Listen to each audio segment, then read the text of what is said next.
Good morning, all. I hope everyone is having a wonderful morning. And let me start by thanking you all for joining us today for this international conference. And it is my pleasure to welcome you all to the second international conference on engineering, social sciences, and humanities, IC-ESSU 22 virtual conference organized by Institute for Engineering Research and Publication, IFERP. Now, to say a few words about IFERP. Institute for Engineering Research and Publication, IFERP, is one of the world's largest non-profitable professional associations meant for research development and promotion in the field of engineering and technology. We are a platform to promote the advancement and dissemination of the knowledge of engineering and technology. IFERP is a professional association and a forum where innovations and research interests could be supported and developed, prioritizing our mutual interest. Our forums and associates constitute professional leaders and organizations connecting each other with a mission to work as wizards of science for defending the earth. IFERP provides a world-class platform for scientists, researchers, academicians, business figures by organizing conferences and publishing research articles. IFERP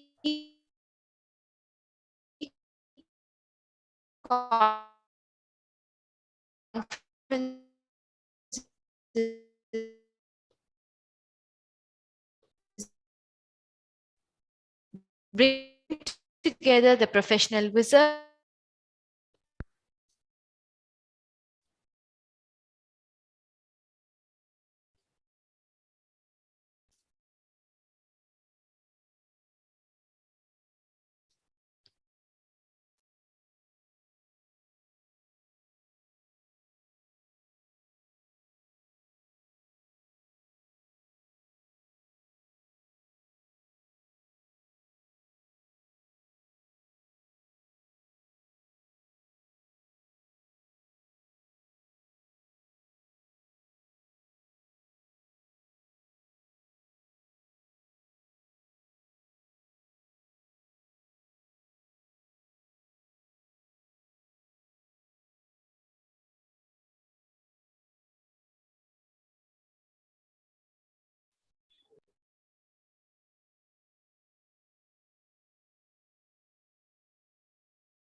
Welcome to IFERP, a full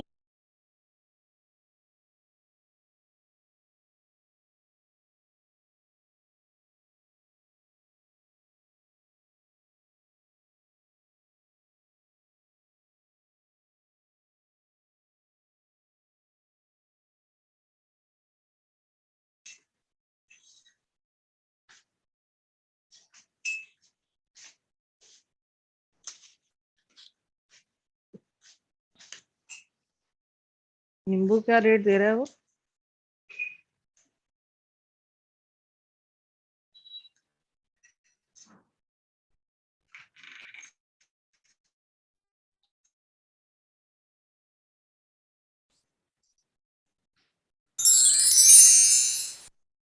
Welcome to IFERP, a forum where innovations and research interest could be supported and developed, prioritizing our mutual interest.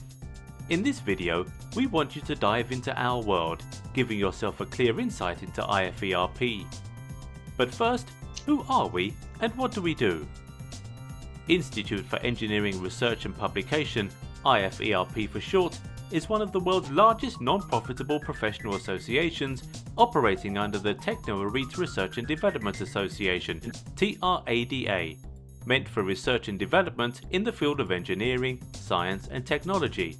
We are one of the largest professional bodies for engineering professionals in India and across the globe, established in 2014. We extend to every part of the globe, with more than 28,000 professional members and 34,000 student members. Our growing membership at IFERP has led to an increase in members from Europe, Asia, Australia, Africa and the USA, fostering networking opportunities that strengthen ties within and across countries and technical communities. The mission of IFERP is to connect professionals at an integrated platform for growth to divert knowledge and skills towards the sustainable application of professional education and more. And our vision of digitalizing innovation processes through our professional networking services and more has pushed us forward to our achievements today. With our mission to make our academic services reach the top and grassroots level of institutions, we are funding colleges to organize conferences and scientific events, enabling researchers incubated at different areas of our country to directly contribute towards the transformation of India. IFERP simply connects engineers, exchange global innovation, and acts as a bridge between researchers and academics by organizing international conferences, world conferences, faculty development programs, webinars, seminars, providing membership, and more. Some of our conferences include WCASET Malaysia, WCASET Jakarta, ICAS-ETAM APU Malaysia, and many more. We've also organised scientific events in association with renowned universities done in the past, with over 28,593 journal publication services, creating opportunities to get your research paper published in high impact factor journals such as Scopus Indexed, Web of Science, Google Scholar Index journals, ESCI, UGC approved, L Compandax, ISI, Chimago Index journals, and many more. To make our operations smoother and more perfect, we have been supported by our associated organisation, Association of Cloud Technologists, Global Association of Nanotechnology, International Association for Big Data Analysts, International Association for IoT, International Wireless Network Association, and World Association for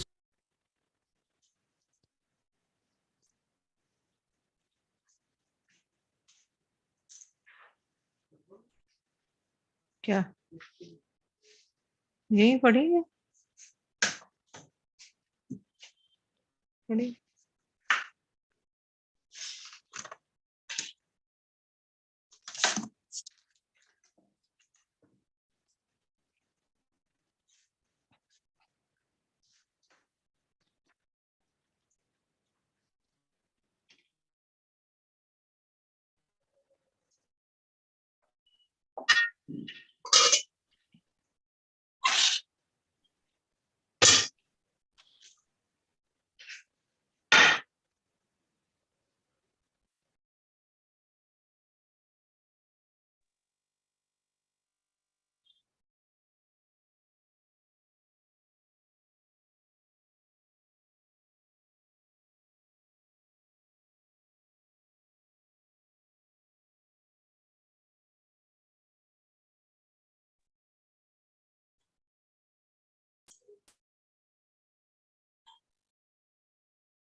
I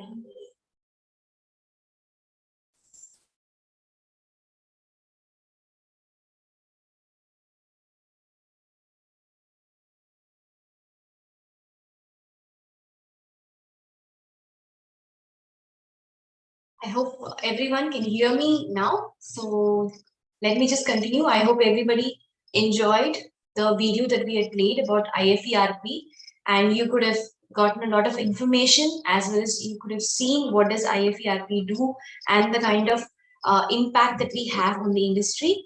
So continuing on, let me talk to you about IFERP's application. So we are pleased to inform you that our outstanding IFERP Android app for conferences will be available from now on. It will allow you to learn everything about your research conferences around the world. It will transform your unique ideas into valuable professional chances. For your study findings, our app will be more streamlined than ever. Don't be concerned about downloading yours. Include an award-winning tech conference update with easy installation before you begin. Don't begin at the beginning. A list of future conferences, journals, publications, membership possibilities, and partnership opportunities have been created. We might well build and customize them. It is quicker, it has been double-checked so that you can concentrate on making your research more fascinating rather than worrying about errors. You may also track, update, and request technical assistance at any moment. You can monitor the status of your reports via the simple dashboard. You can check the status of your scientific initiatives at any time. You'll learn about the forthcoming conferences and the stages of your journal submission procedure. Make a note of it on your timeline and get ready to download the app.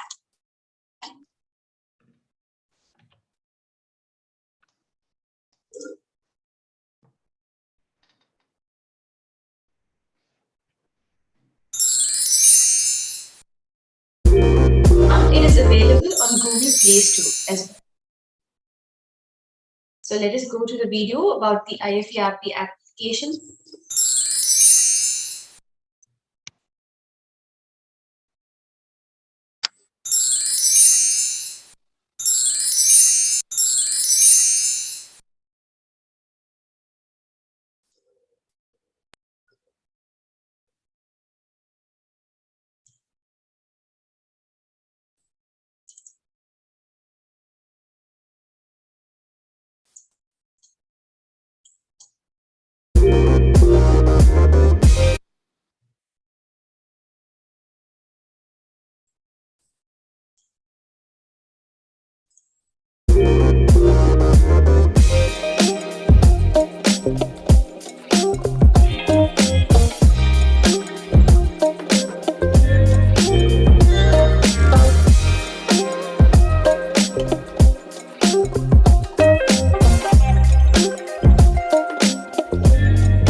Thank you for playing the video.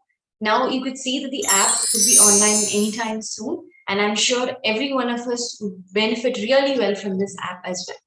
Now moving on, let me tell you a few words about the conference. The second international conference on engineering, social sciences and humanities, shortly known as IC-ESSU, is themed about the distinct consequences and different hurdles in the fields of engineering, social sciences and humanities. This convention seeks to draw together executives, researchers, scholars, and academics in all areas of engineering, social sciences, and humanities to provide a global platform for the distribution of significant investigative results, distinguished approaches, and developmental applicability that focuses on both modern methods and innovative approaches.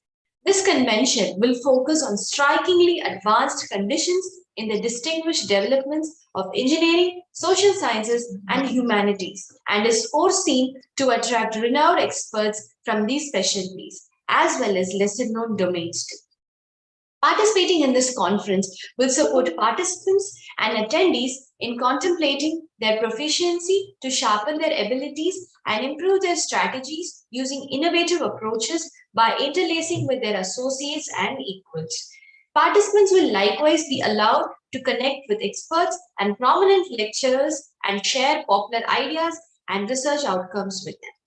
Now that we have learned about IFERP and about the conference and why have we gathered here today, let me tell a warm welcome to all the dignitaries that are gathered here today. And it is my honor to present and to welcome each of them one by one. Firstly, I would like to welcome our special guests. Mr. Rudra Banu Sarpati, founder and CEO, IFERP Techno-Arctic Group. I would like to welcome our keynote speakers,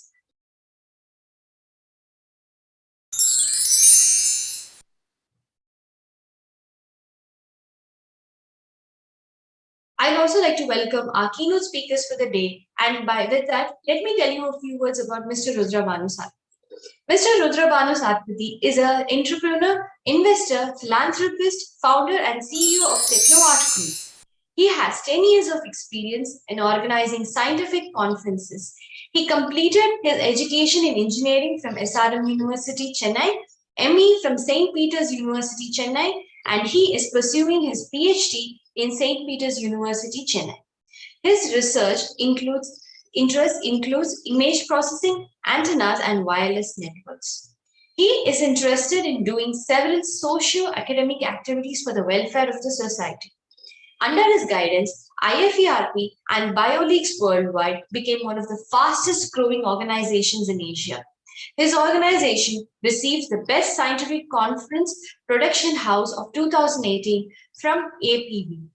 With success knowing no limit, Mr. Rudra attributes his fame to his teamwork and the entrepreneur spirit, which together have enabled transformation to risk to opportunities to handle the ever-changing environment in education and technologies. His research interests include image processing, antennas and wireless networks, climate change and ecology, drug discovery and communal medicines, cancer and its battle, oral health, allied health sciences, technology for humanity are some of his concerns. Now with that, I would like to welcome Mr. Rudra Banu Sarpati to the floor. Sir, the floor is all yours and we would love to hear from you. Thank you very much, Juaria, for this energizing and prolonged introduction of mine. I think we have many IFERP members and our past attendees, those who have been repeatedly attending our conference, and they're all here with us. And I don't think this sort of long introduction is important. A very good morning, everyone. Researchers, delegates, speakers, I've been organizing committee members, scientific committee members, everyone from nook and corner of the globe. We see a beautiful morning today in the commencement of this international conference on engineering, social sciences, and humanity. The conference title suggests and represents the responsibility IFERP Institute for Engineering Research and Publication has for the allied education community as well. As technical scientific associations, we are responsible in diverting the potential of higher education and research opportunity in the field of engineering and technology to health sciences, social sciences, and humanities. And we believe the technical and scientific opportunities with engineering needs to be diverted in a particular dimensions and towards the socio-economic development of Asia.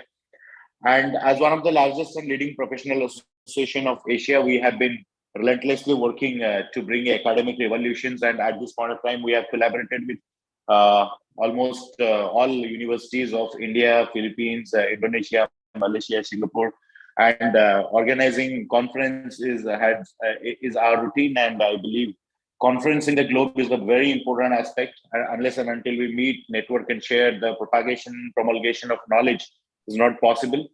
We believe that scientific knowledge should be promulgated, propagated, and shared beyond the classrooms. The ideas and innovations our students and faculties and professional members have should reach the nook and corner of the globe. So networking and connecting everyone through our conference is a very important responsibility, I believe, and our team is dedicatedly working for that. And globalizing the innovations and globalizing the ideas are also very important at this point. So at this point of time, when globe is facing several challenges, irrespective of socio-geopolitical issues as well as in health sectors, also is very essential that we must understand the application of the technology towards convenience and towards sustainability, keeping the priority in the sustainable goals of the globe. So it's very important that we must connect with each other. And with these words, we are connecting with all universities across the world. And we believe building up a combined potential. So combined potential could be built up when we integrate the research institutions, academic organizations, universities, higher education centers, and colleges in different countries, irrespective of their standards as developed and developing, to bring up to a common forum and integrate them. And we built up a network of these universities where we can provide a better available opportunities, scopes for research, and the ideas for the innovations. These all things could be possible if we work towards the capacity building. We're relentlessly working towards it. We're trying to build up the potential of researchers to make people understand what is the proper methodologies of research is possible, and in what way the publications could be done, in what way the citations could be increased, in what way your ideas could be taken ahead of the conference. Our team is also working to take your research ideas ahead of the conference, like to how it could be implemented, how it could be tried, tested, or how it could be approached to respective organizations or say industries to make an experiment of them on subjectual trials on them, so that these all research ideas and innovations could go ahead with proper funding and to avail the grants as well. For this purpose, I insist everyone to avail IFERP membership. We are rendering free memberships so that it will be accessible and convenient for all sections of society. We do have premium membership as well, with some add-ons and additional services in terms of research, in terms of convenience, in terms of opportunities, in terms of scopes. And I also insist all scientific professionals across the globe to think beyond their campus and come out of, with the ideas and innovations, and to join the IFERP forums and platforms where we believe globalizing the innovations is possible through this type of conferences. So premium membership is also open for everyone. We also request institutions and universities to come ahead with institutional membership. And this is also very important that our research works needs to be edited, reviewed, and could be enhanced for publications. And our editorial board and reviewer committees are working for that. And we have been receiving a vibrant support from different universities, industries as well. We are also rapidly working to bridge industry and academia, because we still believe there is a certain part of lag in many developing countries of world, where the academic education system and higher professional education systems or industries needs to resonate in a particular frequency.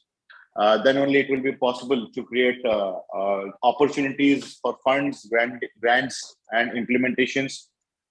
It's very important every industry to come ahead and with open hands and integrate with universities and colleges to make understand the university institutions about the actual requirement of industries, and in what way the research could be reshaped and reproduced in industries. So it's also simultaneously important for all educational institutions to come ahead and collaborate with industry. So at this point in time, we are establishing center of excellences in different universities. So I urge universities and educational institutions to come approach and collaborate with IFERP to establish the institutional chapter, so that we will be able to establish center of excellences from leading universities at your campus, and that will help your students and faculties to think beyond the researchers and scopes within the campus. So it's very important for all of us to attend this conference. I express my hearty gratitude to all the organizing committee members, the scientific chairs, the reviewers, the editorial board members, IFERP institutional ambassadors, national ambassadors, my whole team of IFERP for their effort to make this conference valuable. We are relentlessly working to make this conference worth of attending for you. My hearty gratitude to honorable keynote speakers, Dr. Mustafa Aves, sociologist and psychology, University of Texas in Austin. My respected Mr. Mark Lobe, Senior Vice President and Chief Engineer, North American Electric Corporations. Thank you so much, sir, for being with us in our multiple conferences. Professor Dr. Sunil Kumar Khetri, sir, Director of Campus Amity University, Tashkent, Uzbekistan, at Amity Education Group, Tashkent, Uzbekistan. Thank you all of you for your valuable time and taking your valuable time in this early morning and sharing your ideas and innovations. I expect all the delegates and researchers will get an maximum outcomes of the conference, and hopefully we will try to meet your expectations also. My hearty gratitude to all the authors, those who have submitted their articles. We will try to enhance the standards of articles and make it sure that they get published in respective journals. And we also are working to provide all additional possible services, academic services available with us. So I believe this conference will be a fruitful event and will be useful enough for you. Thank you very much. Have a great day. Thank you, sir. Thank you for your wonderful speech. I'm sure it was very energetic and very informative. And thank you for thanking all the keynote speakers and all the dignitaries on behalf of us as well. And thank you for your time and your energy for spending with us on this conference. And on that note, I would like to welcome our keynote speakers for today. So we have two keynote speakers on day one. Mr. Mark Lowey, Senior Vice President and Chief Engineer, North American Electric Reliability Corporation, Greater Atlanta area. And another is Professor Sunil Dr. Khatri, who is the Director of Campus, Amity University, Tashkent, Uzbekistan, at Amity Education Group, Tashkent, Uzbekistan. This also gives me the opportunity to welcome our session chairs, Dr. Hudubuddin SM, Associate Professor, Department of Industrial and Production Engineering, PDA College of Engineering, Karnataka, and Dr. Shresht Chabra, Member of Faculty, Department of Management, Delhi College Business School, Madhya Pradesh. Thank you to each and every one of you for joining us even during this pandemic situation. And thank you for spending your energy and time with us on this beautiful day. And I would also like to thank this opportunity to welcome all our speakers from across the world who have joined us and who have given us their valuable time and efforts with us. I'm sure all of us together make this conference a grand and huge success, and through our contribution, make the world a better place.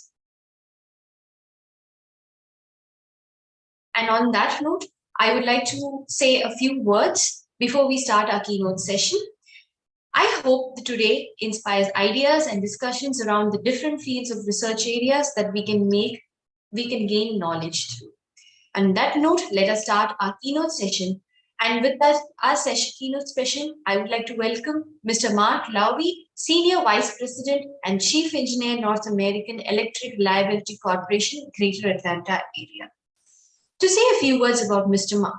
Mr. Mark Gerald Lowey is an electrical engineer working for the North American Electric Reliability Corporation, NERC, in Atlanta, Georgia. He is also the Senior Vice President and Chief Engineer. Mr. Lowey was named a Fellow of the Institute of Electrical and Electronics Engineering, IEEE, in 2012 for his work in the development and application of techniques for bulk power system reliability. He also received the IEEE PES Roy Billington Award in 2014 for his contribution to reliability of electric power systems, and currently is a committee member for the award. In 2020, the National Academy of Engineering, NAE, elected Mr. Lowey as a member, citing his development and application of techniques for electric grid reliability analysis. Mr. Mark Lowey, I would like to invite you to the floor to share your knowledge with us today as we've all gathered here on this conference. The floor is all yours, Mr. Sir. Well, thank you, Shri Sabha. Can you hear me? Thumbs up. Yes, sir, we can hear you. Thank you. Outstanding. I guess that's the one thing we all get to say is, can you hear me now is one, and your mute is on. The good news is with these kind of technologies, we can obviously communicate across the world. I want to say I'm just delighted to be here today. And I want to thank the organizers of the Second International Conference on Engineering and Social Sciences and Humanities for inviting me here, and also the Institute of Engineering and Research and Publication of India with Sri Satpathy. And obviously appreciate also the invitation. Just a real quick how I ended up in reliability. And we're going to be talking about power systems today. And I suspect the majority of the folks here are from the Philippines, and you can think of Meralco and a national transmission company, Davao Electric, Cebu. I used to actually have an opportunity to work with a few of those organizations when I worked at the Electric Power Research Institute, and seeing some of the challenges, of course, in the evolution of the grid at the time. And we're seeing kind of a step change in that grid. I started in reliability working at a regional entity, which was developed to focus on reliability and coordinated planning of transmission, because there's this realization that what happens on one part of your system impacts other parts of your system. What happens in Meralco can actually impact distribution companies nearby. And so there's this need to share in how one plans a system and how one operates a system. And that's kind of where I started my work. And then I did work at the Electric Power Research Institute, and that's when I had an opportunity to work with a few of the organizations in the Philippines. And then I joined the North American Electric Reliability Corporation in 2007. And really, NERC it's based on the need to focus on whether the grid can be operated reliably, with resilience, and with nowadays cybersecurity. 400 million people in North America, of course, depend on the electricity to support their lives, and their dependence is only growing and increasing as we digitize transportation, process heating, space heating. Reliability is going to be even more important in the future as we need to have it delivered at the end of the day with the right kind of energy at the right frequencies, be it 50 or 60 hertz. I think it's 60 hertz in the Philippines, and at the prescribed voltages.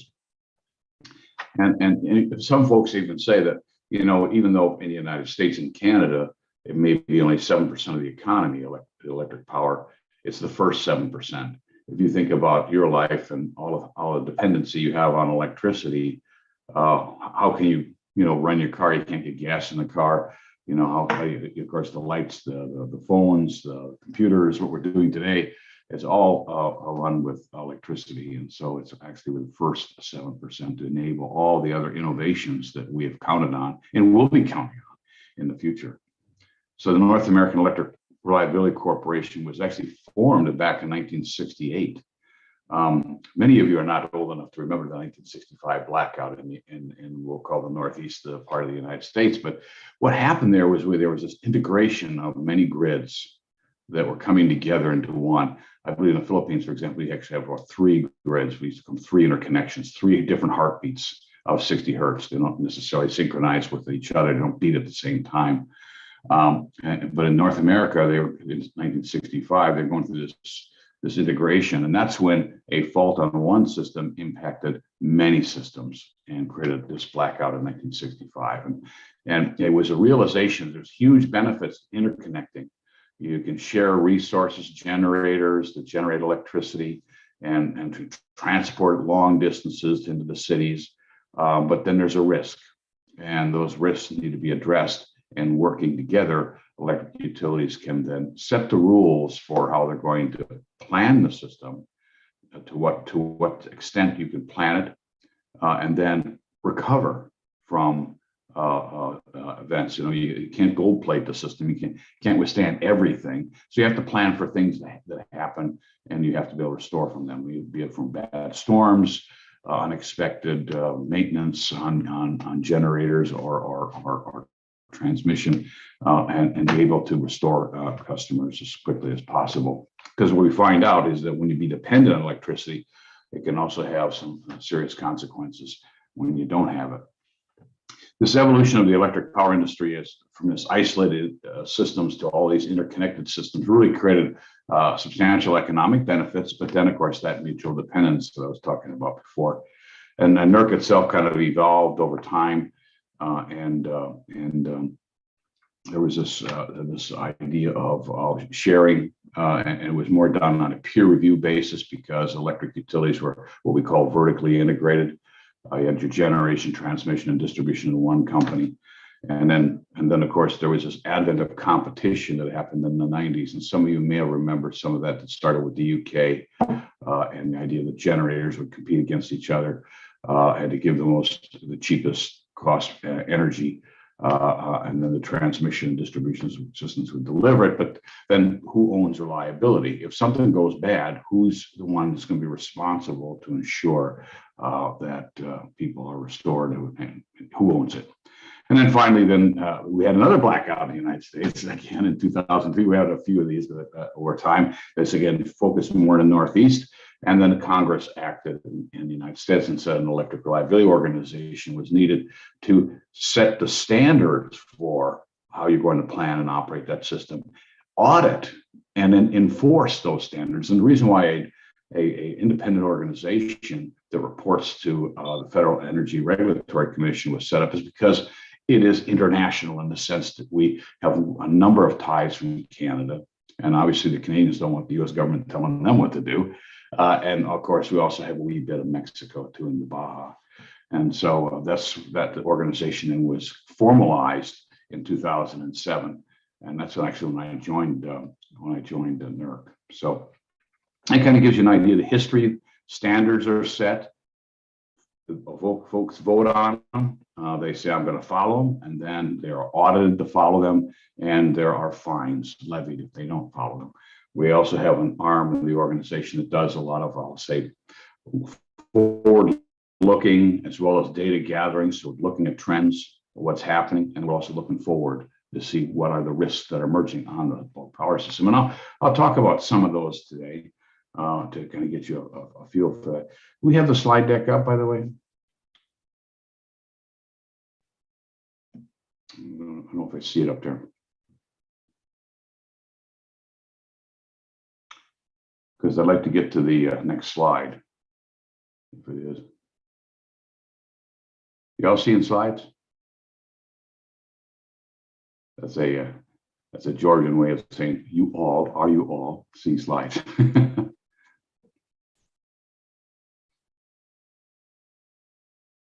I mean, I can.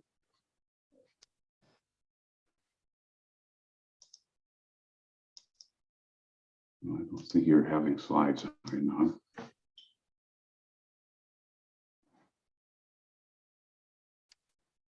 So you want me to wait, Sri Subha?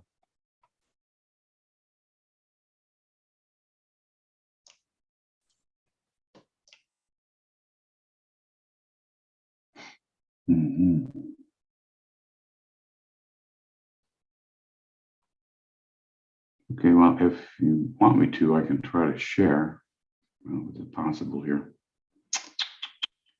Where is the share application? Share screen.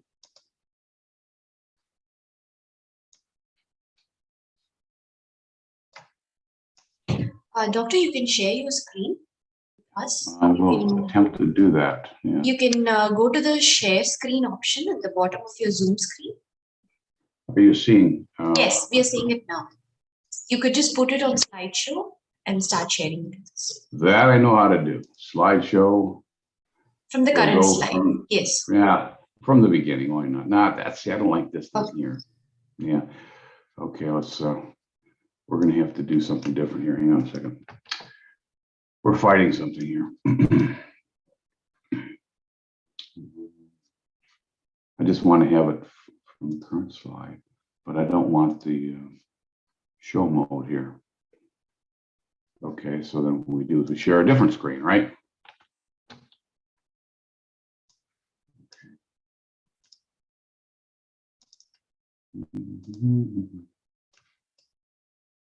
I apologize. Technical difficulties. Where is the share?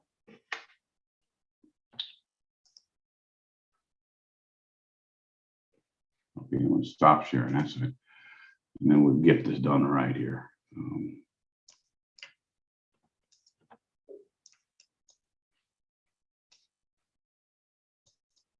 Okay, and then we have to.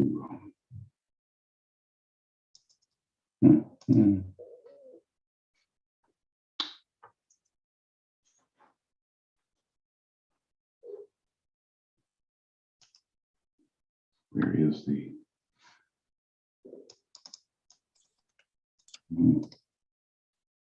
So as the doctor tries to figure out how to present his screen to us and for that, so I would like to thank all of you for staying online with us and joining us this morning. Yeah, we'll figure it out. I see you all, but for some reason I don't have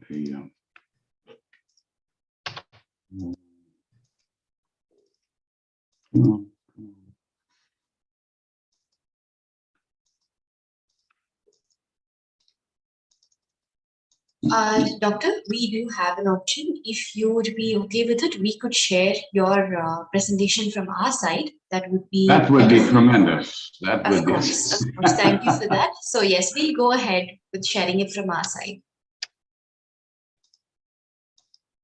There you are. You all just reappeared. Fantastic. So yes, everyone, just give us a minute as we share the doctor's All these applications are maddeningly similar but different. Zoom Yes. and Teams, and I also have what's the other one that's very popular? WebEx, and so they're similar but different. And, I don't use Zoom as much, so I apologize for my incompetence in running it. I think it's something that everybody learns as they go along.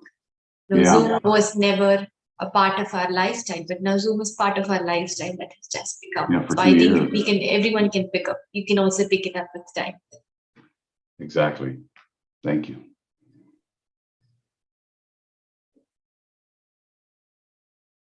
Just a minute as we share the screen.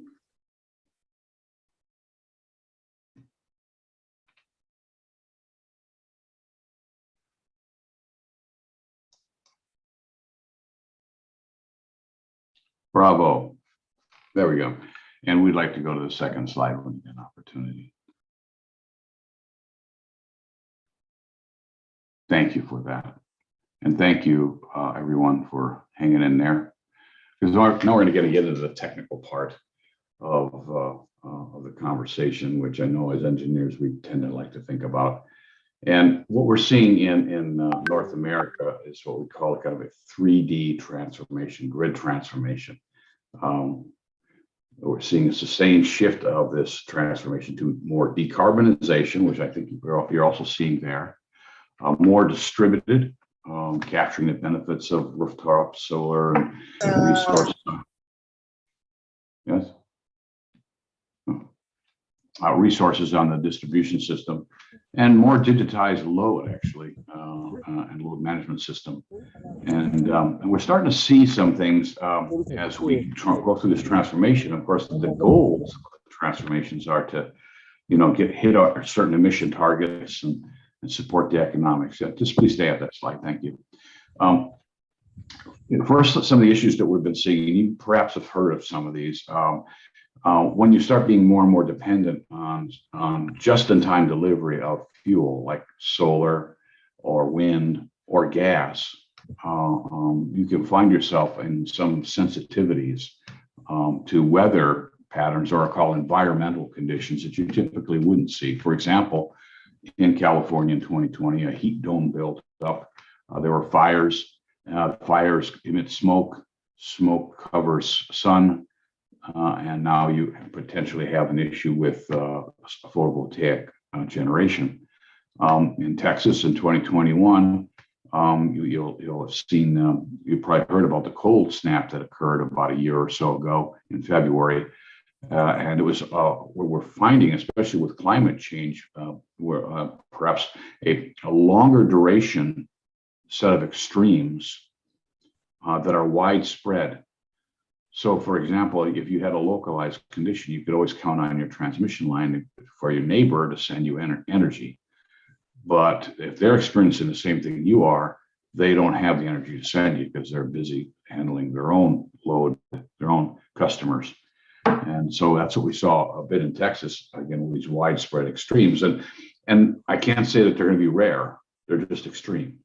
And so when you build power plants for certain type of conditions and they experience other kinds of conditions, can you count on being there? So we're starting to see that kind of tightness in the system. In fact, in January of this year, in the midsection of the country, we didn't have too little wind, we had too much wind.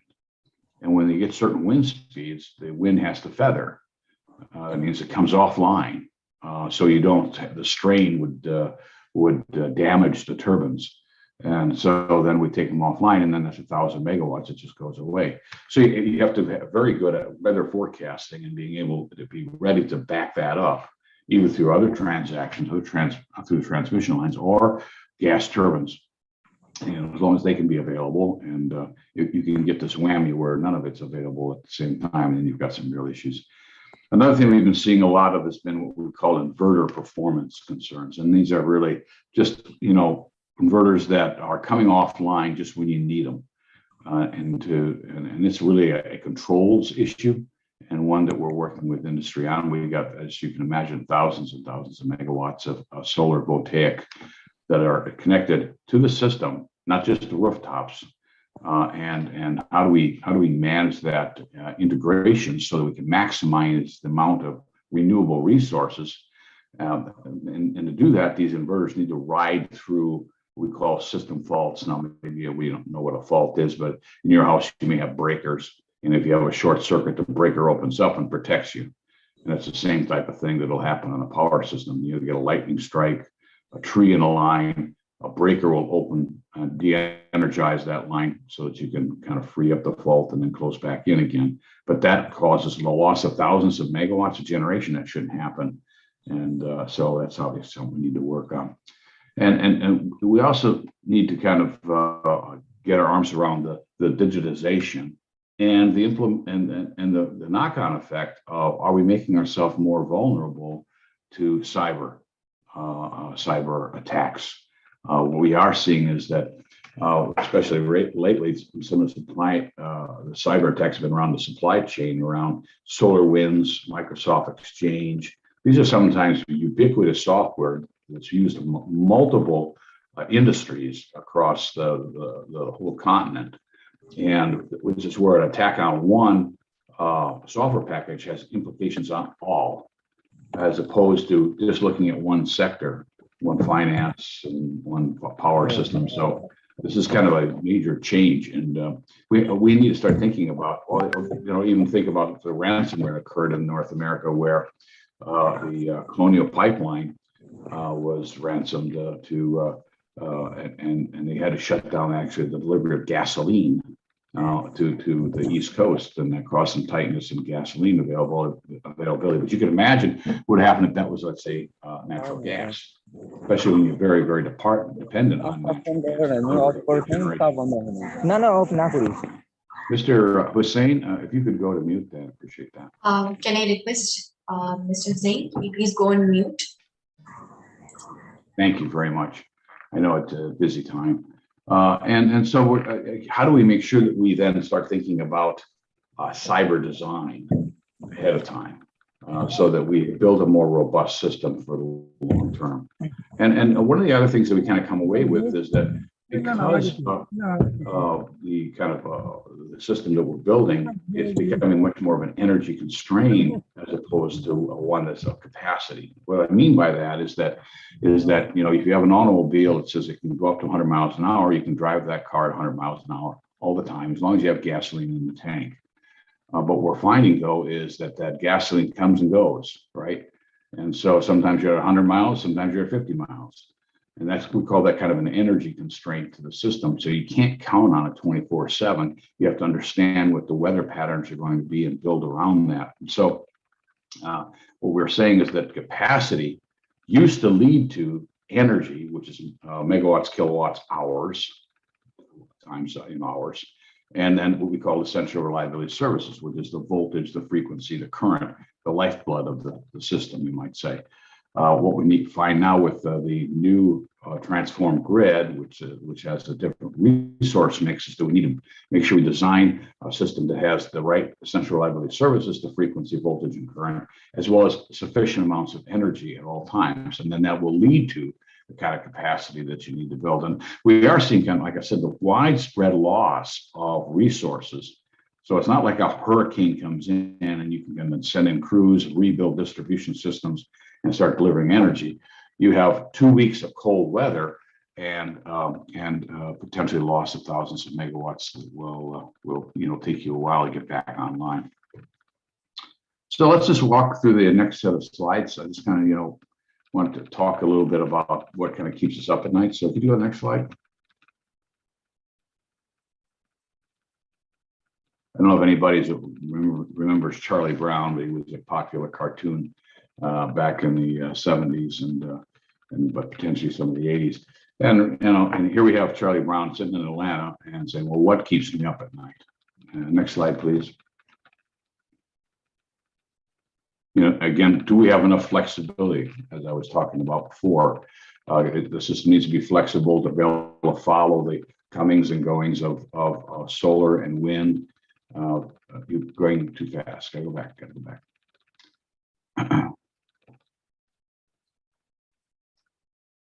Go back to Charlie Brown, please.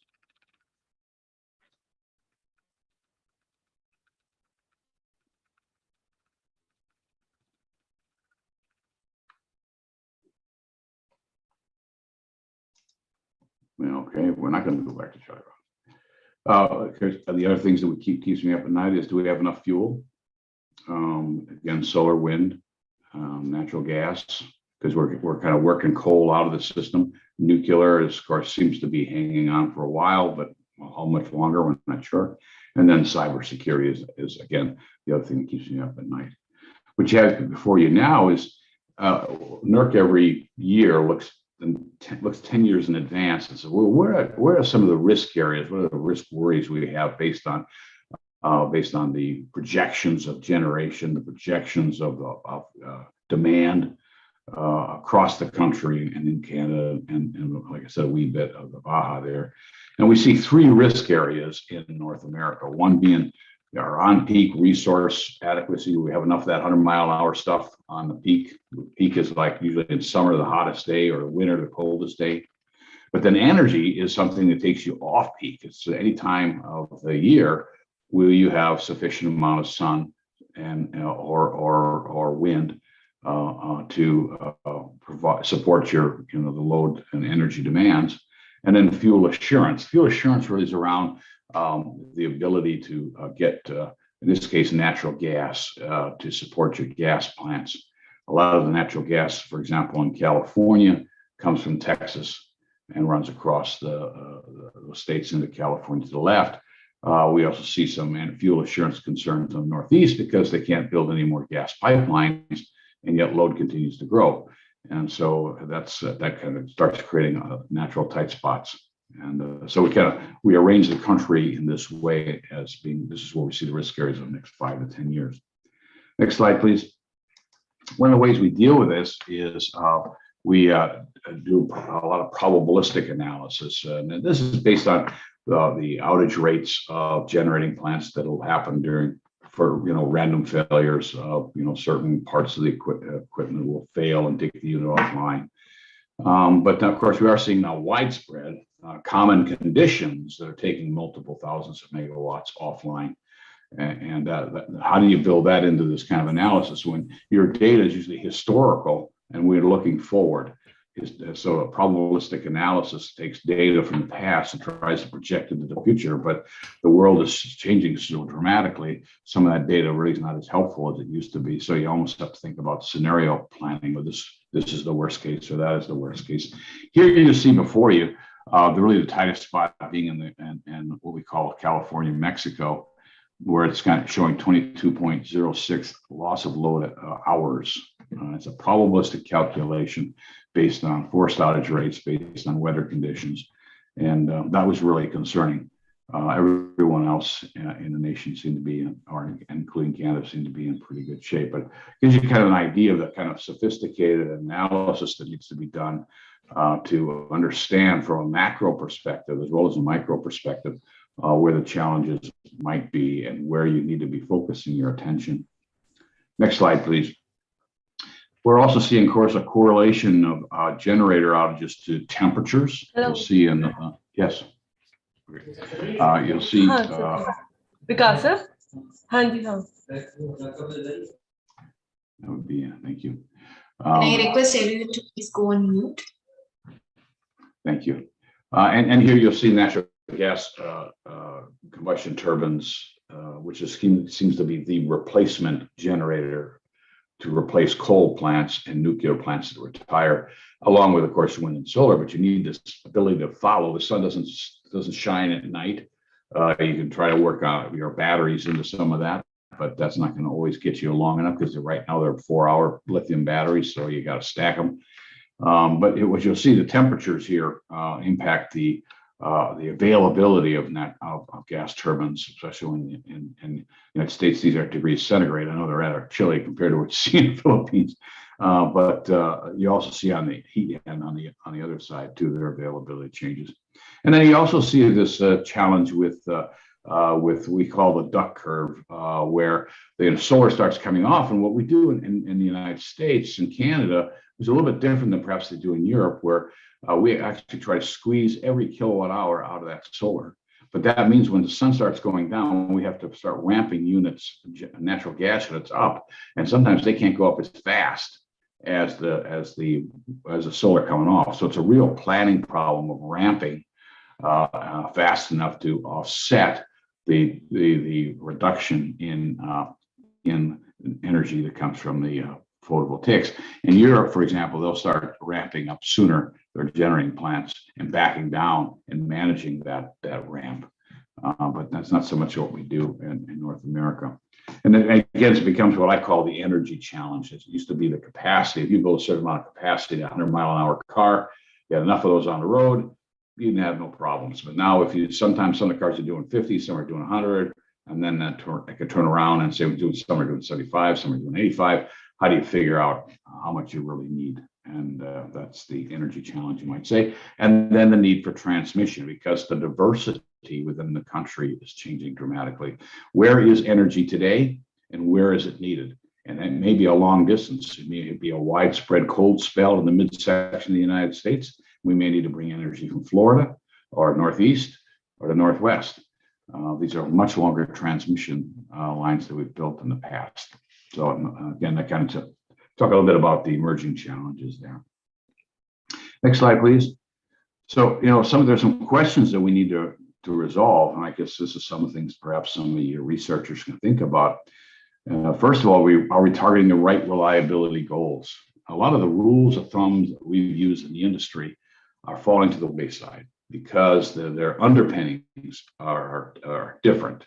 I mentioned before, the capacity. We have this measure of one event in 10 years. Your capacity can be below load. That would be what you would build toward based on certain outage rates of the plants. Well, that's not very useful anymore when you have an energy challenge, where the problem may be in spring, not in the peak day in July. Do our study assumptions line up with reality? How does resilience in extreme weather fit in this framework that we're used to using? Resilience is the trapezoid. You may have heard people talk about that a lot of repairable systems.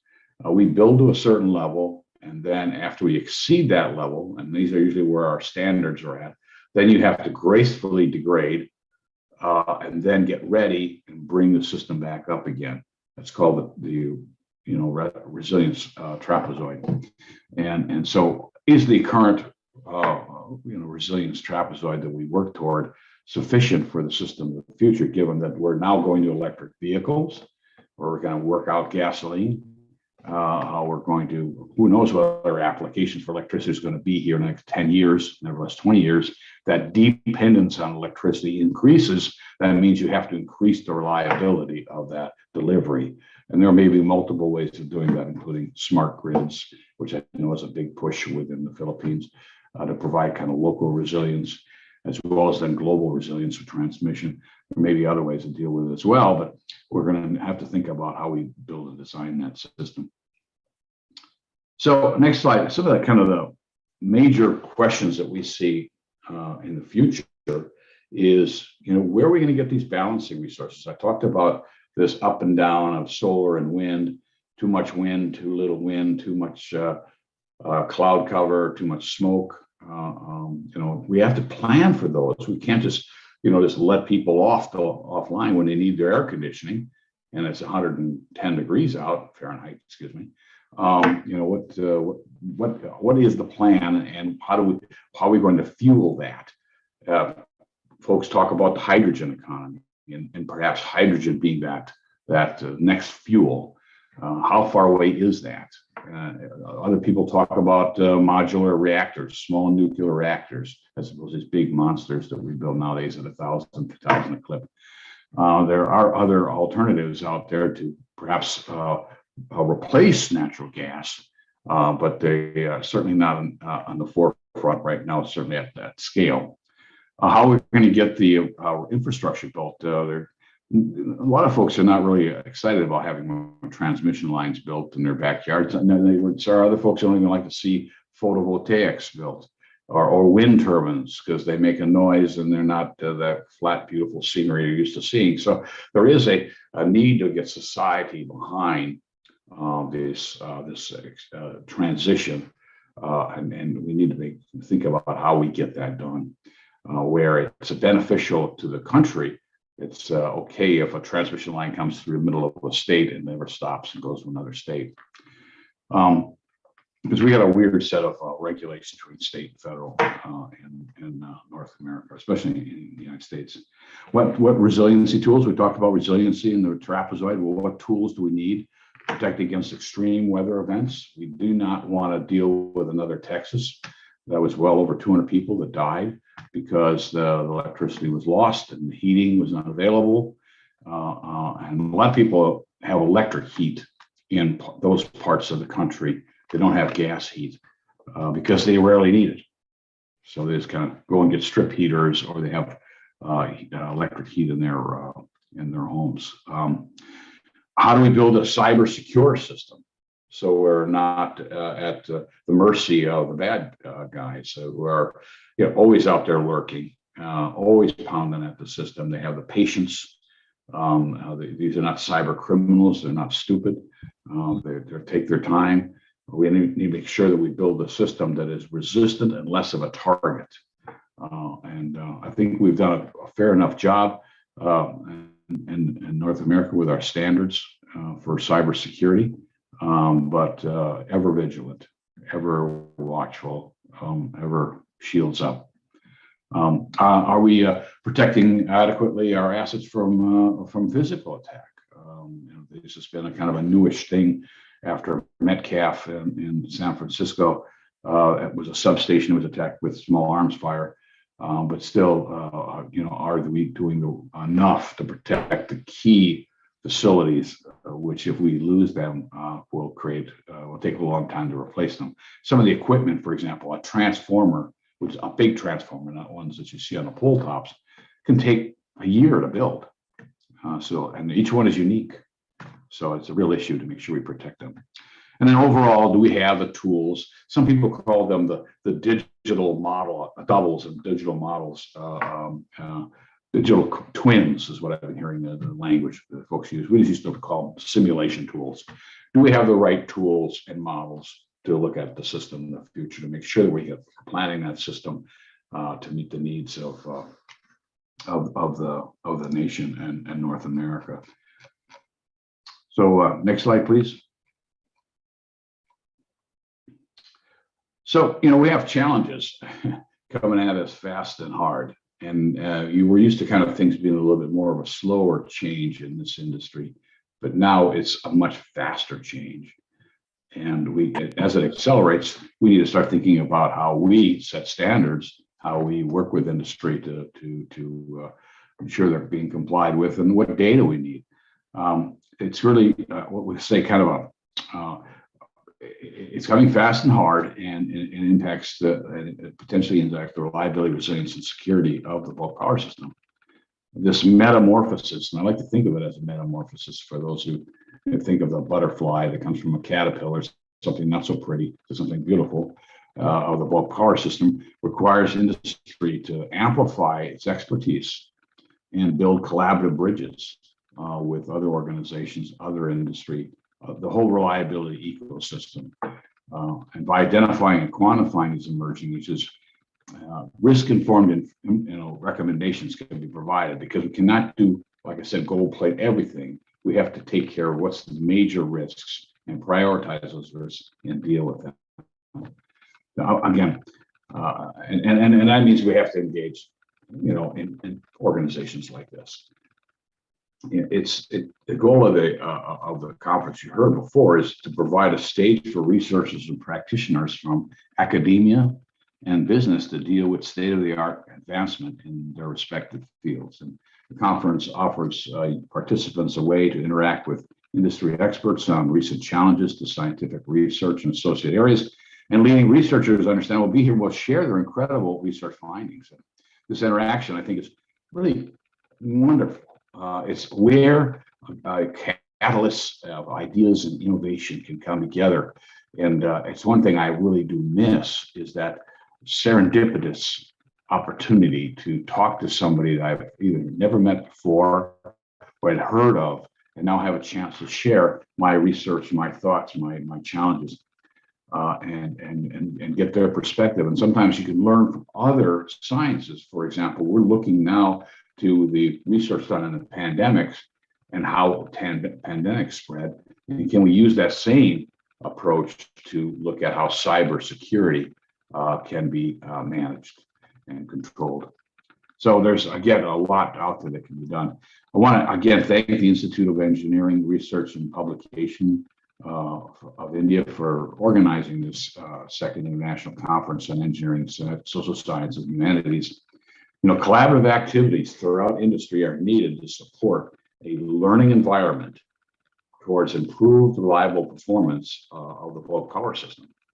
And conferences like this one, I think, really provide a way to share ideas, innovate, and mentor.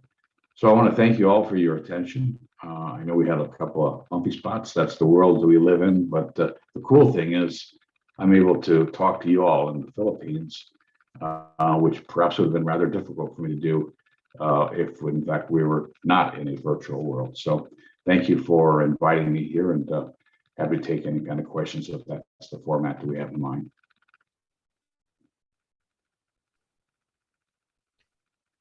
Thank you so much for the session, Doctor. It was really very informative, and I'm sure all of us have gained a lot of knowledge from it. And as the doctor has said, if anybody has any questions, you could ask him, or you could put it up in the chat box.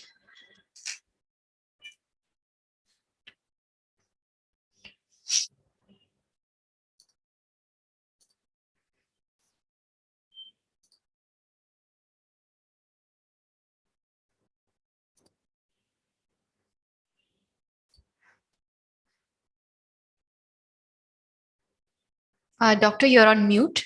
Yeah, thank you. If there aren't any questions at this time, do feel free to reach out to me. I think they have my email address out there. It's real complicated. It's mark.lobby@nerc.net. And I'd be happy to respond, perhaps in a less of a large environment. So feel free to reach out to me.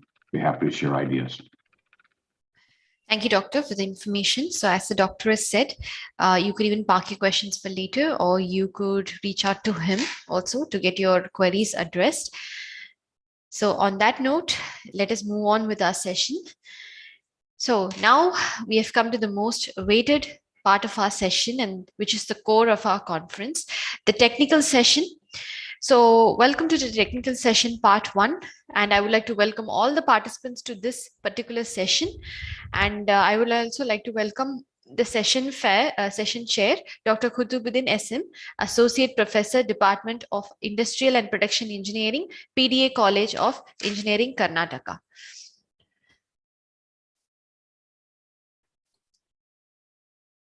So we can start with our first presenter.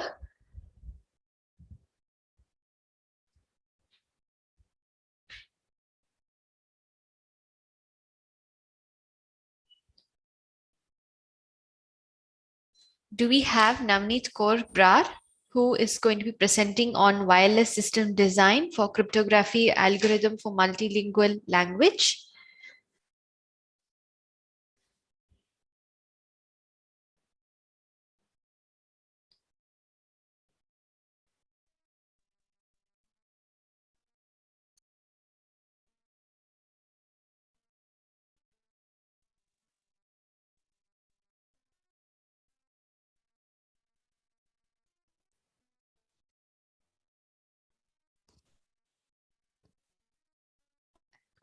Could we have Navneet Kaur? Doctor,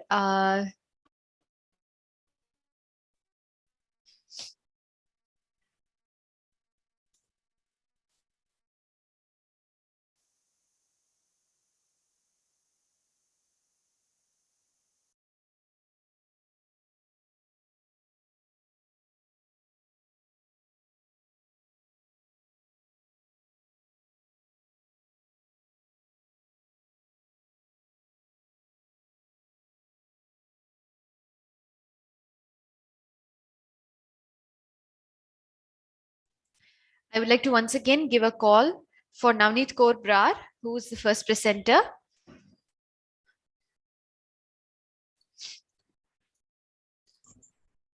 Hello, ma'am. Hello, Navneet. Yes, welcome to ma'am. the session. So the floor is yours and you can start your presentation. Ma'am, I have been given a share screen like it has been on. Just a minute, Navneet. Yes, ma'am.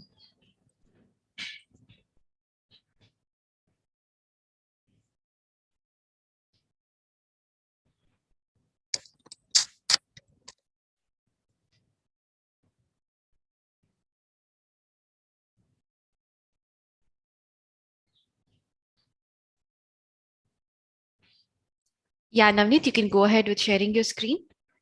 Yes, ma'am.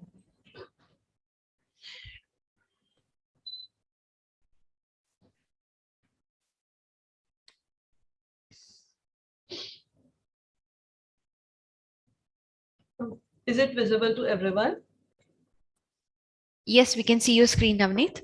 Yes, ma'am. Good morning, everyone. I'm Navneet Kaur Brar from Thapar Institute of Engineering and Technology, and I'm over here to present my work that is wireless system design for cryptography algorithm for multilingual languages. This is the biography. Initially, it's me, Navneet Kaur Brar, and I'm working as a project associate in SMDP C2ST project.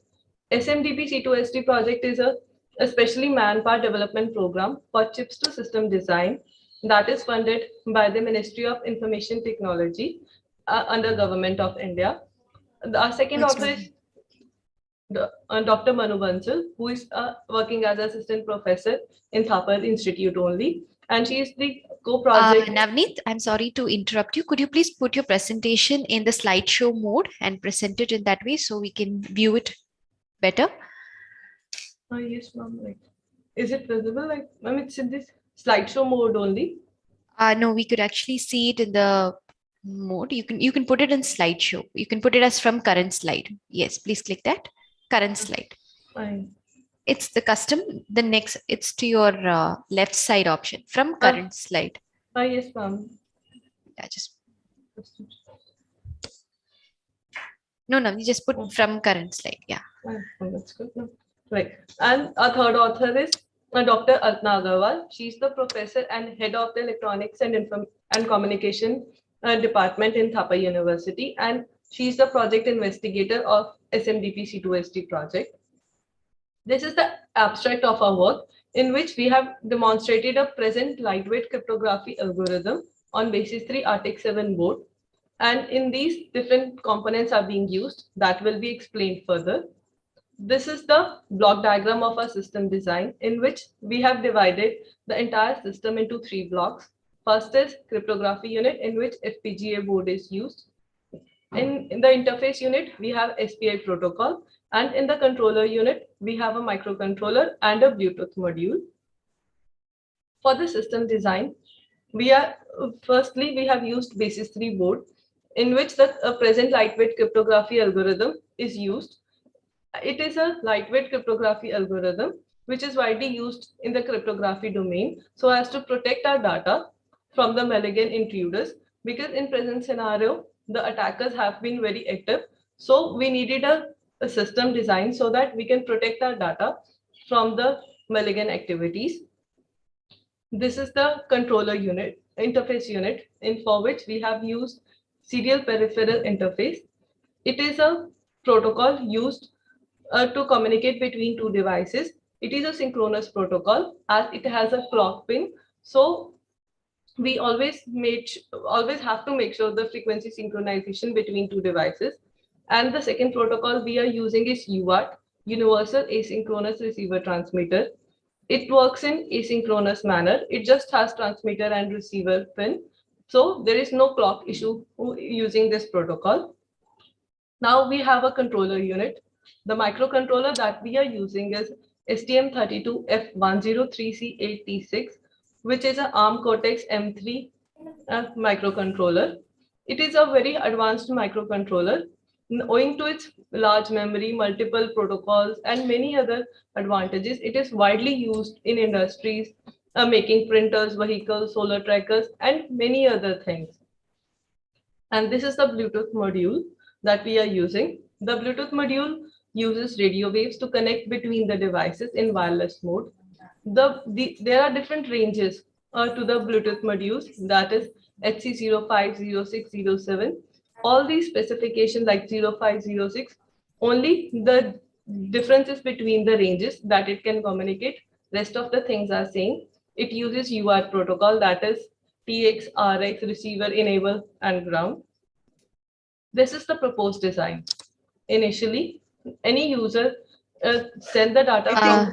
Navneet, I am unable to see your slides, Navneet. We are not able to present the slides. Yes. Now it's visible. Yeah, now it is visible, Navneet. Yes, ma'am. But your slideshow is still not visible. You can put it from current slide. Put it in slideshow, Navneet. Yes, ma'am. नीचे से नीचे देखो एक icon बना होता है और ऊपर से कहीं करो.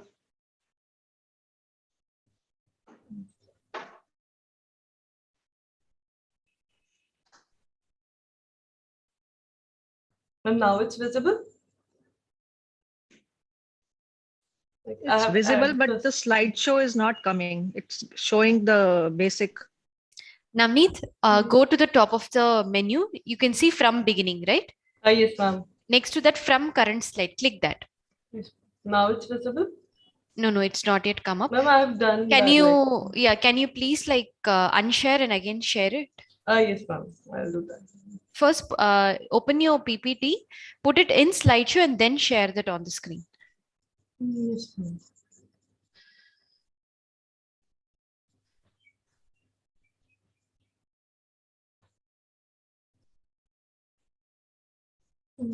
No, I think there is some.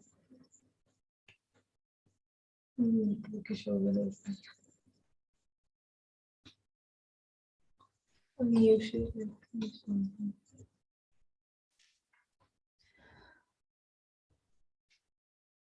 Is it visible now? No, Navneet, it's still on the.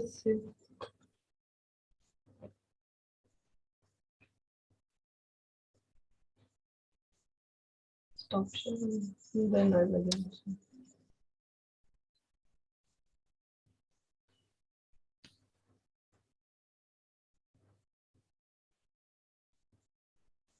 Is it visible now, ma'am? Yeah, your PPT is visible, but it's not yet come on slideshow. But it's fine. I think you can carry on from the place to your left. Yes, ma'am. And this is the proposed design that we are presenting over here. Initially, the data is sent from the. Initially, the user do the text, add information from text from the phone, which is displayed on the phone. We can use it for any language that are available in our phones as a keypad. Then after that, the data is sent from the phone to the Bluetooth module using HC05 to the STM32, which is being attached to the basis 3 board. And when it is sent to the microcontroller using a UART, that is from the radio waves, and then from the STM32, the data will be sent through the master output, a slave input through the basis 3 board. The STM32 is working as a master in SPI, and basis 3 is working as a slave. And when data goes from STM32 to the basis 3 via SPI protocol, the basis 3 has the present lightweight cryptography algorithm burned in it, and it will take the data as a meso in a buffer, and it will perform its cryptography operation. And after performing it, it will send back the data to the controller via SPI. And then from the controller, the reverse action happens, that from STM32, it will go back to the module, through the Bluetooth module to the phone, and it will be displayed on the user's phone. And these are the hardware connections that are used over here. The figure 6 demonstrates the hardware connection between the controller and the Bluetooth module. The controller is not directly burned. The code can't be burned directly. We have to use FTDI. And for that, these are the hardware connections. Like it is connected via UART, and the STM32 and Bluetooth module is also connected through UART. The benefit of STM32, as I explained earlier, that it has multiple UARTs. It is not just specific to one UART. It has 3 UARTs, so we can connect 3 devices at a time through single protocol. Same is for the SPI. And if we talk of the figure 7 demonstrates the connections between a basis 3 and STM32. The basis 3 FPGA board also has their predefined SPI pins, that is JA headers, and that can be seen over here. And in the STM32, these are also the predefined A15, B3, B4, B5. These are predefined in the data sheet. So one should always make sure to have to go through those data sheets. These are results and simulations. Figure 8 demonstrates the input data buffer, input data storage and buffer with MOSI as 1. Actually, we had implemented the present algorithm with the SPI on the Vivado, and these are the results that are shown in figure 8 and figure 9. The figure 9 shows the encrypted ciphertext and output pin in MISO F1. When the encryption had happened, the basis 3 reversely sent the data to the STM32 via SPI from MISO pin. This is the final system design that is being proposed here. Figure 8 demonstrates the system design in Hindi language. The system design is not just one specific language defined. It can be used for any language. That's why we have shown it using 2 languages. One is Hindi and one is English. Navneet, your slide hasn't changed again. Now it's changed. No, we are still on figure 5. Figure 5. It has changed now. Yes, ma'am. It's visible. Yes. Yes, ma'am. I'll continue with it. These are the figures of the system design. As you can see, we just need a phone, a power supply, STM. This is the blue one. The small one is STM32 controller, and attached to it vertical, it's the HC05 module, and it is being attached to the basis 3 board. These are the 2 demonstrations of our system design using Hindi language and English language. Now, the advantages of the system design. As you can see, only 3 to 4 components are required in designing the system. So it makes it very portable, and it uses only just 5 volts power bank supply. That makes it more energy efficient. The protocols like SPI and UART we are using, they consume very less area. In the FPGA, it requires only very less slices and LUTs. That doesn't compromise with the cryptography algorithm. Moreover, being multilingual, it can be used by anyone. That's make it more user friendly and can be used all over the globe. And this is the conclusion, that to combat the menace of the intruders and the attackers, we have designed this system so that any normal people can use this, and it is more economical. because it is very convenient to use. It doesn't require much more work and not required not much language knowledge. It's just predefined and you can use it anywhere, anyhow. As far the future work is concerned, one can just replace the basis tree board with the ASIC of any cryptography algorithm and can make it more compact and lightweight so that it can be used anywhere around the globe. Thank you very much. Any questions, please? Yes, if there are any questions, the audience can ask to the presenters.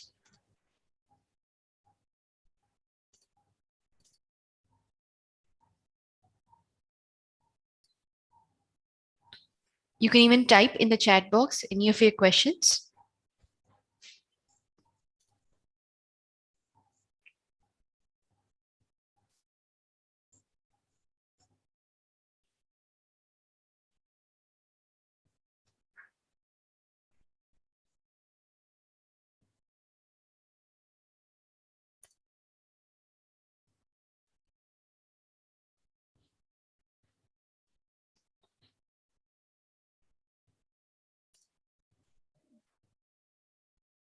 Okay, if there are no questions,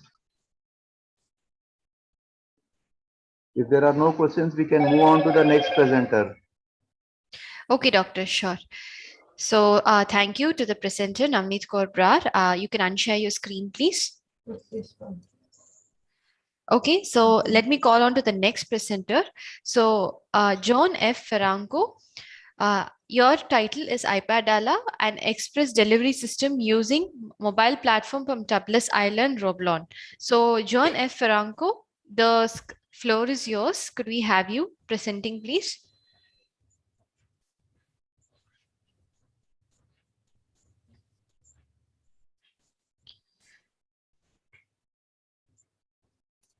John F. Ferranco.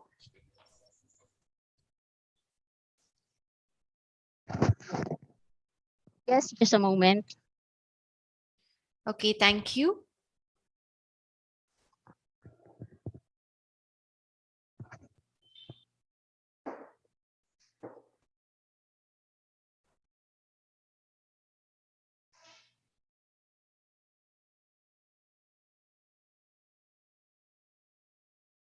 Can you see my screen now? Yes, we can see your screen, John. Just for a while.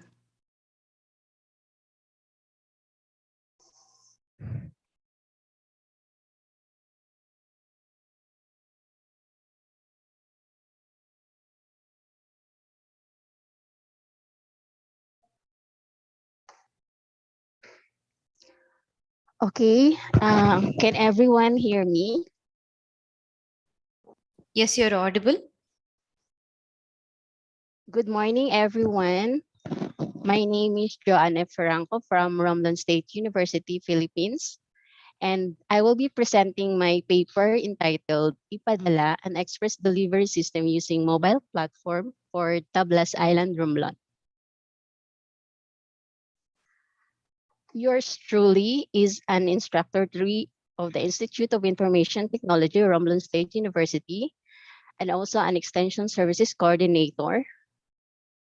I graduated my bachelor's degree at Polytechnic University of the Philippines with a degree of electronics and communications engineering, and had my master degree at Lyceum of the Philippines, University, Batangas City, with a degree of Master of Science in Information Technology. During my pastime, I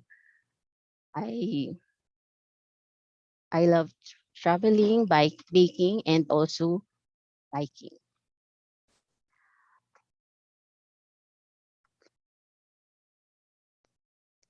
Ipadala was a mobile application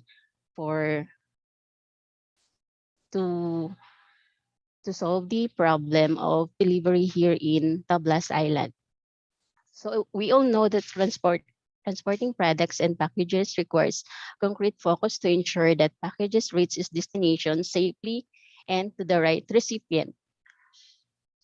So this paper was materialized to design a system to manage online booking of product for delivery utilizing the mobile phone, which can monitor the location of the mover as well as the estimated time of arrival. So just a brief description of our province.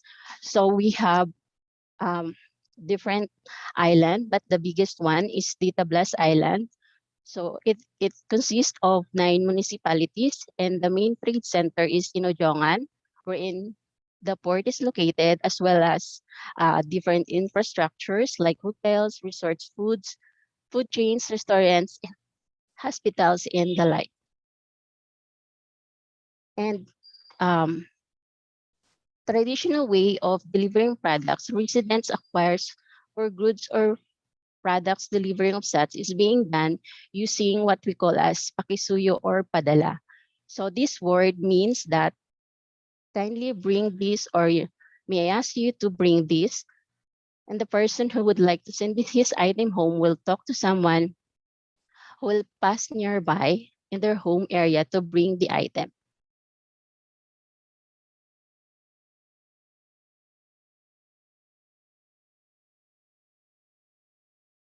In terms of delivery of groceries and packages and other big items, traditional delivery system was being done. That's why the researcher came up to design an alternative method in conducting delivery of items and packages, such as local delicacies like peanut butter and pili nuts, tourist packages, documents, groceries, using an express delivery system through online booking. So this system applies mobile technology in booking a delivery service that helps to communicate both the sender and the mover. So the sender will be the one to send an item, while the mover will be the driver of the vehicle that we're going to deliver the package to the receiver. The proposed system utilizes an Android operating system for Android phones. So basically, we'll be using a mobile phone in order to access the mobile app and to use it during booking of the delivery. And the main tool to navigate and track the delivery of items is by the use of Mapbox and, of course, the GPS or global positioning system. Also, the system provides major contribution to the express delivery system of Romblon by providing fast and accurate delivery of item, since the traditional way of delivering product is through pakisuyo or padala. So this mobile app was created to offer the constituent of Romblon for a fast and also accurate delivery of items, since we'll be using a code to ensure that the correct receiver will be the one to receive the item or the package. This also provides convenience, since there is no need to look for anyone who will pass by the sender's area to ask for help as part of the current system. So it will provide convenience, since you will be using now the mobile phone through the mobile app created. So it's just a tap in your fingerprints to deliver your package or your product at your doorstep. So it offers convenience to the customers as well as the client. For more information, please watch this video I prepared.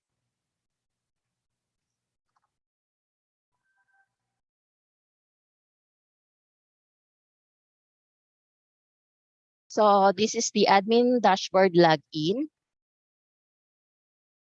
and the movers management.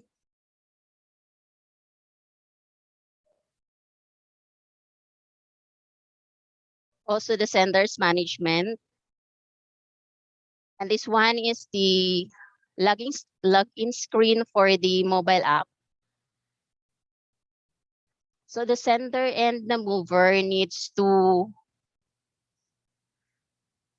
create an account, and that one will be approved by the admin so that they can use the mobile app.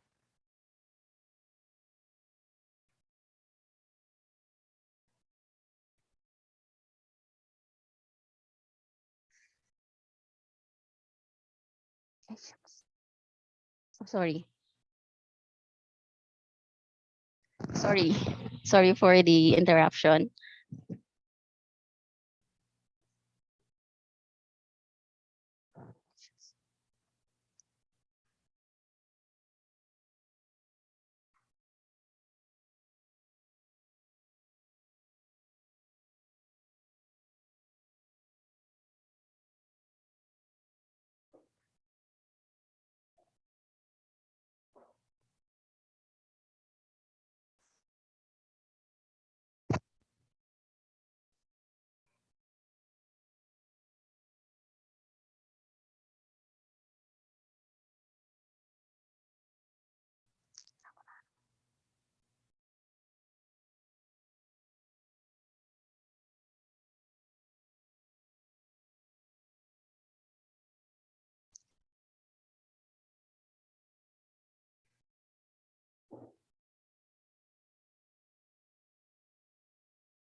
So, so in this mobile app, the sender must enter the information of the receiver. So she can also put a note or the exact address so that the sender can, rather the mover can immediately found the drop-off point or the delivery address. And on the mover side, the mover can receive a notification that someone is booking a delivery. So he needs to accept that booking in order to conduct the transaction.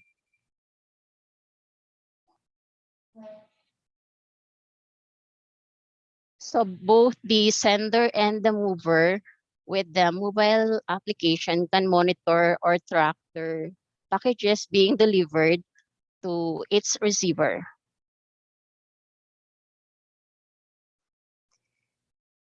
Upon arrival, the mover will ask for a code or delivery code wherein it will ensure that the package will be delivered to the right receiver.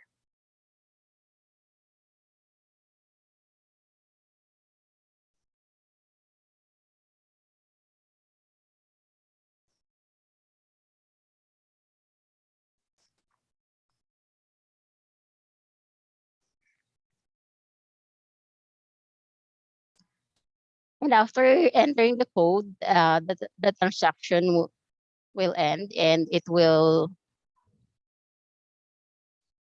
view the amount that will be paid by the receiver. Madam, you are exceeding That's the all, time limit. and thank you.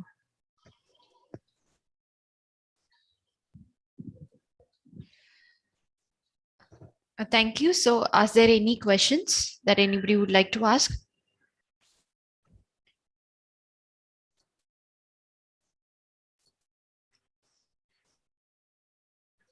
Any questions from the audiences? Have you implemented this?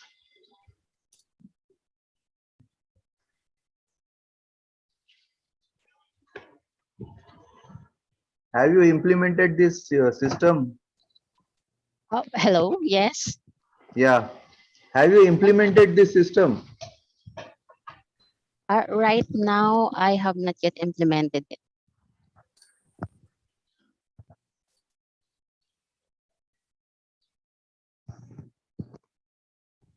Okay, thank you. We move on to the next presenter. Okay, thank you, John. You can unshare your screen and moving on to the next presenter. So let me call Amil Roy B. Pilazar, Design and Development of Areca Sheets Plate Making Machine. Let me call again Amil Roy B. Pilazar. The floor is yours. Can you hear me? Yes.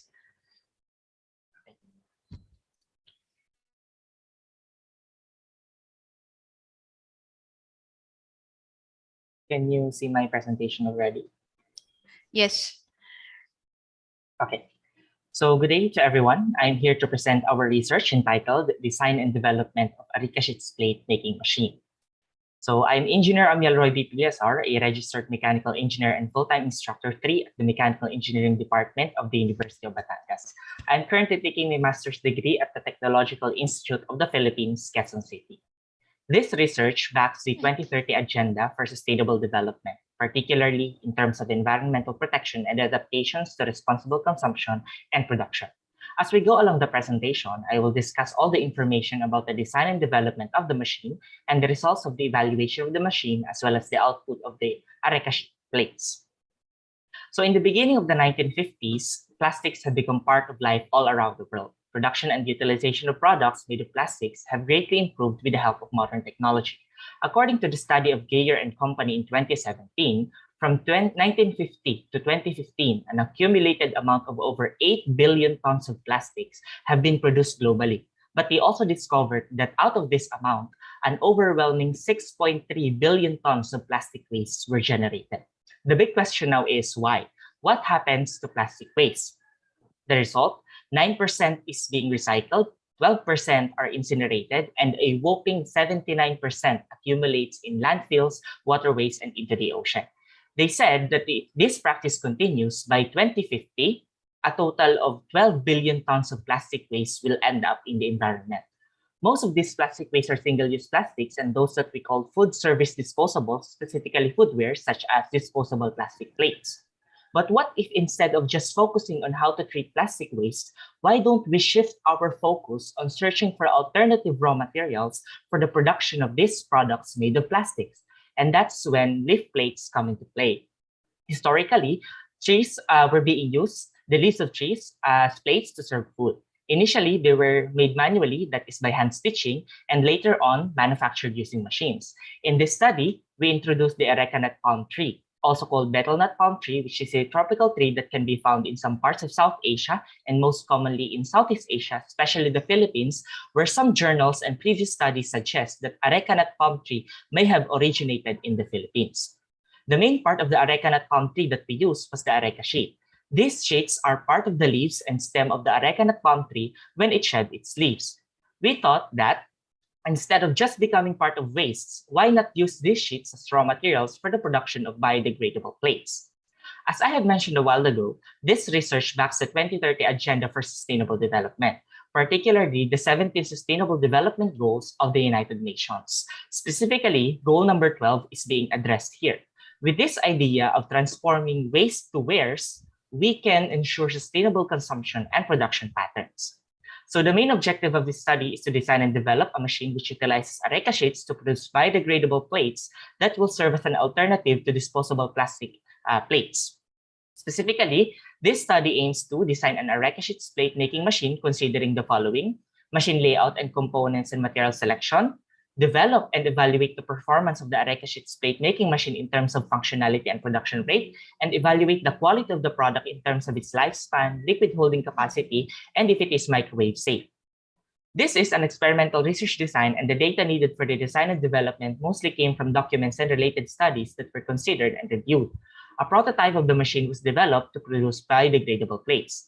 After undergoing several processes such as soaking the areca sheets in water to accumulate some moisture content, pressing the dried areca sheets between heated dies, and cutting the molded areca sheet plates, biodegradable areca sheet plates were produced.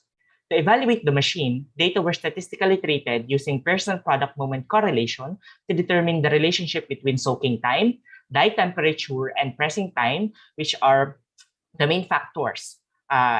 The evaluation of the output product was also done. So this is the prototype of the machine. The image on the left is the 3D model made from CAD software, while the image on the right is the actual prototype of the machine. There are several components of the machine that are needed to perform the necessary operations for plate making. The first one is the control panel, which is composed of the on and off switch, command buttons for molding and cutting processes, temperature controller, and indicator lights. Next are the molder and the cutter made of stainless steel, which are primarily involved in the molding and cutting processes of the areca sheet plates. They consist of a pair of die each, the upper and lower dies measuring 9 inches in diameter, which determine the size of the plates. Heating coils found inside the upper and lower dies of the molder, and a thermocouple to sense the temperature of the molder and transmit it to the temperature controller in the control panel. Next is the hydraulic system, which is composed of a 3 horsepower induction motor that is used to power the piston pump, which is responsible for pumping the liquid into the hydraulic press rated at 1,500 psi. Both the cutter and the molder used a hydraulic press. And last is the frame, which is made of steel, which holds the whole machine together. The base length is 62 inches, the base width is 24 inches, and the frame height is 70 inches. To understand the operation of the machine and how the production of areca sheet plates is achieved, here is a video for that. So we will see here the raw materials for the that we will be utilizing in our machine, and the several components which I have mentioned earlier. So the areca sheets from the areca nut palm tree are the raw materials. So the system components, we have here our control panel. Wherein in the control panel, we can see here the temperature controller, and the temperature of the dies are being displayed here. So the cycle time of the cutter here, which is the time it took for the upper die of the cutter to be pressed down and return to its initial position, is 6.5 seconds, which is based on the design. While for our molder, the cycle time of the molder, which is the time it took for the upper die of the molder to be pressed down and return to its initial position, is 10 seconds, which is also based on the design. So here's the operation of the molder. And we will also see here the operation of our machine. Here, the operation in the production of leaf plates. So first, we need to set the temperature to 70 degrees. This was based on the result of the trials conducted for this study. Then put the raw materials into the molder and wait for 10 seconds, which is also a result of the study conducted. And wait for the 10 seconds to mold the areca sheets into plates.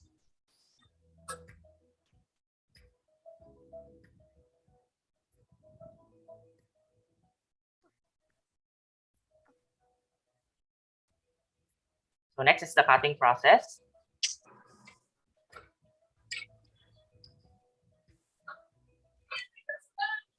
And now the output product is produced. So after 20 trials, we have evaluated the functionality of the machine, and the result is a 94.16% functional machine. So the results show that the machine works well and in accordance with its intended function. So in connection with the result of the functionality test, the relationship of soaking time, die temperatures, and pressing time were evaluated. So the table shows 30 seconds, 1 minute, 3 minutes, and 5 minutes soaking time over 5 different die temperature ranges and pressing time. So the quality of the output products is graded based on its texture, form, dryness, and appearance. We have a remark for 1 for good quality and 2 for poor quality. So as we can see from the preceding tables, increase in soaking time requires a higher temperature for the upper and lower dies, but shorter pressing time. These combinations of the parameters produce good quality of areca sheets. Now, the conclusion from the result of the trials was supported by the Pearson product moment correlation, which was done to determine the relationship among the parameters involved.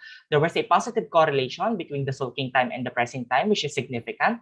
And there was a negative correlation between the temperature and pressing time, which is also significant.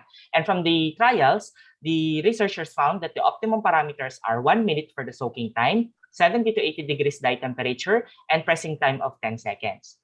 And from these optimum parameters, we can now use them to determine the production rate of the machine using the formula. The production time is total pressing time plus the cycle time of the cutter. Total pressing time equals optimum pressing time plus the cycle time of the molder.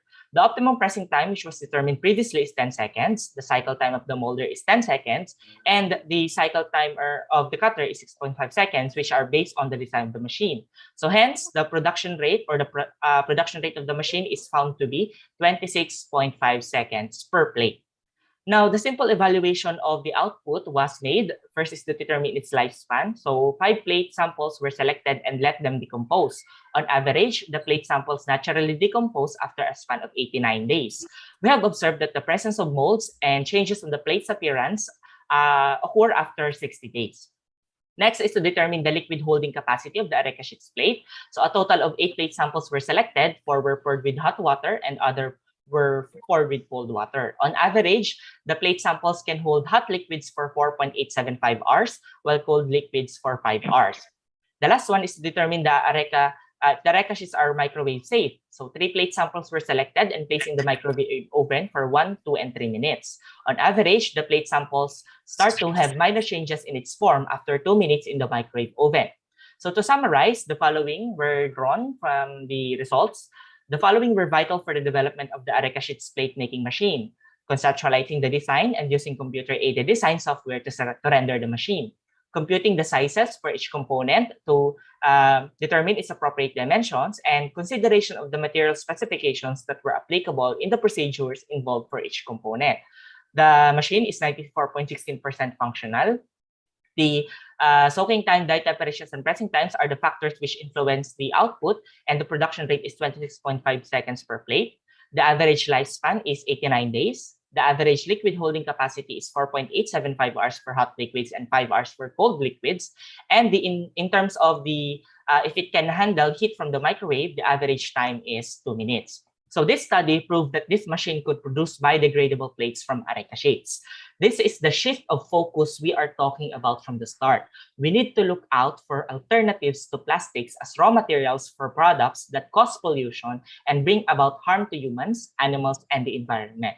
And with that, thank you very much for listening. Thank you so much for your presentation.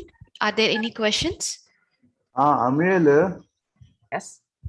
this kind of machines are already available commercially in the market, no? Yes, commonly in India, but here in the Philippines, we have seen that there are no machines like this being produced. In Philippines? Yes, yes, sir. Okay. Have you designed all the components of the machine? Yeah, from the hydraulic system, the hydraulic press, the yeah. Is it economically viable? Because you are saying 26.5 seconds per plate, something like that. Yes. Cycle time. Yes. So at first, we all think that this has a very large initial cost, but if you look on the long term, we can see that continuous production of this can outweigh the initial cost of the machine. So it is, I think, economical. Okay, thank you. We can move on to the next presenter. Okay, thank you for the presenter. And moving on to the next presenter that we have is Rosa Maria C. Sayabyab, a proposed model of instructors teaching load distribution using goal programming. Can we have Rosa Maria C. Sayabyab for your presentation? Morning. So can you hear my... Good morning. audio? Yes, we can hear your audio. Using goal Okay. So good morning. So I am here to present our research study entitled The Proposed Model of Instructors Teaching Load Distribution Using Goal Programming. So my co-researchers are Engineer B. Cueto and Engineer Eliza Nicole B. Maranan. So for the abstract of the study, so for my biography, so I am a certified industrial engineer, certified public accountant, and certified tax technician. I finished Masters of Engineering in Industrial Engineering, and I'm a current assistant professor of the University of Batangas. So for the abstract, every academic institution periodically prepares a TD class, course, faculty assignment term as university timetabling. So our paper addressed the first stage, which is the teaching load distribution to faculty members. So by simultaneously maximizing the teacher's preference and minimizing the deviation in terms of total number of units and number of preparations. So we used analytic solver for solving this, and our model provided a higher total preference rating to lower deviations in terms of number of units and preparations. So Allen in 1997 defined faculty workload as the composite of all professional tasks by the faculty. So this includes teaching, class preparation, and other instructional activities, research, and of course, public service. So however, teaching is generally the largest component, and most of the workload policies primarily focus on teaching. And in most instances, teaching loads are measured in terms of credit hours and credit units per semester. So what are the consequences of poor workload distribution? So Roberts and Turnbull in 2004 surveyed 291 nurse educators, found that a high teaching load limits scholarship activity.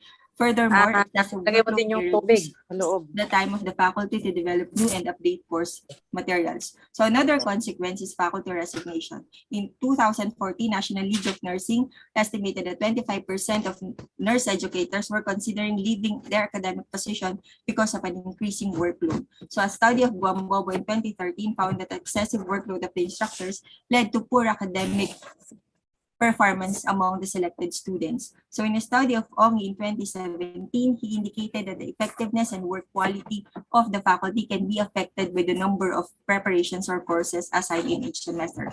Another consequence is the poor workload distribution or work conflict due to the unbalanced load distribution, primarily in terms of number of units, which is the normal basis of compensation, and the number of preparation. And of course, lastly is the low job satisfaction and motivation, especially when the subject given to him or her are not fully aligned with his or her preference or expertise.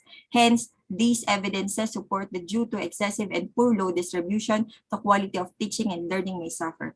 Thus, this research aims to provide a mathematical model that for teaching load distribution that will maximize instructors' preference and minimize the deviations in terms of total number of units and number of preparations. And of course, apply our proposed model to the HEI.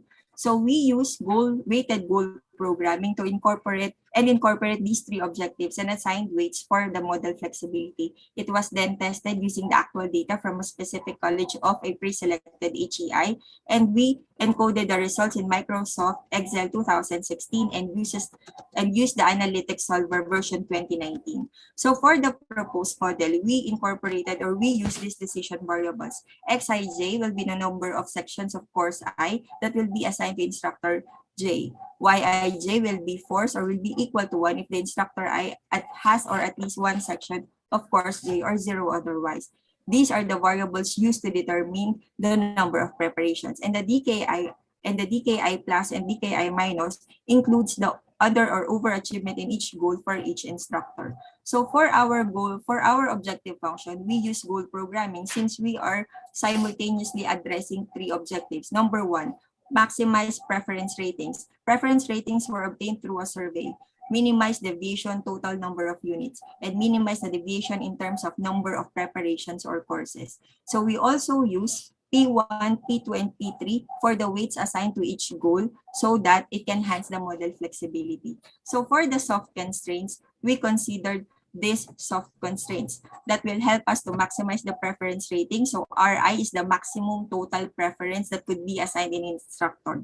The D1I is the deviation. So the model will minimize the deviation from this ideal value. Similarly, with the minimized deviation for total units and total preparation, so we have identified the ideal number or maximum total number of units per instructor, which is based on the current policies of the HEI, and the NI is the balanced number of preparations. So the D2I and the 3.3I are the deviations from these ideal values, and our model will minimize this deviation.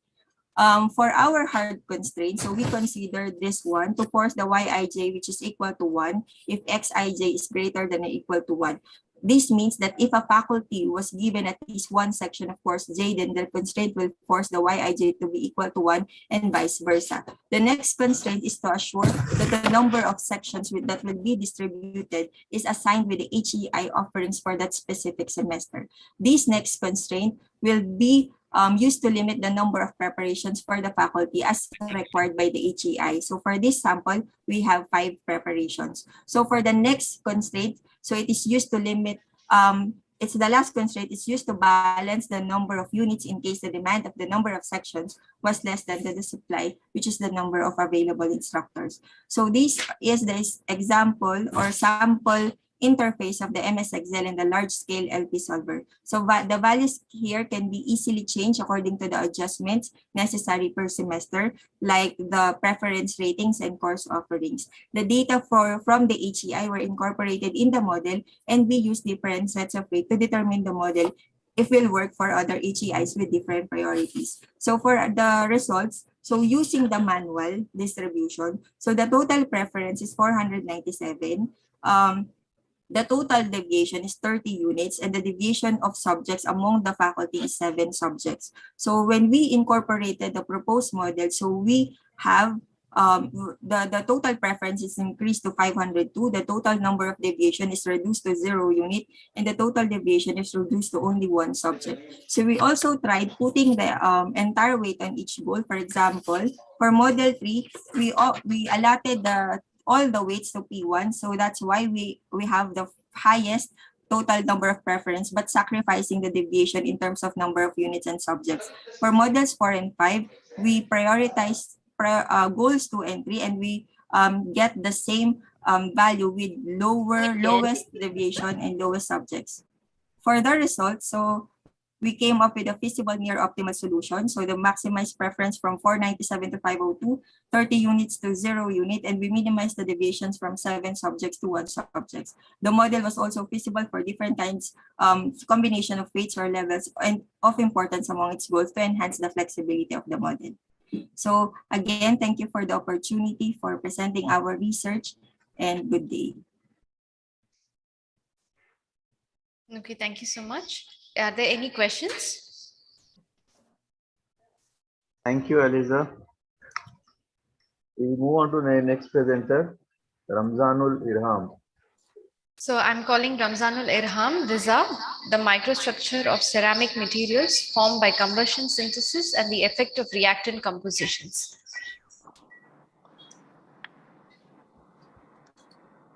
Ramzul Irham Riza.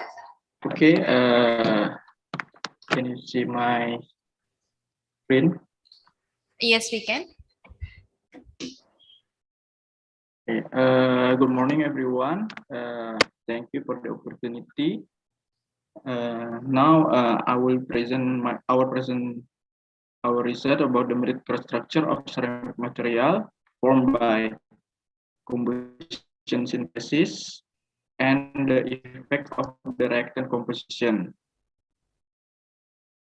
Okay, here's my biography. My name is Ramzul Irham Riza, and then my association is Mechanical Engineering, Muhammadiyah University Surakarta, Indonesia. First, abstract ceramics have been attractive as the advanced materials for high temperature application due to their advantage such as high modulus, high hardness, high melting temperature, and high corrosion resistance. So our background from our research is the ceramic material have the high modulus, high hardness, high melting temperature, and high corrosion resistance. So that these materials will be superb for that kind of condition.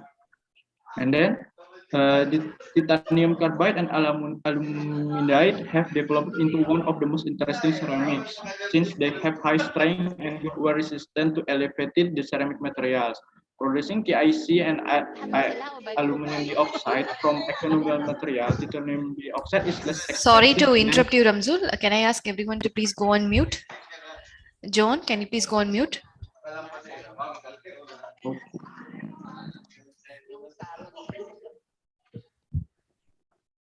Okay, please carry on, Ramzul. Okay. The objective from the study to explore the combustion synthesis of titanium carbide, aluminum Al2O3, and investigate the effect of the reactant composition on the combustion process and the microstructure of synthesis products. The combustion synthesis was carried out in the combustion chamber with an atmospheric condition. The ignition technique to initiate the combustion synthesis was performed using the arch flame. The microstructure and mechanical properties of the synthesis product were observed by using SEM and XRD. Ceramic materials such as TIC and TiB2, SiC, and aluminum have sparked a lot of interest as strong protective coatings in variety of industrial application due to their great hardness and resistance. Due to its high modulus, high hardness, high melting temperature, and strong corrosion resistance, titanium carbide has emerged as the most fascinating ceramic for high temperature application. The first ceramic is described as a class of inorganic non-metallic solids that are manufactured and or used at the high temperatures. Oxide, carbides, and nitrides are the most prevalent ceramic materials. Ceramics are also made with silicide, borides, phosphides, and selenides. High temperatures are used in ceramic production. The ceramics production is produced by high temperature. So our research here by using combustion synthesis.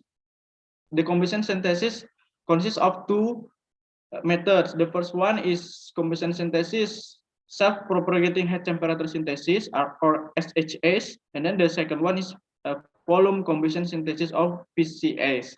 In this research, we do the combustion synthesis by using the first method. First method, combustion synthesis by using self-propagating high temperature synthesis. Powder was chosen as the reactant in this study because it allows for the creation of the complicated product geometries and allows for the near net shape formation, which eliminates the need for the machining procedures. Aluminum, titanium, dioxide, carbon black, and alumina particles were employed in this study. The use of titanium dioxide to obtain TIC, titanium carbide indirectly is advantageous since it's less costly. It's less costly than using elemental titanium powder. So our synthesis to find the TIC. Furthermore, titanium dioxide has low volatile organic compound or VOC content, allowing to meet global environment standard. So the reaction we use for this synthesis is titanium dioxide plus aluminum plus carbon become TIC and alumina.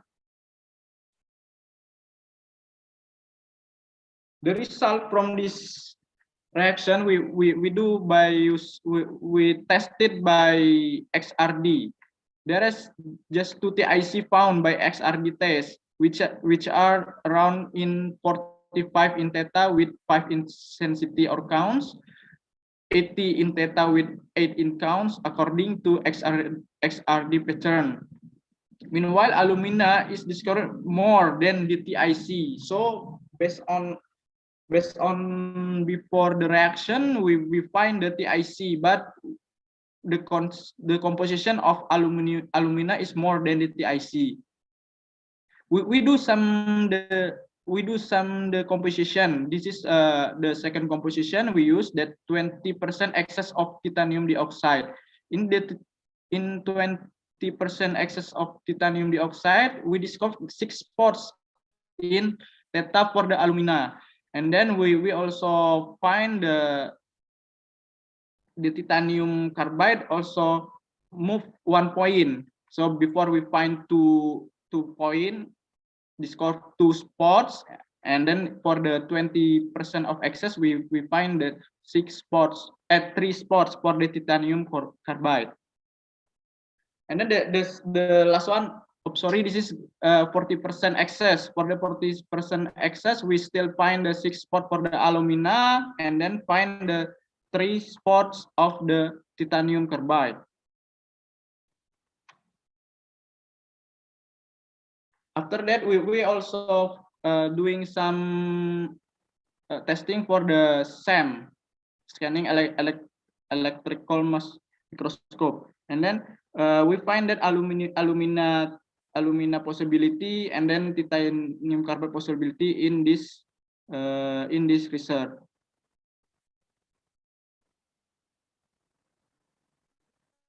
So the conclusion, the use of the combustion synthesis to produce the ceramic material proved successful. The ignition and the flame propagation have been modified by the reactant composition. SEM and XRD may be used to determine the phase composition of the produced product. The presence of alumina can be observed clearly in the XRD pattern. However, the XRD spectra of titanium carbide, the result of combustion process, are missing. It's not good as the alumina. The porosity of the reacted products show the influence of the reactant composition on the microstructure of the synthesized product. With increasing amount of titanium dioxide and carbon resulting increased porosity. The growing titanium dioxide and carbon content can also be seen in XRD pattern.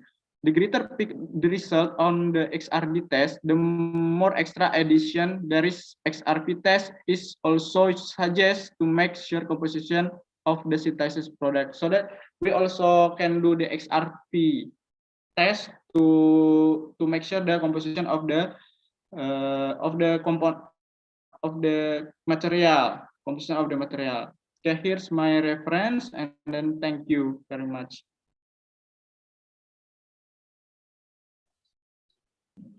Thank you, Ramzul. It was a nice work. Any questions from the audience?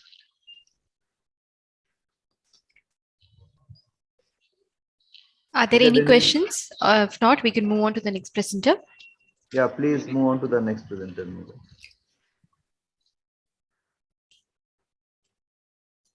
Okay, moving on to the next presenter that we have is Peter Paul C. Calderon, effectiveness of automotive lighting system powered by 220 volt 3 ampere power supply. Peter Paul Q. Calderon, could we have your presentation, please?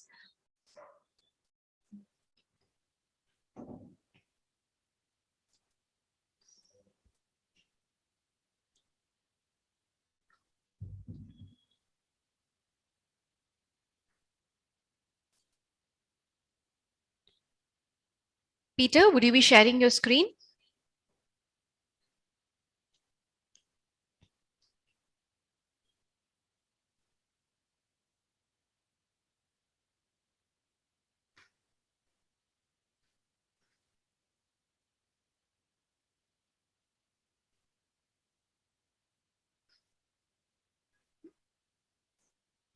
Peter, could you please give us a response?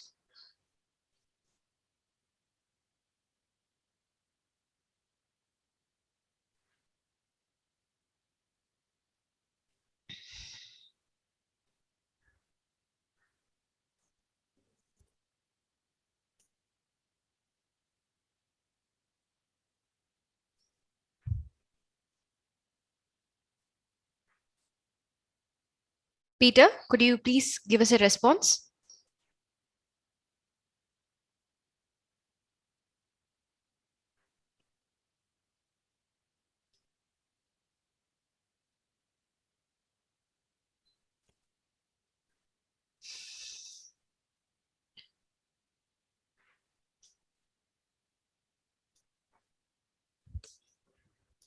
Okay.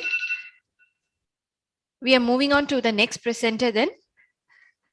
Okay, so next is Rosalinda L. Abad, investment cost analysis of the developed hand tractor driven onion harvester. Can we have Rosalinda, please?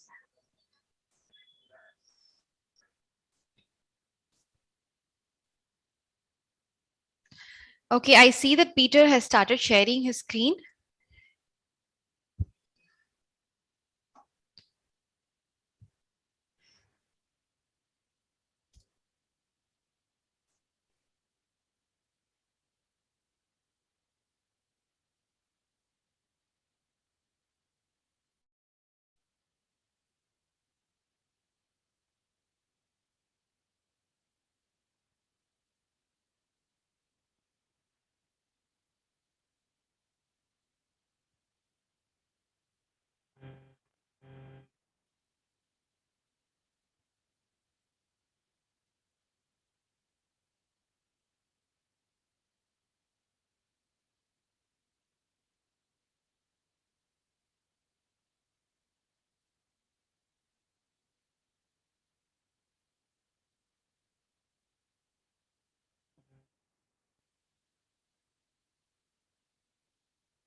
Peter, your voice is not audible.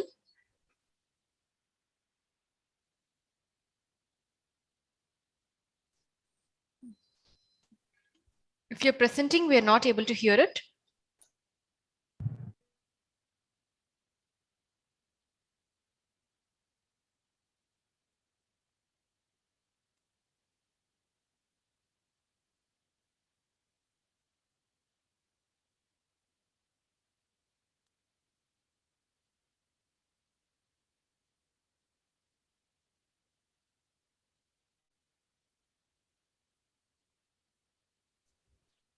Peter, if you could give us a response or even in the chat box.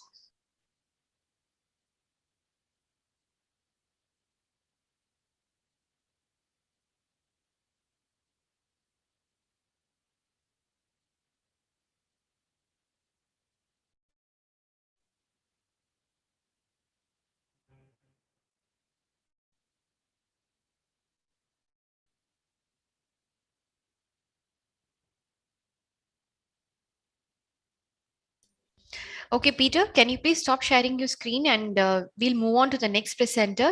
As we'll give you time to figure out your audio. Thank you, Peter. So the next is Rosalinda. You're welcome to present. Good afternoon. I am audible. Am I audible? Yes, you're audible. Okay. So to my fellow researchers, evaluators, viewers of the Second International Conference on Engineering, Social Sciences and Humanities, pleasant afternoon. I am Rosalinda Abad, a faculty member of the Don Mariano Marcos Memorial State University, La Union, Philippines, and I am here to present a research titled Investment Cost Analysis of the Developed Hand Tractor-Driven Onion Harvester. So investments in agricultural machinery increase the farm power supply, thereby more tasks are timely completed and more areas are cultivated. However, investing in agricultural machinery requires a minimum condition to adhere to ensure efficient mechanization. These are the suitability to small farms, simple design and technology, and affordability. And Philippines, where the average land holding is 1.29 hectares per farm, the prioritization of agricultural machinery suited to small farms is needed for sustainable utilization and productivity. It must be centered on investing, providing the needs of farmers effectively and efficiently. More importantly, the drudgery reduction associated with manual labor is the key element of sustainable mechanization, accessing appropriate forms of farm power. The affordability of machines should not be limited to the farmer's ability. The farmers need to be educated because making a smart decision can reduce machinery cost as much as 6,898.70 per hectare. The significant decrease in machinery costs to all farmers in the country could salvage profit and inaccurate investments. Thus, prioritizing machinery development covering investment analysis is the key for effective machinery management and sustainable machinery utilization. So for the objective to assist local farmers in investing in this developed onion harvester, the study aimed to calculate the investment cost parameters of break-even point, payback period, and benefit cost ratio, the BCR, and compare the cost of manual and mechanical harvesting using the hand tractor-driven onion harvester. So for the specific objective number 1, which is the investment analysis, the 3 parameters of investment analysis were used to determine the economic feasibility of the machine. These are the break-even point analysis, the payback period, and the BCR, or the benefit cost ratio. The investment cost of the hand tractor was not considered in the calculation. However, the tractor cost, or the cost of operation, was calculated as variable cost since the onion harvester is driven by the hand tractor. So for the break-even point analysis, the BEP is the point at which the total cost and the total gross revenue intersect. It is also known as a point at which neither profit nor loss is made known. So for the solving of BEP, there are 9 equations involved. These are the solving of the investment cost, the salvage value, the depreciation, the fixed cost, the variable cost, the total harvesting capacity, the harvesting capacity of the machine, the break-even point, and the annual net income. So for the payback period, it indicates the length of time it will take for the investment to be recovered. It is also called simple payout method that concerns on the liquidity of the project, not on the profitability. So the solving for the payback period is the investment cost all over the annual net income. Next is the BCR. It's one of the standard procedures accepted for decisions of making go, no, or go on investing the onion harvested compared to alternatives. If the value of BCR is greater than 1.0, the investment is feasible. However, if the value of BCR is less than 1.0, the investment of the machine is not recommended. So in solving for a BCR, there are 3 equations involved: the present worth benefits, the present worth cost, and the BCR. So for the specific objective number 2, the cost comparison of manual versus mechanical harvesting. So to eliminate bias in data collection, 2 onion farmers implemented the manual harvesting of the onion, and 2 onion farmers operated the onion harvester. The onion in the 24 experimental plots, so the dimension is 10 meters by 0.5 per plot, are tapped based on the market standards for both harvesting methods before the start of data collection. So this is the onion harvester. The onion harvester is a hand tractor implement capable of digging, lifting, cleaning, and collecting onion bulbs in one operations. The parts were made locally available materials and fabricated by a local manufacturer. The main parts are the main frame, the digger blade, the power transmission system, the sole onion separation device, and the discharge cart. And based on the evaluation, the harvesting capacity is 0.03 hectare per hour, or 300 square meters per hour, and the fuel consumption is 1.35 liters per hour. So this is the manual harvesting operation, which is a very tedious operation here in the country.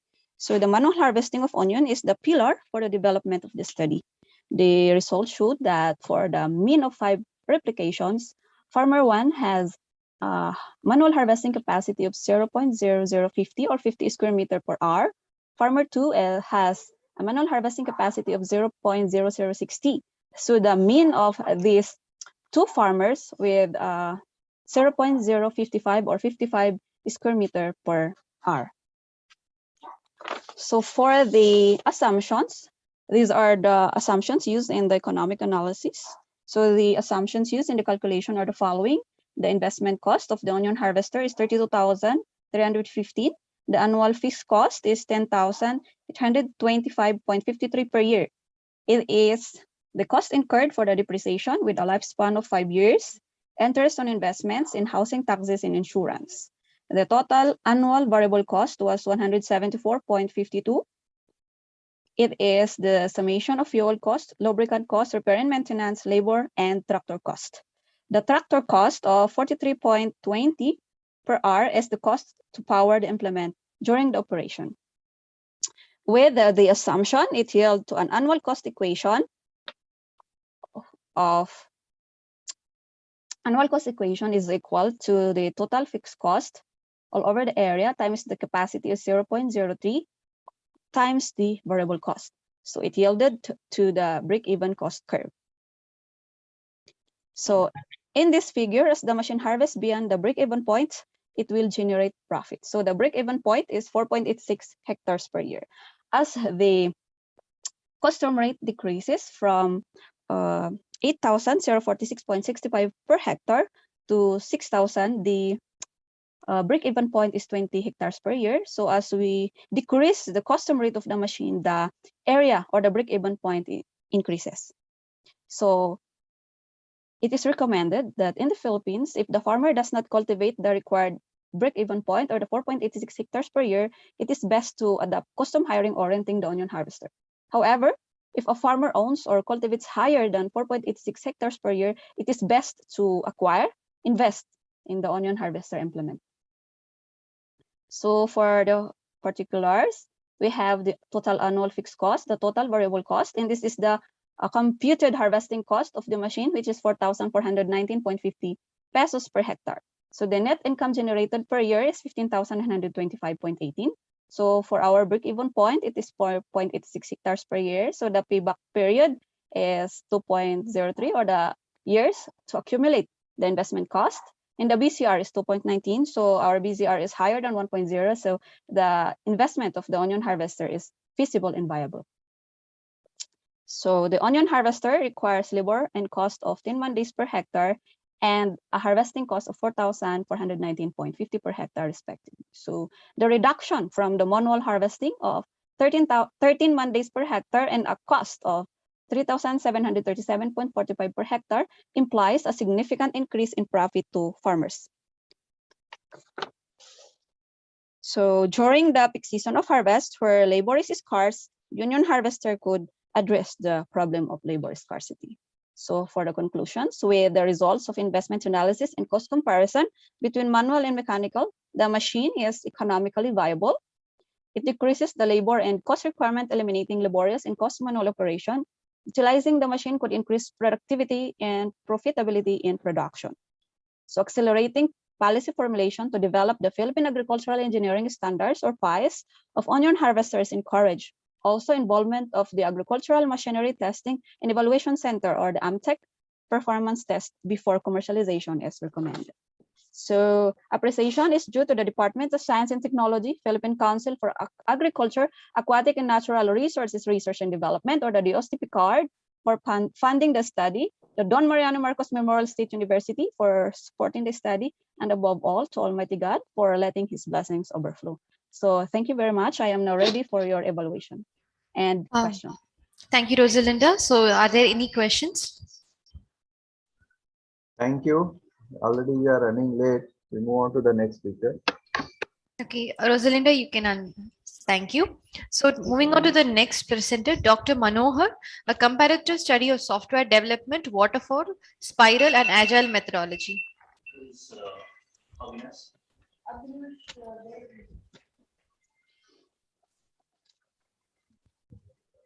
Can you see my screen, madam?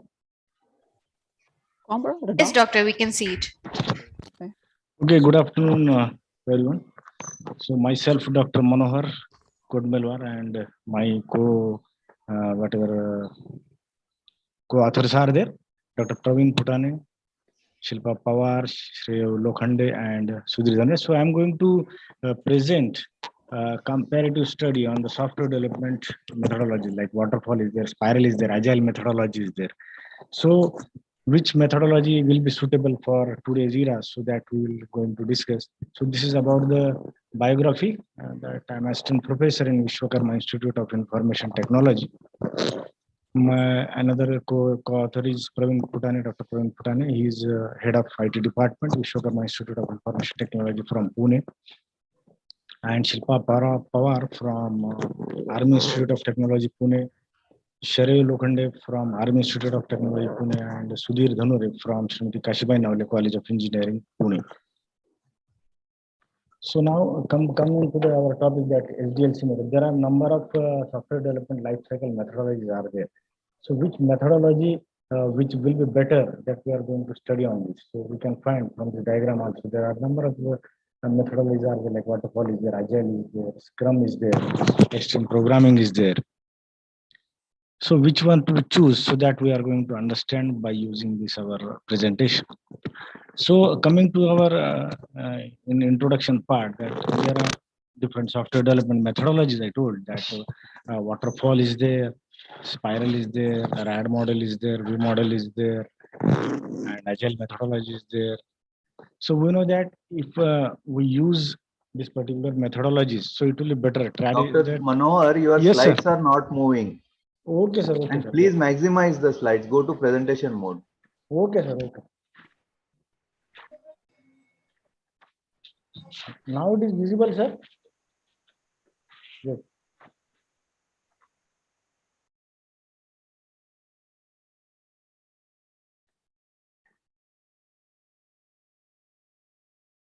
Now it is visible, sir.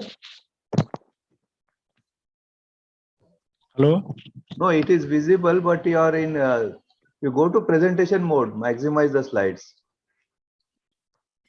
Please put it on slideshow, Doctor. Slideshow, yeah. Yeah, put it from current slide. Yes. Now it's okay, madam. No, it's not yet visible. But I am using this from current slide only. Okay, you can unshare your screen. Okay. Put it on slideshow and then share it.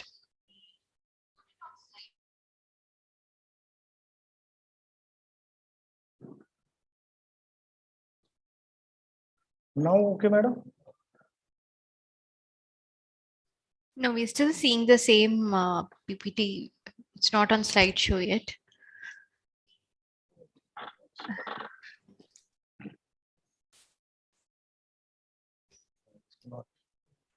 Set up a slideshow. Set up advanced slideshow.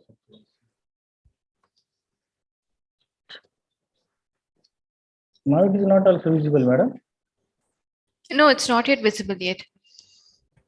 How come we are going to present daily? Now? No, sir, we're not able to see it yet. But I think you can just move on with it as we are short on time. Okay, okay, madam. Okay. So related to the software development methodologies, we have various methodologies. So methodologies we have to use, otherwise what will happen that we don't have some of the planning related when our project will start and when our project will end and what are the different tasks are involved. So that is important for us to choose some of the software development methodologies for completing the projects.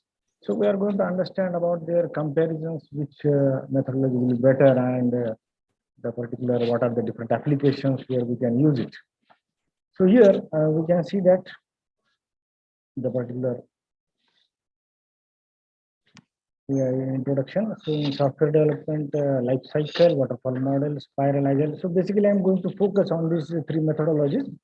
There exist number of methodologies, but I'm going to focus on these three methodologies. So here in the software development life cycle, if you see that what time and how the processes will happen, so that we start from planning, and once we plan it that we want to develop this project, we go for the requirement analysis, that will take the requirement from the customer, and we analyze that requirements. According to that requirement analysis, what we do is that we prepare some architecture designs. So those blueprints which will help us for what? For the development section to develop that particular project. So once we develop this project, so we go for the testing, because before delivery, we have to test it, and once we test it, we are going to confirm that whatever customer want this output we have generated, and we'll give it to the particular customer, and then once the customer will use it, in future it may happen that some of the maintenance parts may occur, and that will provide the solution. So this is what the diagram will show, that how we're going from planning to maintenance phase, right? So now coming to our waterfall model. So in waterfall model, we have seen that how the processing will happen for the development of the particular project. So we can see that. So in this, we divided that particular all phases into the particular order, that requirement analysis design. But what will happen is that there is no any what we consider as a feedback type of is there, or once we complete the analysis part, we go to the design part. Once we complete the design part, we go to the coding part. So like this, the flow is sequential flow. Here you cannot go backward that let us have some problem. So let us go to the again design phase, and so it is not actually possible in our waterfall model. But this is a traditional model which we are using from number of years. So now coming to the spiral model, we have some, this is one evolutionary model. In this evolutionary model, you can look at that. The development is will happen, but in what we consider the risk management, that is most important. We divide into these 4 sections, and the most important part we consider in this is the risk management. So every time we are going to check the risk, what are the different alternative solutions we have, and according to that alternative solutions, we are going to going for the development. So once we complete it, then we'll go for the next phase of creation. So the depend on the complexity of project, the number of phases will increase in the spiral model. Now next comes to the agile methodology. If you see that in this agile methodology, so we have the particular, we'll take that product, take that particular problem statement, we divide into that product backlogs, and what we do is that we take one particular backlog from that particular product backlog and make a sprint of it. And we know that in agile method, the important point is that there is a one scrum master is there, and daily we have the meeting in the morning section, that what we are going to do, what we have did, and what problems you face yesterday. So in every meeting in the morning it will happen, and we can see that once we complete this particular unit, we call the customer and we'll show that whether customer is happy or not, or customer is satisfied with that particular unit. Once he is satisfied, he will understand that we can go for the next sprint. So we'll take these things from the product backlog, and we'll make the development. So these are some of the literature viewpoint that various authors, reputed authors, have given this suggestions in their papers.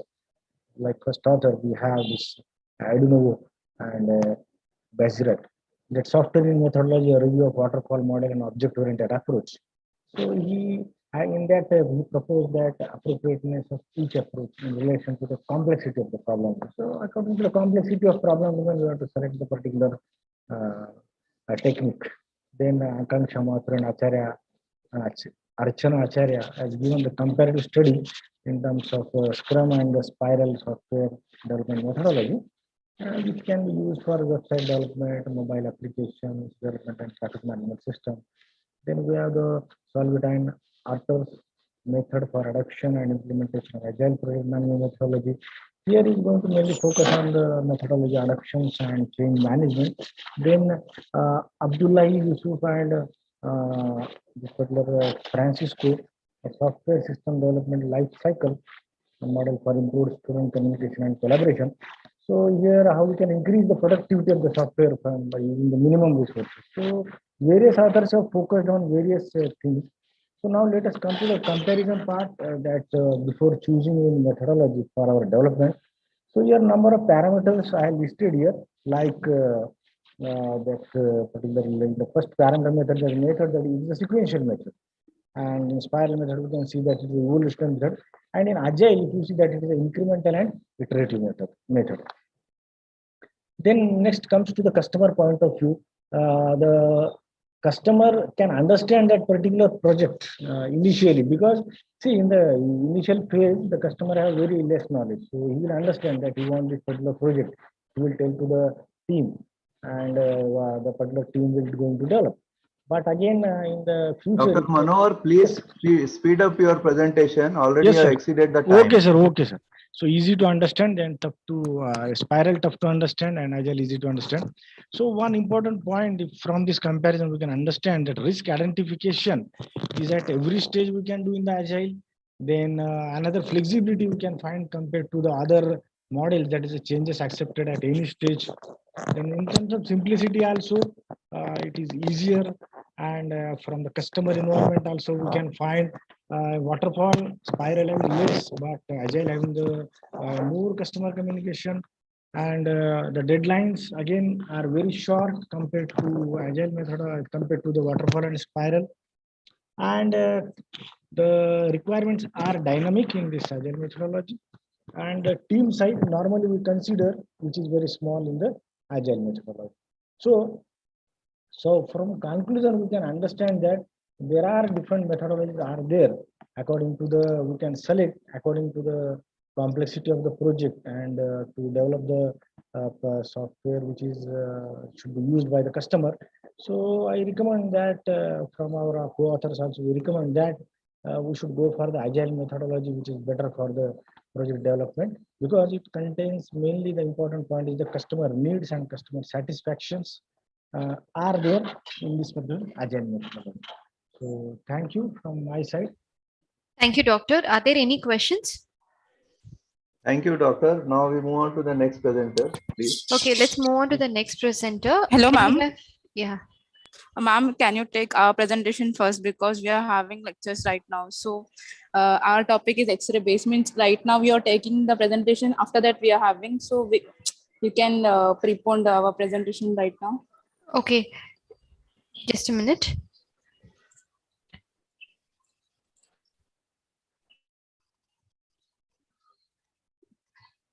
Okay, sure. You can start your presentation now.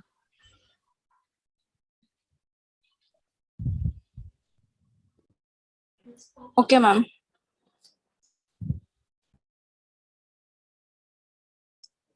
Manav. I think Manohar needs to stop his presentation. Then I will be able to. Could you please state your topic and start your presentation?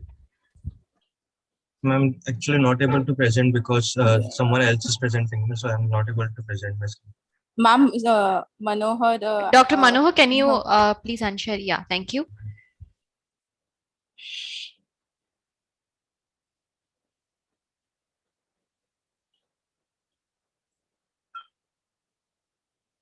So good morning, everyone. Our topic is X-ray based COVID-19 detection system. So Professor Sarish Chintan Chetwa, Isaac Bharti Girla, and Manav Khemani, Hitesh Motwane, and Disha Mangwani are the co-authors of this topic. Second, next slide. So we are from the Department of Electronics and Telecommunication Engineering, and we are right now pursuing engineering from Vivekananda Education Society Institute of Technology, Chembur, Mumbai. Next slide. So basically our abstract of our paper is that we have classified COVID-19 and pneumonia using the deep learning. We have used the visualization architecture to identify whether the person is suffering from the COVID or pneumonia. So for this purpose, we have collected pneumonia and normal X-rays images.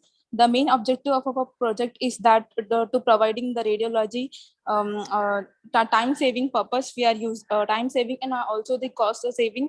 For cost saving purpose, we are using this project. So we are taking directly input as X-rays and distinguishing whether the person is suffering from COVID pneumonia or normal. So as the whole world is facing with the health crisis, which is unique in its kind, that is COVID-19, the symptoms of COVID-19 and pneumonia is basically similar. So it becomes difficult for it, the radiographers also, which is pneumonia and which is COVID. So it had to differentiating in an efficient way. So detection system also gives a report which takes a time and it is also a cost efficient, so we can use for this X-ray based COVID-19 detection system. Next slide. So the main problem of our project description is to overcome the problem, creating a model that uses X-ray which are combined with convolution neural network and used to differentiate between COVID-19 pneumonia, so that the diagnosis patient can identify as soon as possible after detection. So next slide. Over to you, Manav. So coming to the flowchart, so we have taken images from Kaggle, which we have taken 15,000 images from which we are using 13,000 images for training and 2,000 rest of the images for testing of Then we did the pre-processing on the image since our model, which is VGG16, takes only image as 224 and 224, and then we did some resizing of the images so that it can run smoothly. Then we loaded our model, which is VGG16, which predicts whether the patient has COVID-19 or non pneumonia or he is normal. Okay, so coming to our just a minute. Coming to our GUI part.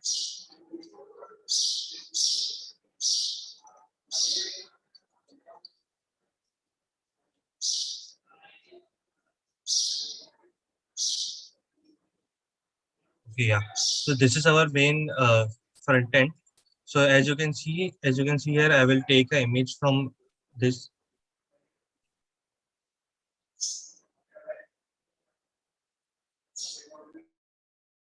So as you can see here, I have taken an image, then I will put it in here, and it will predict whether the patient had pneumonia, COVID, or normal. So here, as you can see, it is predicted that this particular patient had COVID.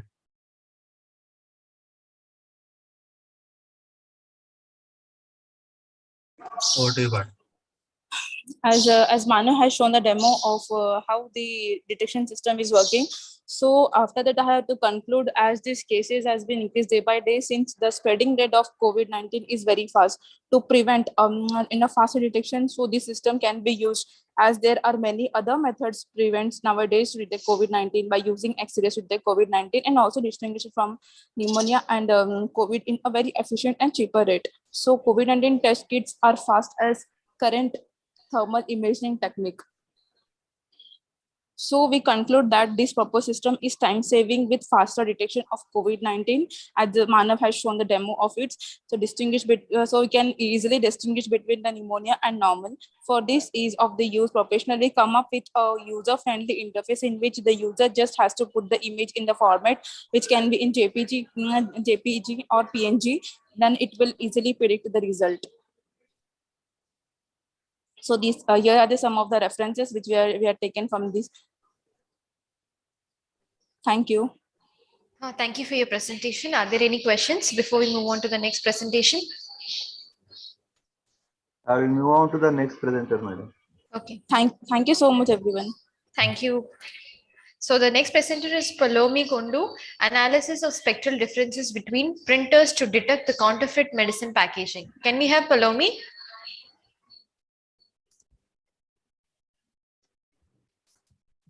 Hello, ma'am. I am Hello, audible? Palomi. Yes, you're audible.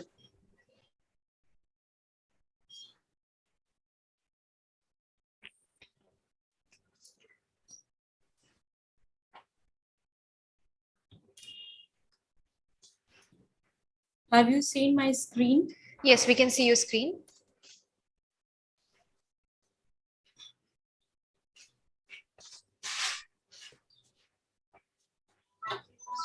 Yeah. Ma'am, is it, if I go to the presentation mode, it will take huge time. So can I present in this way? Sure, Palomi, it's fine. You can go ahead with this.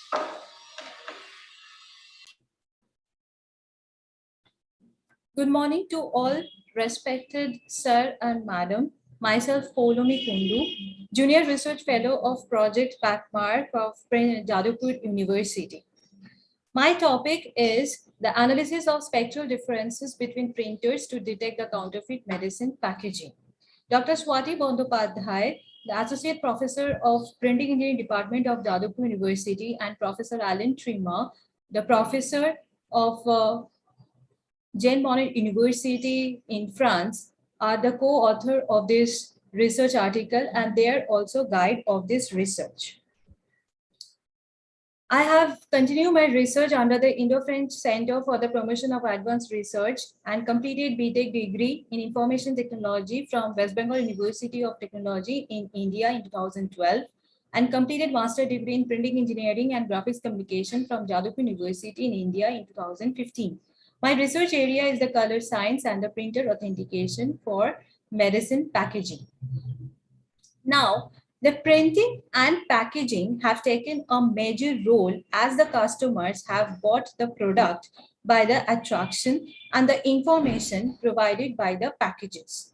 But nowadays, it is very difficult for the customer to identify a product by their packages because it is as the increasing of new technologies and the counterfeiters, it is easily, the packages are easily counterfeited, and it has become threat to the society, to our health, and also our economy. And in this research, we have concentrated on the medicine packaging. And the easiest way of producing the fake medicine packages by using the different digital devices like camera, scanner, etc. So when the images are scanned and reprint it, then we have assumed that the color values have changed.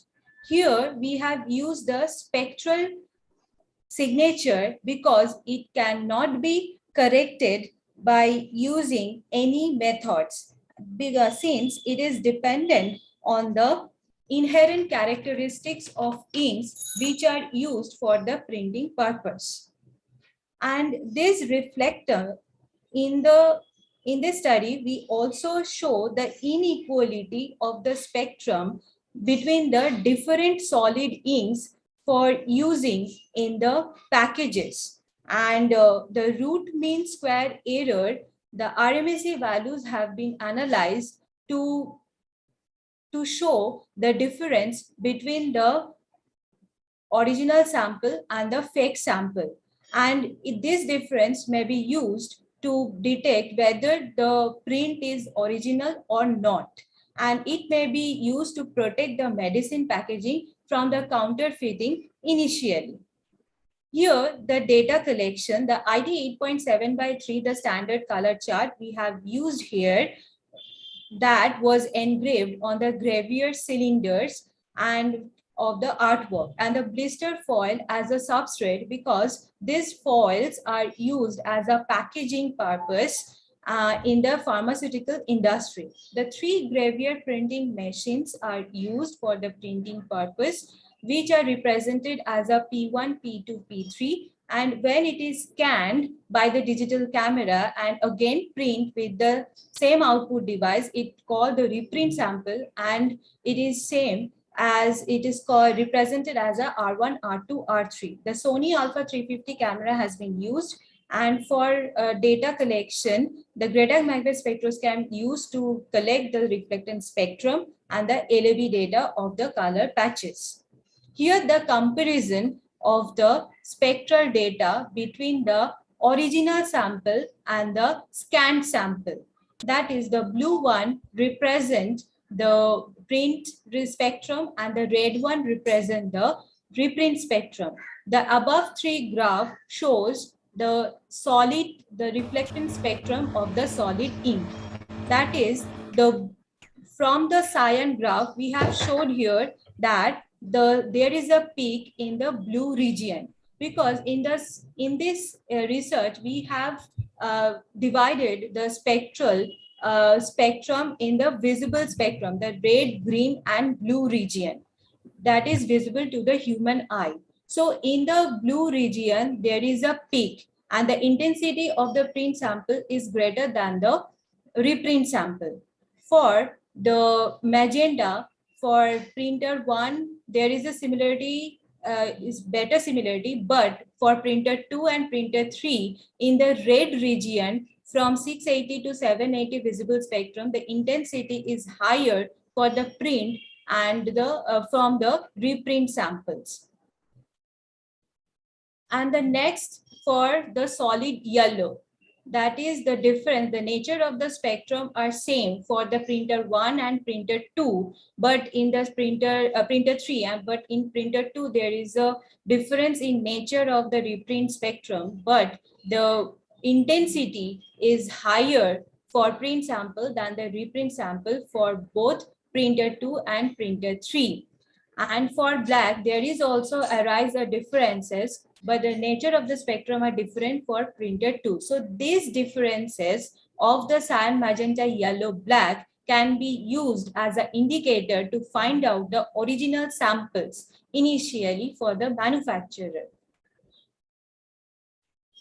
So this is the comparison of the RMSE value of the cyan of the solid colors. Here they represent the cyan where the P1, P2, P1, P2, P1, P3 are the difference between the print sample. When the original sample print with the different printers, then the RMSE value is low. But when it is printed with the when print sample reprinted after scanning with the same output device, then the RMSE value is high.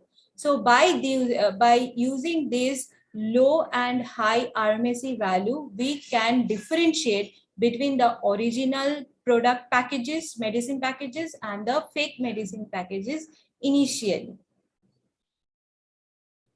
So at the end, we can conclude that this spectral curve is the unique for the specific ink substrate combinations. So it is very unique, and so when it is printed by the gravure printing machine, so it appears a difference and for the different printers. When it is scanned or by the digital camera or scanner, and again it's reprinted with the same output device, then the differences is huge by using the matrix of RMSE. So these spectral differences may be used to detect the original sample within the visible range of the spectrum, red, green, and blue, and it will help to protect the medicine packaging from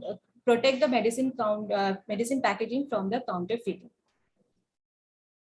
Thank you. Thank you. So are there any questions before we move on to the next presenter? You can unshare your screen. All right, moving on to the next presenter. So can we have Kashif Javed, who will be presenting on seismic analysis of diagrid structure using buckling restraint braces as secondary bracings in different arrangements as per IS 1893/2016. Can we have Kashif Javed? Yes, ma'am. Can you hear me? Yes, I can hear you. Okay.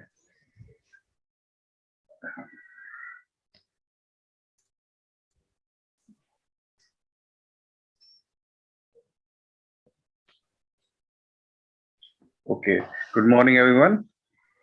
So my name is Kashif Javed, and I'm a master's student in Chandigarh University.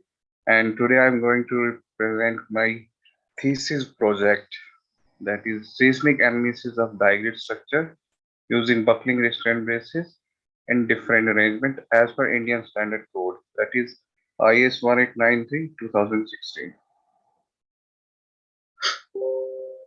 This is the biography, and my guide name is Vipin Verma. So as we know that with the increase in urbanization, the modern infrastructure involves the construction of high-rise buildings.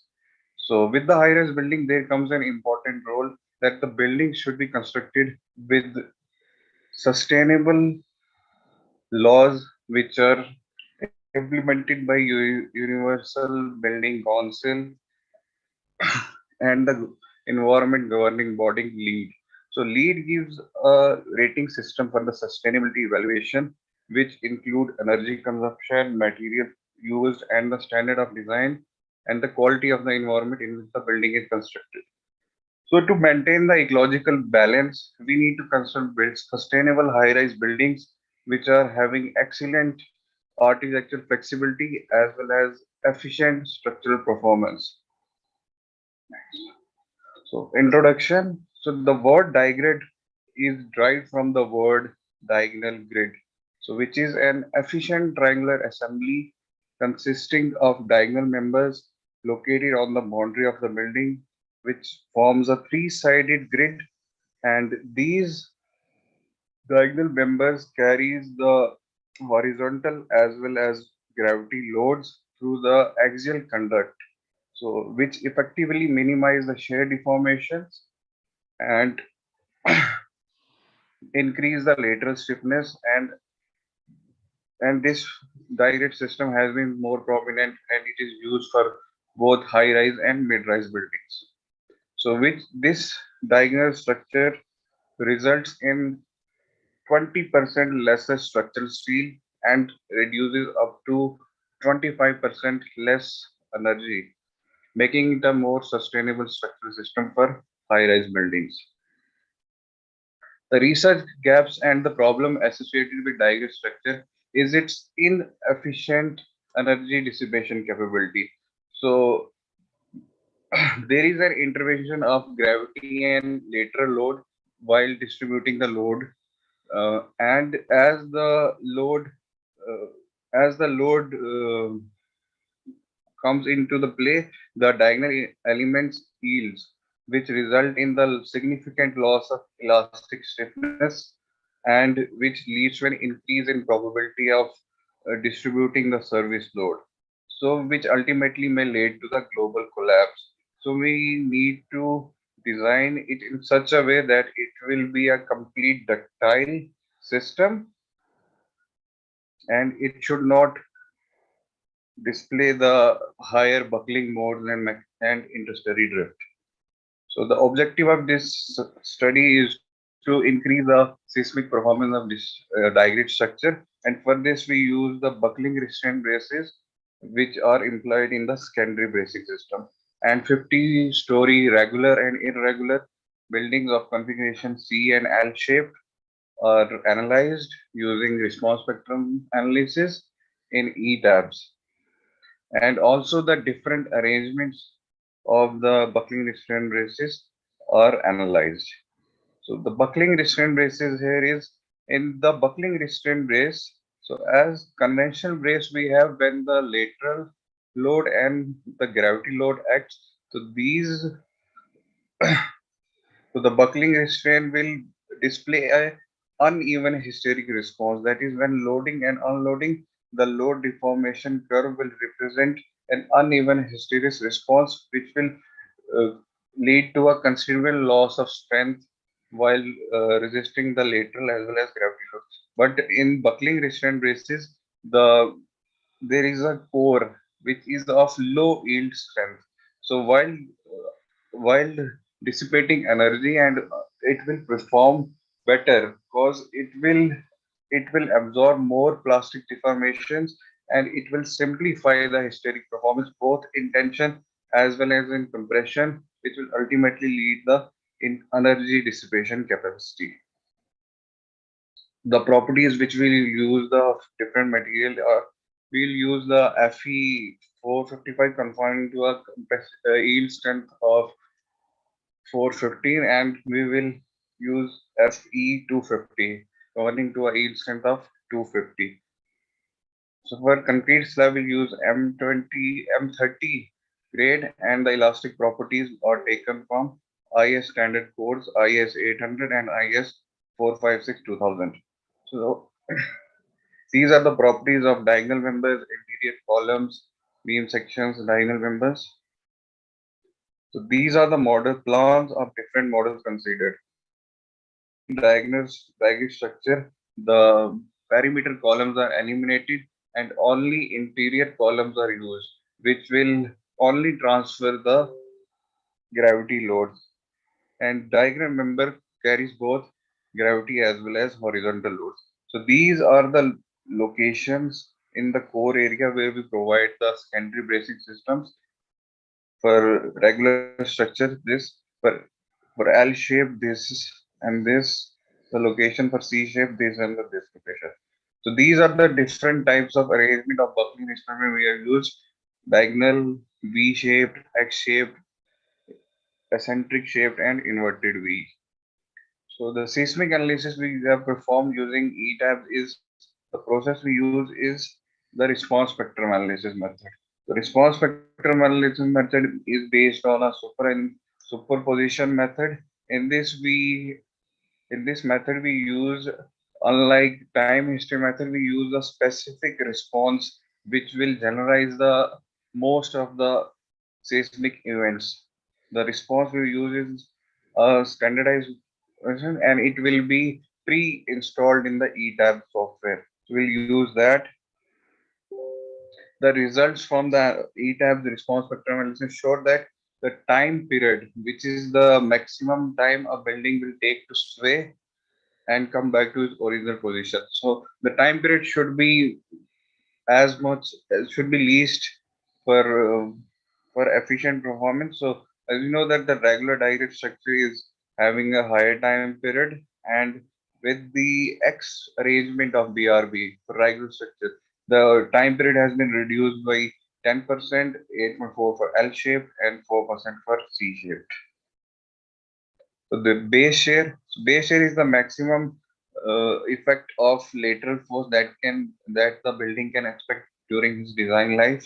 So it should also be minimized. So again, the X-shaped bracing system is performed the best. And here the performance of C-shaped direct structure is not up to the mark, and it shows a higher values as the maximum governed criteria for displacement is exceeded in this C-shaped. Similarly, this is the maximum displacement. Again, the X-shaped diagram structure performed the best. These are the graphs showing the different maximum displacements. The displacement is least in L-shaped diagram structure having X-shaped BRP configuration. So maximum interstory drift is the relative displacement of one story to another story, and here again the X arrangement of the secondary bracing reduces the response. So we can conclude that the digress system is the most suitable system for and most sustainable system for tall buildings. So, and with the introduction of BRBs and the performance of both regular and irregular digress structure is increased significantly. And when the secondary bracings are placed at the core location, they slightly increase the building weight, but they will effectively reduce the time period displacement and maximum story drift up to a certain percentage, which will help in resisting and increasing the seismic performance. So these are the references. Thank you. Thank you, Mr. Kasif. So moving on to the next presenter that we have. So can I have Julie Ann P. Spatula, development of three-phase protection device. Julie Ann, can we have you, please? Ma'am, good afternoon. Good afternoon. Good afternoon, ma'am. Can you hear me? Yes. Your voice is breaking, Julie. Can you see my presentation, ma'am? Yes.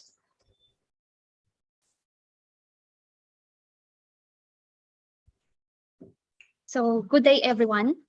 Before I start with the presentation, I would like to thank the organizers for the second International Conference on Engineering, Social Sciences, and Humanities. I am Engineer Julie Ann Pisapitula, electrical engineer by profession. My educational background in management engineering at Don Mariano Marcos Memorial State University. I am currently working as faculty in the Institute of Agricultural and Biosystems Engineering, DIMSU, North La Union Campus, Philippines, presenting the development of three-phase protection device. Providing protection in electrical networks promises bountiful benefits in preventing losses within the system. So as we go on with my presentation, I will be discussing the methods and results of this study. So why three-phase system in electrical network? It is more economical against single-phase system. Electrical systems are more efficient when three-phase loads are being utilized, and important applications, especially in industries. Various reasons that cause the reduction in useful life of three-phase motors includes single phasing, overvoltage, phase reversal, and overheating.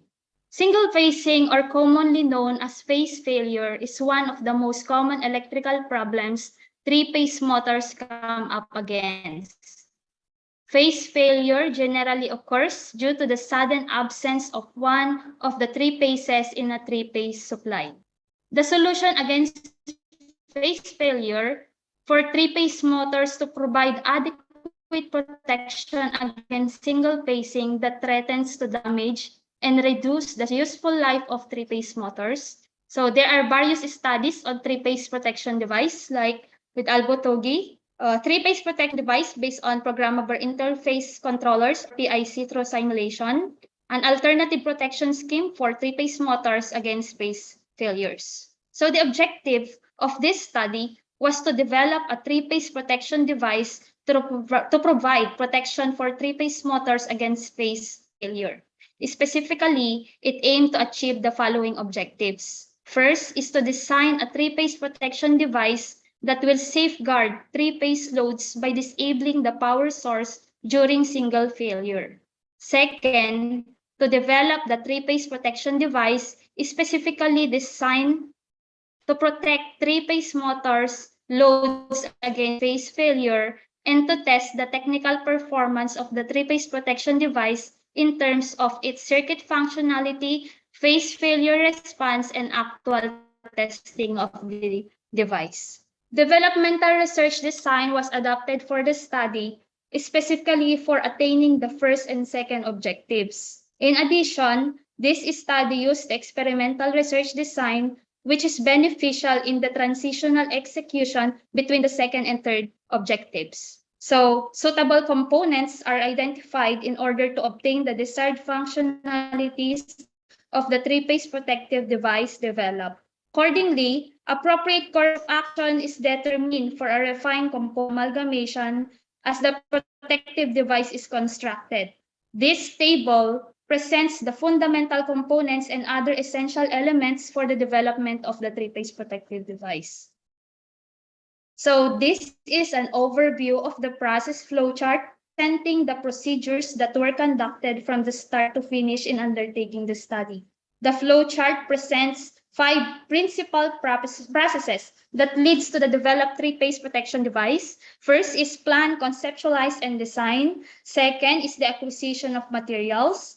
Third, construction and assembly. Fourth, testing of the technical performance of the three-phase protective device in terms of circuit functionality, phase failure response, and actual testing of the three-phase protection device was conducted, which ensured that the entire system achieves the desired output as conceptualized and theorized during the second stage.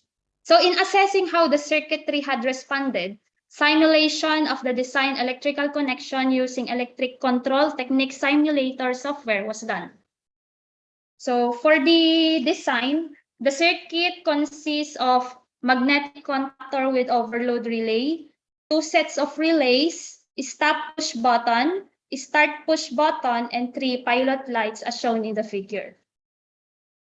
For the simulation of the device, it was made to compare the result during various scenarios in actual testing. Loss of phase in either line 1, line 2, or line 3. So this is a sample simulation of phase failure in line 2 as shown in the figure. So this is the developed three-phase protection device. After confirming the functionality of the conceptualized device through simulation, the three-phase protection device was developed. In testing the technical performance of the three-phase protection device in terms of its circuit functionality, phase failure response, and actual testing, which ensured that the device functions as conceptualized and theorized.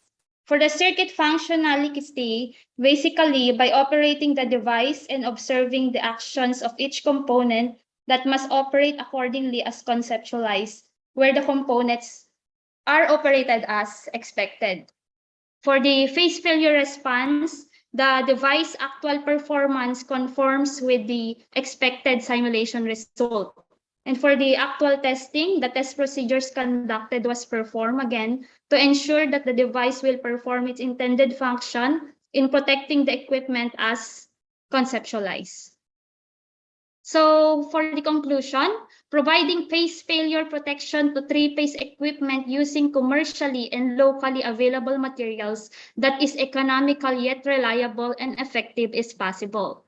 For the development of the three-phase protection device, it is achieved by taking in consideration some factors such as quantity and specification of each component to be assembled. The intended function of the developed three-phase protection device, that is to disrupt the power flow from three-phase source to the load, can be tested by assessing its equivalent circuit functionality and phase failure responses from various scenarios and events. So thank you. The presentation. So before we would like to close the morning session for lunch, I would like to give a final call to Peter Paul Skew Calderon for his presentation, as he was unable to present before. I'd like to give Peter Paul a call. Peter, are you available to give the presentation now?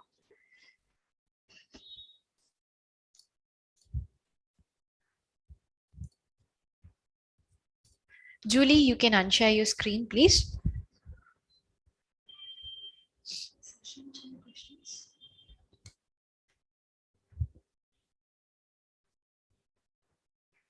So Peter Paul, are you there?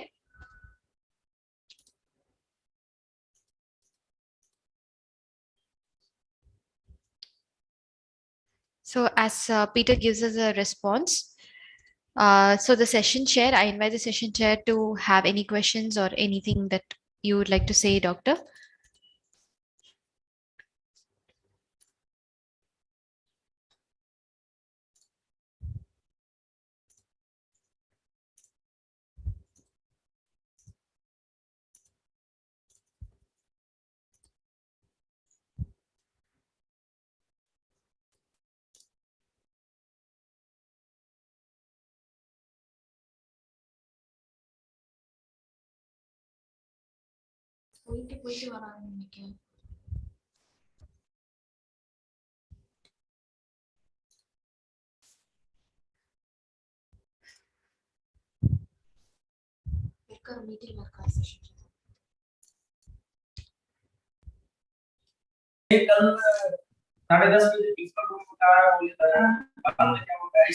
So Doctor, the presenters are done with the presentation.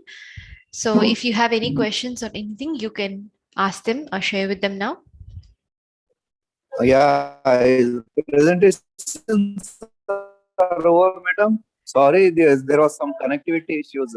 Yes, between, the presentations. Yes, of course, Doctor. The presentations are done. Are complete. Yes, they have been completed. All 12 and presentations. Yes, we only have Peter Paul's presentation pending, but he's online, but we have not received any response from him yet.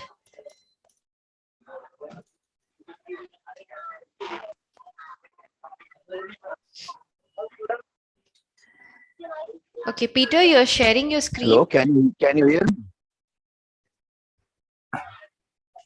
Hello. Yes, Doctor, we can hear you. All presentations are over, or still some? Yes, Peter Paul is still pending. He's now sharing his screen with us. Okay. Peter, could you give us a response on the chat box or in? Okay, we can hear you, Peter. Please go ahead with your presentation. Yes, ma'am. My title is about the effectiveness of automotive lighting system powered by 220 volts, 3 ampere power supply.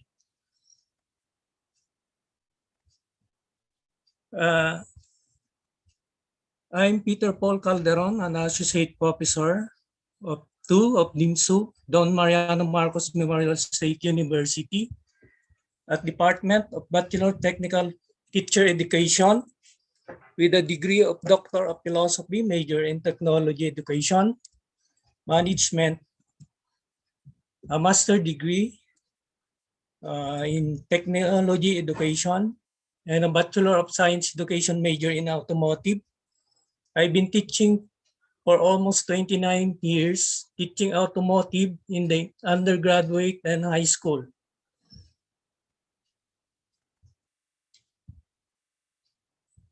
The abstract of my study, the study aimed to develop and evaluate the performance, functionality, and acceptability of auto lighting powered by 220 and 3 ampere power supply for the Bachelor of Science Industrial Education, major in automotive, Bachelor of Science in Technology, Livelihood Education, 122, automotive, and also in the grade 10 technical vocational livelihood. Automotive students of College of Technical Education, Don Mariano Marcos State University, Mid-La Union Campus. A power supply with input of 220 volts and output of 12 volts direct current was used as a source for the current of the mock-up instead of a lead-acid battery. The descriptive comparative survey was employed in assessing the perception of the respondents in terms of effectiveness of the mock-up. The mock-up was evaluated to its functionality, acceptability by the students, and the faculty of the Don Mariano Marcos State University Mid-La Union campus during the school year 2013 to 2014. Data gathered was analyzed using weighted mean. The study revealed that the mock-up was valid, functional, and accepted in auto lighting circuit lesson.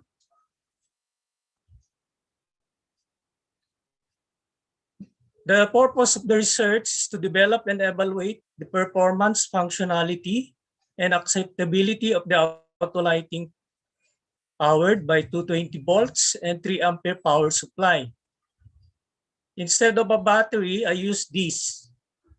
It is specifically aimed to achieve the following objectives: to develop the auto lighting mock-up powered by 220 volts, 3 ampere power supply. Why 3 ampere? Because in the experiment, I use 6 amperes, but sometimes it bursted the bulb. So I used to come with the 3 ampere only.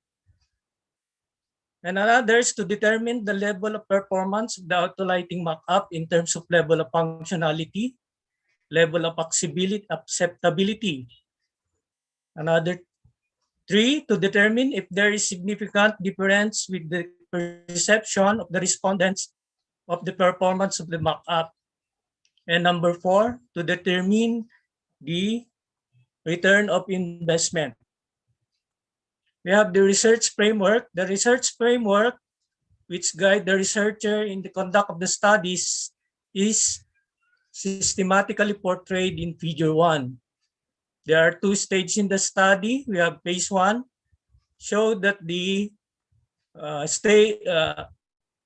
percent of the 12 volts as an input variable. The process variable was development stage. The mock-up was gone 2 trials. The first trial was done on the first semester of 2013 and 2014. And the second trial was the second semester of 2013 and 2014. Phase 2 is called the validation stage that was conducted to 5 faculty in the College of Technology in November 2014. The auto lighting mock-up was evaluated in terms of functionality and level of acceptability. So we have the research framework there. So the input, I use a 223 ampere power supply, and the process, I develop a power supply in terms of functionality and acceptability to come up with an output of an auto lighting mock-up. So that is the first stage. Second stage, or the phase 2. So when the mock-up was developed, the students, high school, and college faculty are going to validate in terms of the functionality and acceptability. So the output is a validated mock-up. Findings: the developed mock-up was found to be effective on the different lighting system, The only uncertainty is that the headlight circuit where the 3 ampere cannot sustain the needed amperage, which is 15 ampere. The level of functionality as perceived by the respondents is 4.35, interpreted as highly valid, while the level of acceptability was 4.18, interpreted as highly valid.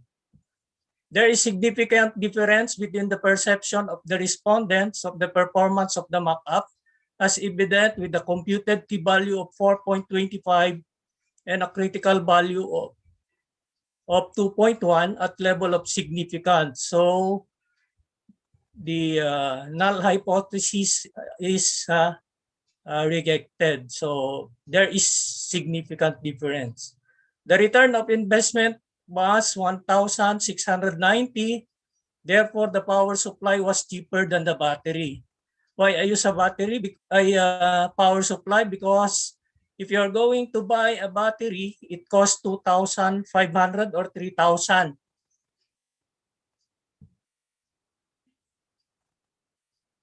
Conclusion, the mock-up was not accurate as to be expected to its circuitry, but is highly accepted because it gives knowledge on the design and further improvement of the amperage, which has been adjusted to 6 amperage. The level of functionality and acceptability was high, so therefore is recommended to be used for instructional purpose. There is significant difference between the perception of the respondent that the mock-up is substitute for the battery. The mock-up was cheaper than the conventional battery. We have the mock-up. So we have the front view. We have the back view. So the students are doing their auto lighting, and the power supply that I use is this one. So I buy the power supply. I place a fuse, and I put a diode. So the diode will not. The diode function is to make the flow of power directly, and it will not come to the comes back to the inverter.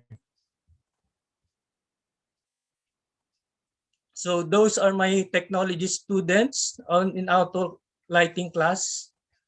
So that's all, and thank you. All the best and salamat IFER, and especially to Dimsu, maraming salamat po. Okay, thank you, presenter. So Dr. Hudubuddin, we are done with all the presenters.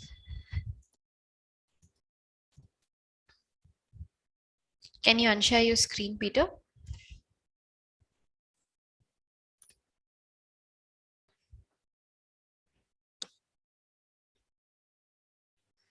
Dr. Kutubuddin, we are done with all the presenters. Are there any of your questions or anything you would like to say?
Okay, so all the presenters are done. So my congratulations to all the presenters who have taken out time and who have put in a lot of effort to present today in our first technical session. So our session chair for this session is having some network issues. But on that note, let us break for lunch now. So let us be back here by 2 o'clock. That is 2 o'clock of Philippines time, and we shall begin the second session post lunch. So that is 2 o'clock, everyone. And I hope to see you all again in the afternoon session as well. Thank you.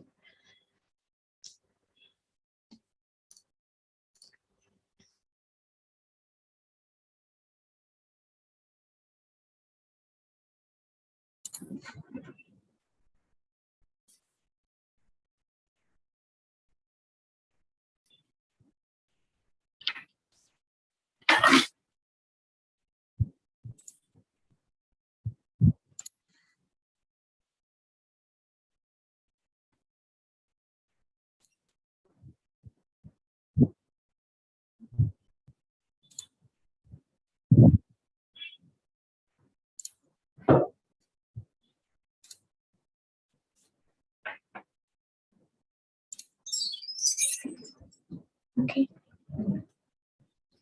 Because இதுல Wi-Fi இதுல host ஆயிட்டேன். இதுல net இதுல Wi-Fi போட்டு அது host பண்ணிட்டேன்.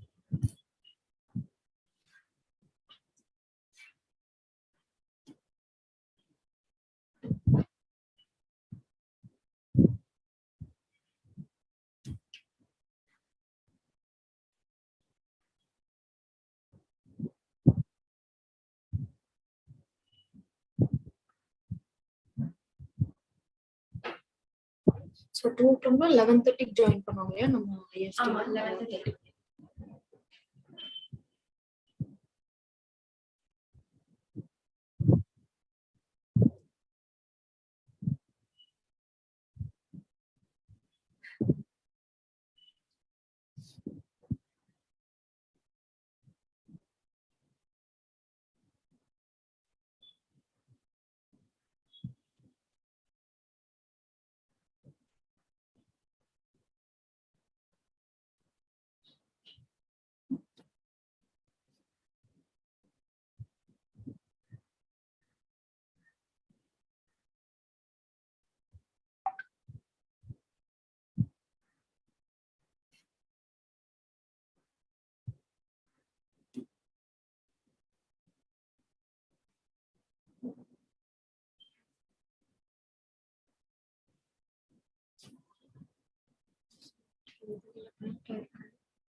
Okay, now full next break presenters also follow the screen share. Sure.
Hello,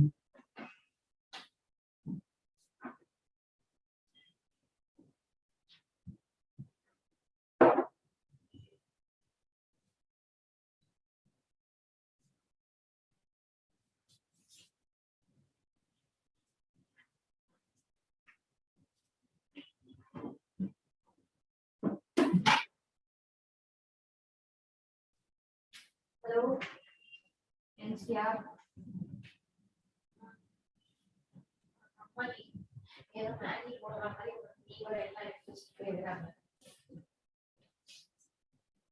நீ போட்டு சாப்பிடுறதா ஏதோ நம்பிக்கை உங்களுக்கு அங்க எக்கு இருக்கும் பாரு அந்த எக்கு சாப்பிடு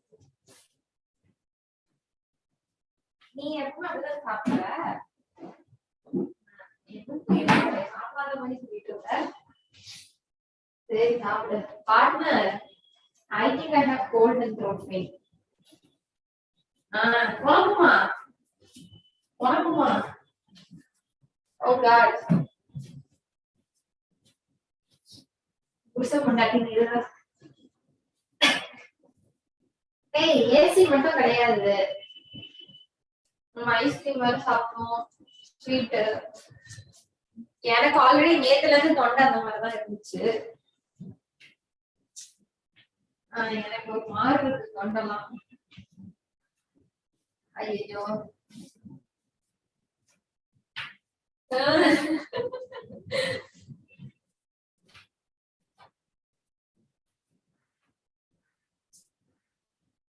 எனக்கு நல்லாவே தொண்டை கவுந்து கோல்டு வேற எனக்கு இப்போ ஏசி ஆபீஸ்ல ஏசி ஆஃப் பண்ணிட்டு உட்காந்துருக்கேன்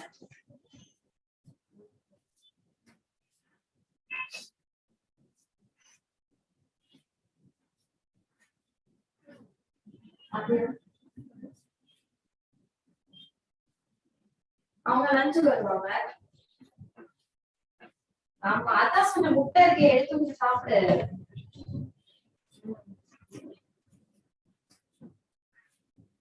அவங்க அவங்கதான் வெயிட் பண்ணாங்க சரி கொஞ்சம் தோசை தூங்கிட்டு இருக்க சரி அதான் அம்மா சொன்னாங்க பார்த்துக்கோ நான் எடுத்துட்டு போறேன் அப்படியே சாப்பிட்டு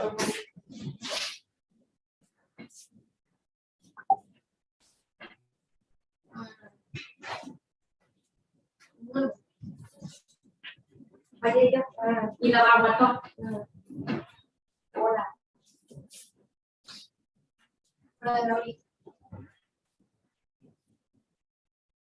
இல்ல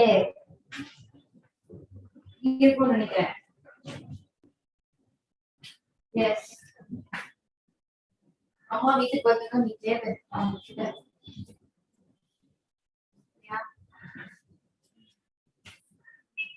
இது முடியாது 350 முடியுது 350னா 350 நினைக்கிறேன் நான் 330 இருக்கு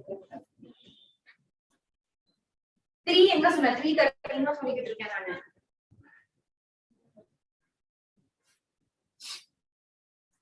ஆமா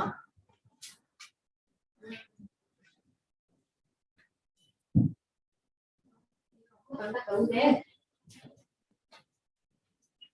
ஒருத்தர் முடிஞ்சிருச்சு எடுத்துட்டு வந்தேன் வீட்டுல இருந்து ஆபீஸ்ல வேற ஃபுல்லா முடிச்சுட்டேன் நான் போய் முடிச்சுட்டேன் எங்க ஆபீஸ்ல இருந்து சுடு தண்ணி இது ஹீட்டர் வேற இதுவா இருக்கு சுடு தண்ணி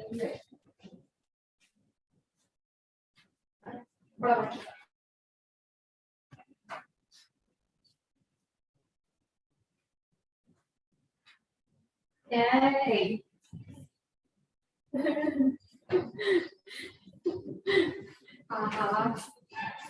சரி எனக்கு என்னமோ இந்த அகத்த பஸ் இந்த நமக்கு நிச்சயத்தோடு ஹலோ ஒரே வீட்டுல தான் இருக்கோம் அப்பாவுக்கு வாயா கட்டி பிடிச்சது இல்ல சேம் ஏர்தானே அப்பாவுக்கு அப்பாஸ் கொஞ்சம் Abbas அகத்து I think I don't need. அப்படிதான் அனுப்ப என்ன பண்ணுவ ஓடா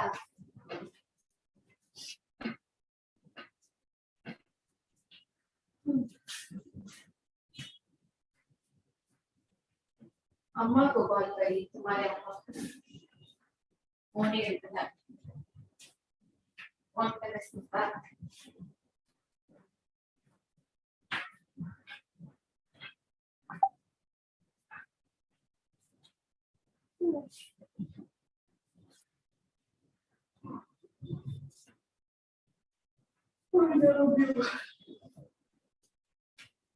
हाँ ये कार्य बचाओ Ito, natuno. Hindi ko natuno. I mean, ako may eskwela. Wait, I want to see.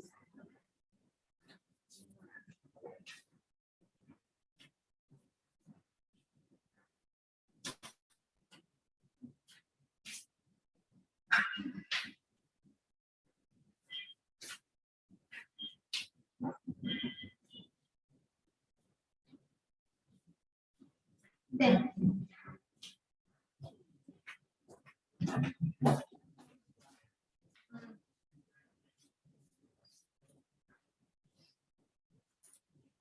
ठीक है ऑफिस में नहीं है पार्टनर क्या थी बाहर से ले लो का कुछ இதுல பார்ட்டிசிபென்ட்ஸ் ஜாயின் பண்ணா அட்மிட் மட்டும் பண்ணிக்கலாம் ஆனா அங்க இருந்து பண்ண முடியல வைஃபை क्या ओके இதுலயும் ஒரு செக் பண்ணிக்கோங்க இதுலயும் அட்மிட் ஓகே அதுலயே வந்துமா நான் ஃபாலோ பண்ணிட்டேன்னா அப்ப ஜாயின் பண்ணு சரி हेलो நான் கொஞ்ச நேரம் கழிச்சு பேசுறேன் பை சாப்பிடு முட்டை சாப்பிடு பை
आप करिश्मा चली गए बहुत मोल है आप it's expensive how it's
I would like to welcome you all back to the second part of our conference today. So I hope everyone had a good lunch. So for our second part of today's conference, we have our second keynote speaker, who's Professor Dr. Sunil Kumar Khatri. He is the Director of Campus, Amity University, Tashkent, Uzbekistan at Amity Education Group, Tashkent, Uzbekistan. I hope Dr. Sunil Kumar has joined us today.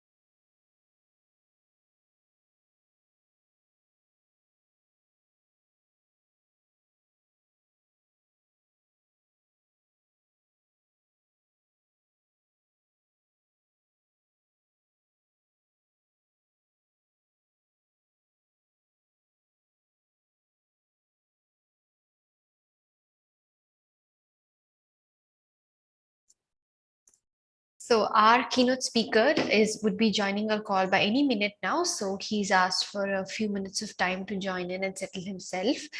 So in the meanwhile, let me take this opportunity to give you a biograph about our keynote speaker. So Professor Dr. Sunil Kumar Khatri, he has more than 2 decades of experience as an academic leader with an international reputation. He's currently working as the founding director of campus head at Amity University in Tashkent, Uzbekistan. He is leading its growth as one of the top university campuses focused on higher education.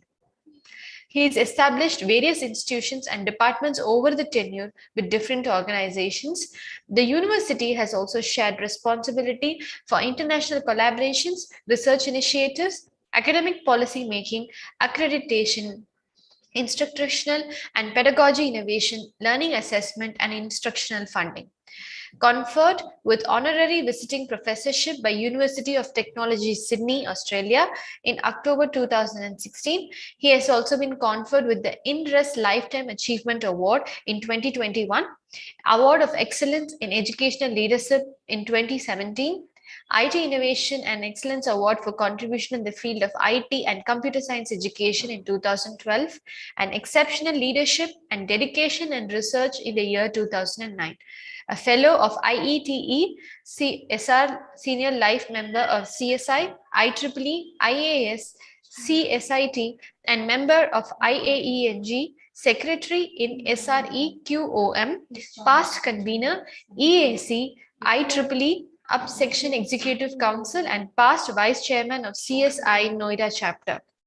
As you can see, Professor Dr. Sunil Kumar Khatri is a very well reputed and has a large reputation as well as a very huge background in the education field and the research field as well. Doctor, we welcome you to our session today, and we hope to learn a lot from you, and we believe that your experience in itself will speak for your knowledge, and we are eager to listen from you. The floor is all yours, Doctor. Thank you. Thank you. First of all, I'd like to thank Preeti for inviting me for this second international conference on engineering, social sciences, and humanities.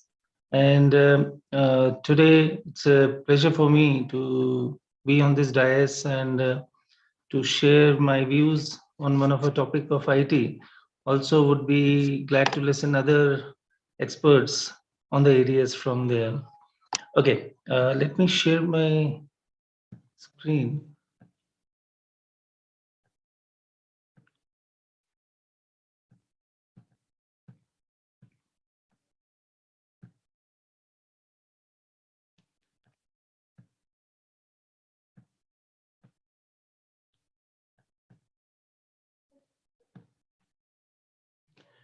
Right. Today, I'm going to speak on software reliability growth modeling and using a neural network approach for it. Before we delve into the area, let me cover some of the aspects which are related to this aspect and act as a background and a groundwork for it. If we see today, the largest sector where IT is applied is in banking and financial sector, followed by telecom, manufacturing, and retail. With such a high influence today and impact of IT on various segments, various sectors, it is very important that the softwares and the applications that are running based on IT should be very reliable, should be fault-free. I would like to share some of the very critical examples which led to some serious problems, whether it's financial or whether it's diplomatic issues led to related to it, or maybe in the areas of some patient-related problems also.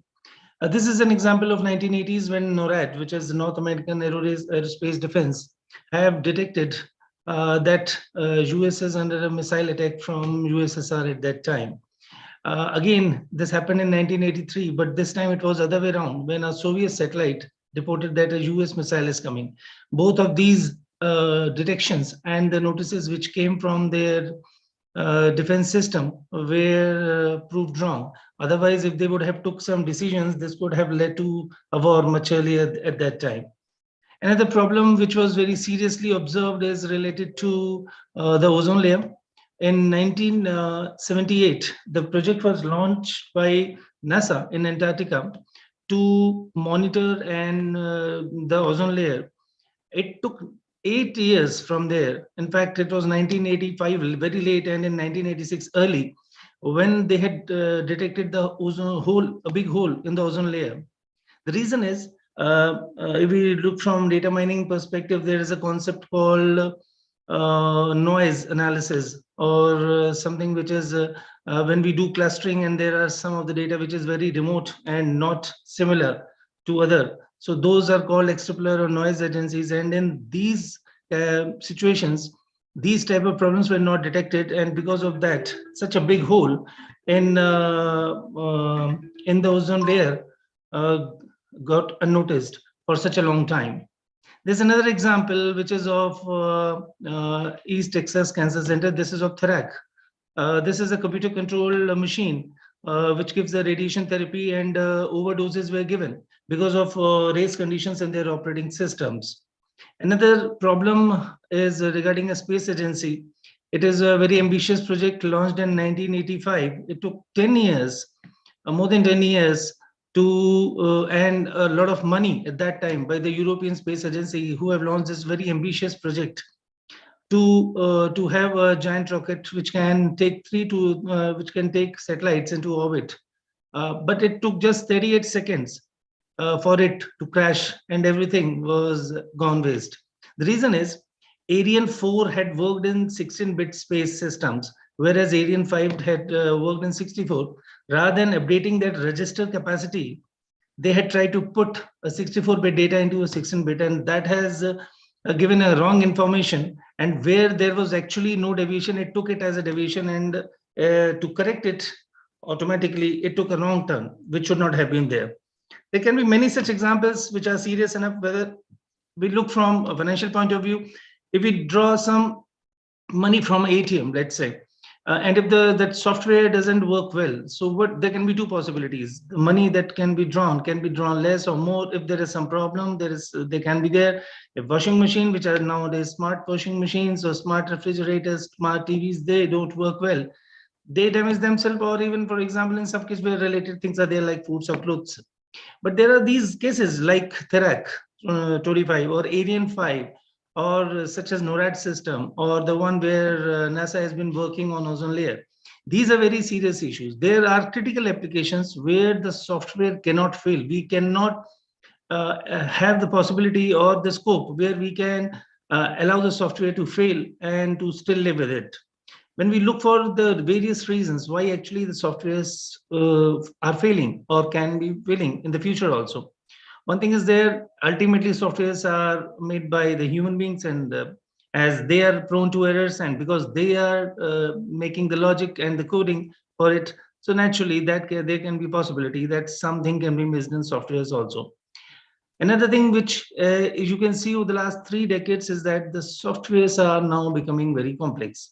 We are moving from a system which is a standard life cycle, moving to a concurrent system, to a component-based system, and also incremental in nature, where parallelly many prototypes are running, and we are testing also, and at the meantime working on the next level of prototype.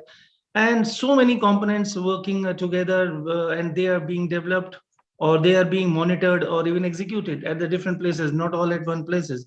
Highly in network, a large database needed, large processing power needed. So naturally complexity is more. And with this increasing complexity, definitely it tends to the more software failures to happen. Another is demand for the softwares is being changing in such a drastic way, based such competitive world now, that if you see today, I will, without naming a bank, this is an example of 2005, when a European bank has given a very big order to a IT company, which has been established IT company from US. And they had to develop the software for them. The timeline was given, and it was well designed, well discussed that, okay, during this period, the software will be delivered. Exactly the duration was 26 months at that time, which was promised for the software, for the banking software to be prepared, tested, and implemented. Now the timelines are there, and naturally these banking operations are very critical, and they are also planned accordingly. And any delay may affect them in a very big financial way. So what happened is that the teams that were working on the software, and actually there is not one team in such level of softwares when complexity and scalability is at that large level. A lot of small teams were working, and every team were working on some of the processes and going on. One of the team had got a delayed. The team leader, the main project leader, could not communicate the precise documentation and the progress report at the ground, what is happening on, and missed with one team the update what is going on. Because of that delay in one part of the project, the whole project got delayed. And just on to rush with it, they had tried to wrap up some of the things quickly, but even then they have been heavily penalized from that European bank. When I'm saying this, normally we all know that whenever such contracts are signed and something is to be developed or something is to be delivered, there is always a delay clause also. And when there is a delay, definitely a penalty is there. So these software development companies are also working on toes. They are working with very strict time schedules. And if anything got delayed, they have to manage anyhow. So if any, and as we see that when our softwares are developed, the softwares are developed from the scratch, or they can be component based. In both the cases, first of all, we have to understand the problem, define the problem, then we have to make some analysis, design, coding part of it, and then do testing.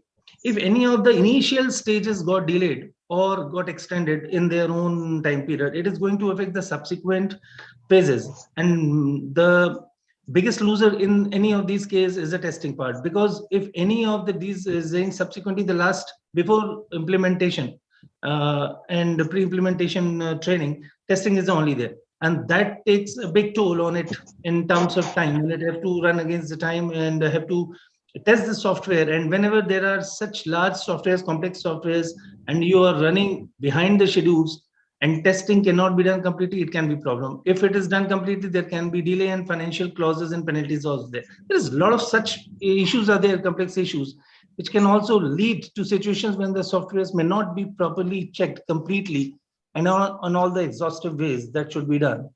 Now, when we talk about this is a survey in 2002 study, which is a very popular study through that, and it says that only in the US economy we see that every year at that time over $60 billion was the money which was the cost which was because of the software bugs. If we assume that this is this can be, if we have improved testing, this cost which has the loss which could have been there would be reduced to 1/3 of it approximately.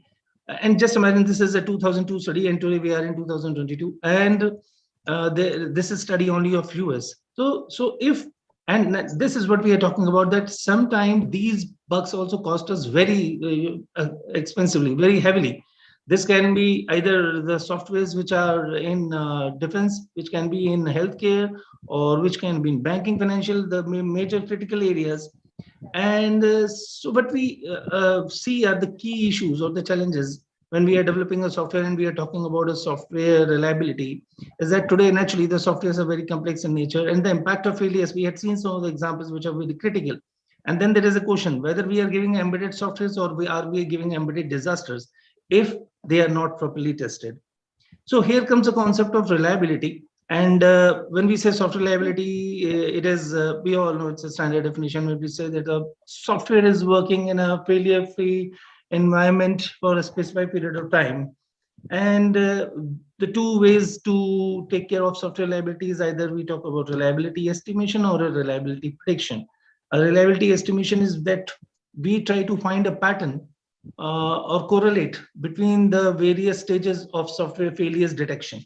Whereas in prediction, we anticipate that what is going to be the number of faults that we can find out. We have to bug the bugs that can come into a notice and that we have to debug over a period of time for the software. This is how actually reliability curve is there when we talk about hardware and software. And as we see that in hardware, for example, when we buy a car, initially there can be some things to be tweaked and something quickly to be corrected. So there can be some faults in initially to be settled on, which is during a period of initially a weeks or a couple of weeks or months we settle down. But once the cars start running, it is going to be smooth.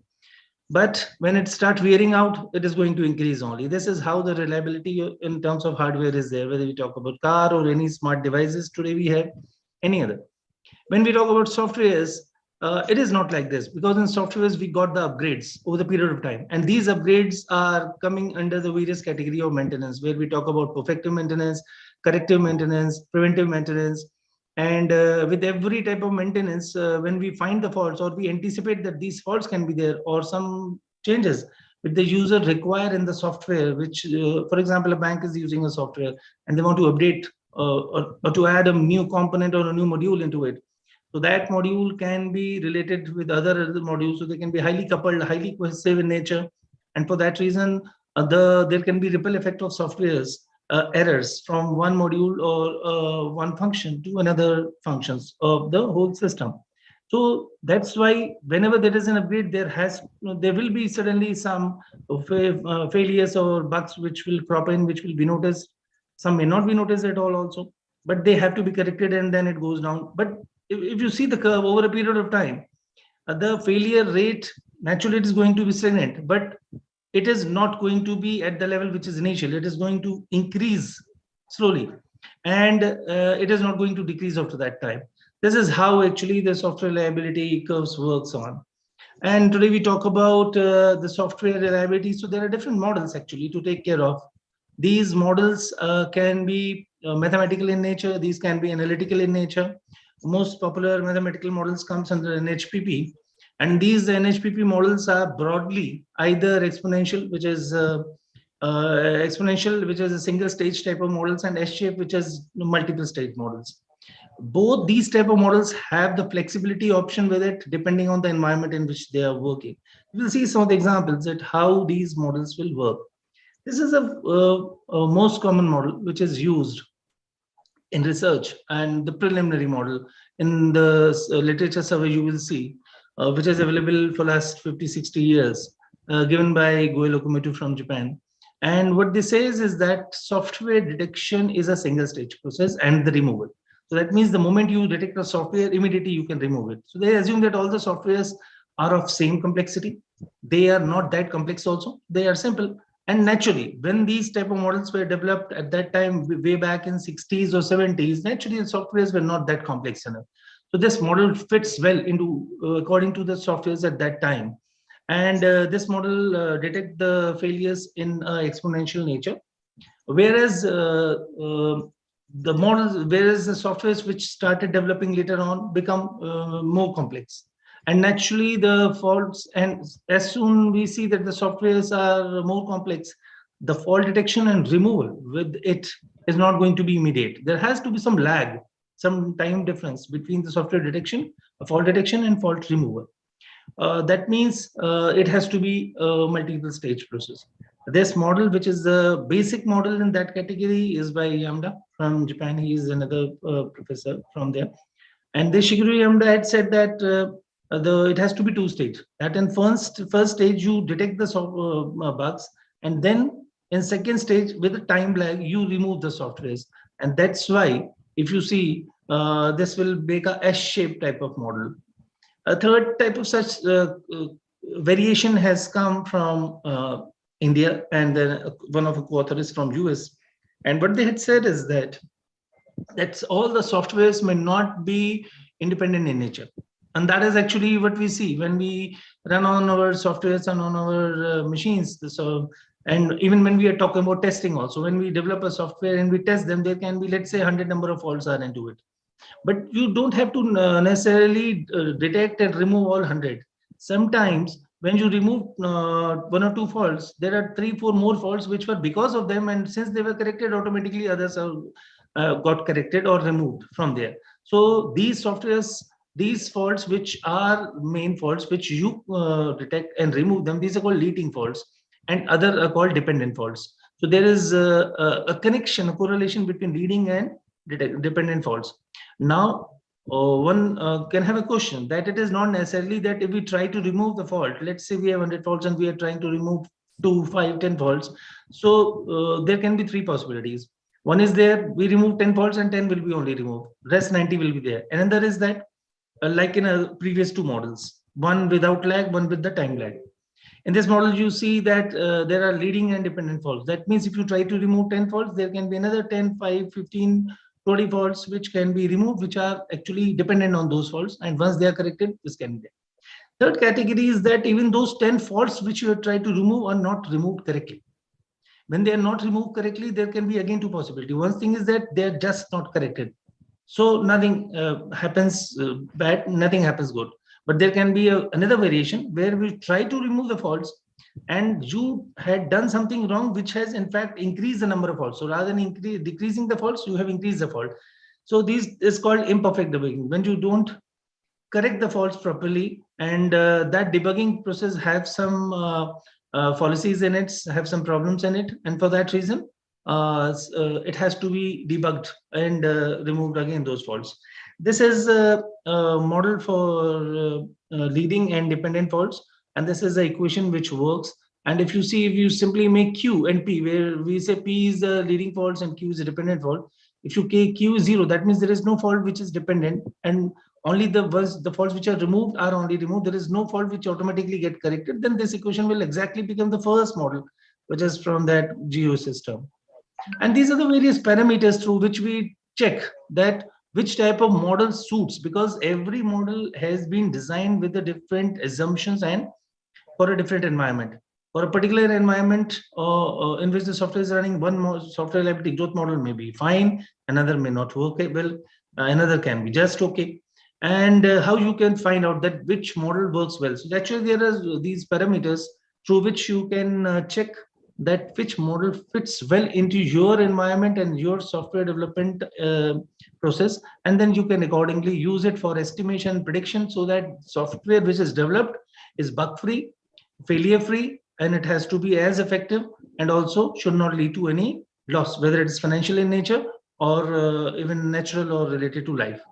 There's a broad category that how it, when we talk about software reliability growth modeling. So when we say that, as I had just mentioned about imperfect debugging, there can be 2 broadly categories, perfect and imperfect. That means the softwares are there, failures are there.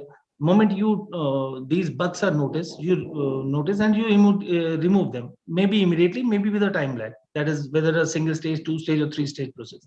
But this is called perfect debugging. Another category is that the debugging is not correct. It is not perfect. So there is some problem. One is that the failures which you had tried to remove are not properly removed at all, but it will not increase more. Another is that, in fact, it will increase more failures because of something you had tried to do, which is completely wrong. And in this case, more fault generation can be done, and ultimately fault content will increase. This is a model which talks about imperfect debugging. And here you will see that, let me tell you some of the terms which can be easily understandable, and then you can relate yourself with these equations. Here we are talking about MT. MT is a cumulative number of faults that are in the system. P is a perfect debugging ratio or rate. How perfect is our debugging? and B is a fault detection rate. A is the total number of faults in the system. So if A is the total number of faults in the system, MT is the number of faults which are already removed. So left are A minus MT, and we have to see that how effectively we are working on those leftover faults. And it depends on the fault detection rate B as well as the ratio probability of perfect debugging. So this is, and when we, and this is a rate of change. So that's why d by dt. And when we solve this equation through differential equation, through integration, it will give with the initial condition of 0. It will give this equation with PU as in perfect debugging. It will be exactly same as Goel-Okumura model. There is another thing which comes into when we talk about software reliability growth modeling is the change point. As we see that when we are working on a software, during the software development also, the team change. It may change. That new people may join in. Some may leave also organizations or working on a project which suddenly have to be, they have to work on any other project or some reasons for that. So the team changes. If the team is changing during the development or coding or designing analysis, they still have a lot of documentation to work on, it's okay. But when the testing is there, they may have a different impact. When we change the number of people in the testing team of a software, changing in the sense is changing the people, changing in the count also. That means increasing new staff into the testing team or decreasing the staff. Overall, the testing team will change as a picture, broad picture. And when we talk about as a testing team changes, there can be because of the manpower in it. It can be because of the skills they have, knowledge they have, the tools they are working on, and the techniques they are using. Any of this if change, definitely it is going to have a change effect on the testing. That means the way the faults are detected, that means the debugging process will also change. So suddenly you can see a drop in the debugging also, or you can see a significant increase in the debugging. That means suddenly you can start notice that, oh, now these are more faults which earlier were not noticed because of the new people who have joined in, and they are more skilled, more experience in that type of software which is going to be tested, and they have the past experience, so they can quickly find out, okay, these are the faults which should there and they should be removed, rather than an unskilled team or team with the less skill in that area. Helping out with that sometimes reduce also the speed of the fault detection. That means the fault detection rate debugging process will go slow down also. And at this point where there will be change in fault detection rate or removal rate is called a change point. So there are different models for that also. And you can see that here you will see a model, the equation in the last line of the presentation, where tau is a change point. That means this is a time before which the fault detection rate is different, and after that the fault detection rate is different. Because of that, the rate of change of cumulative faults being detected or available in the system, existing in the system, will also be different. We can have different number of change points, single change point, multiple change points, so the different possibilities of equations may come into picture. And this is an example of a double change point.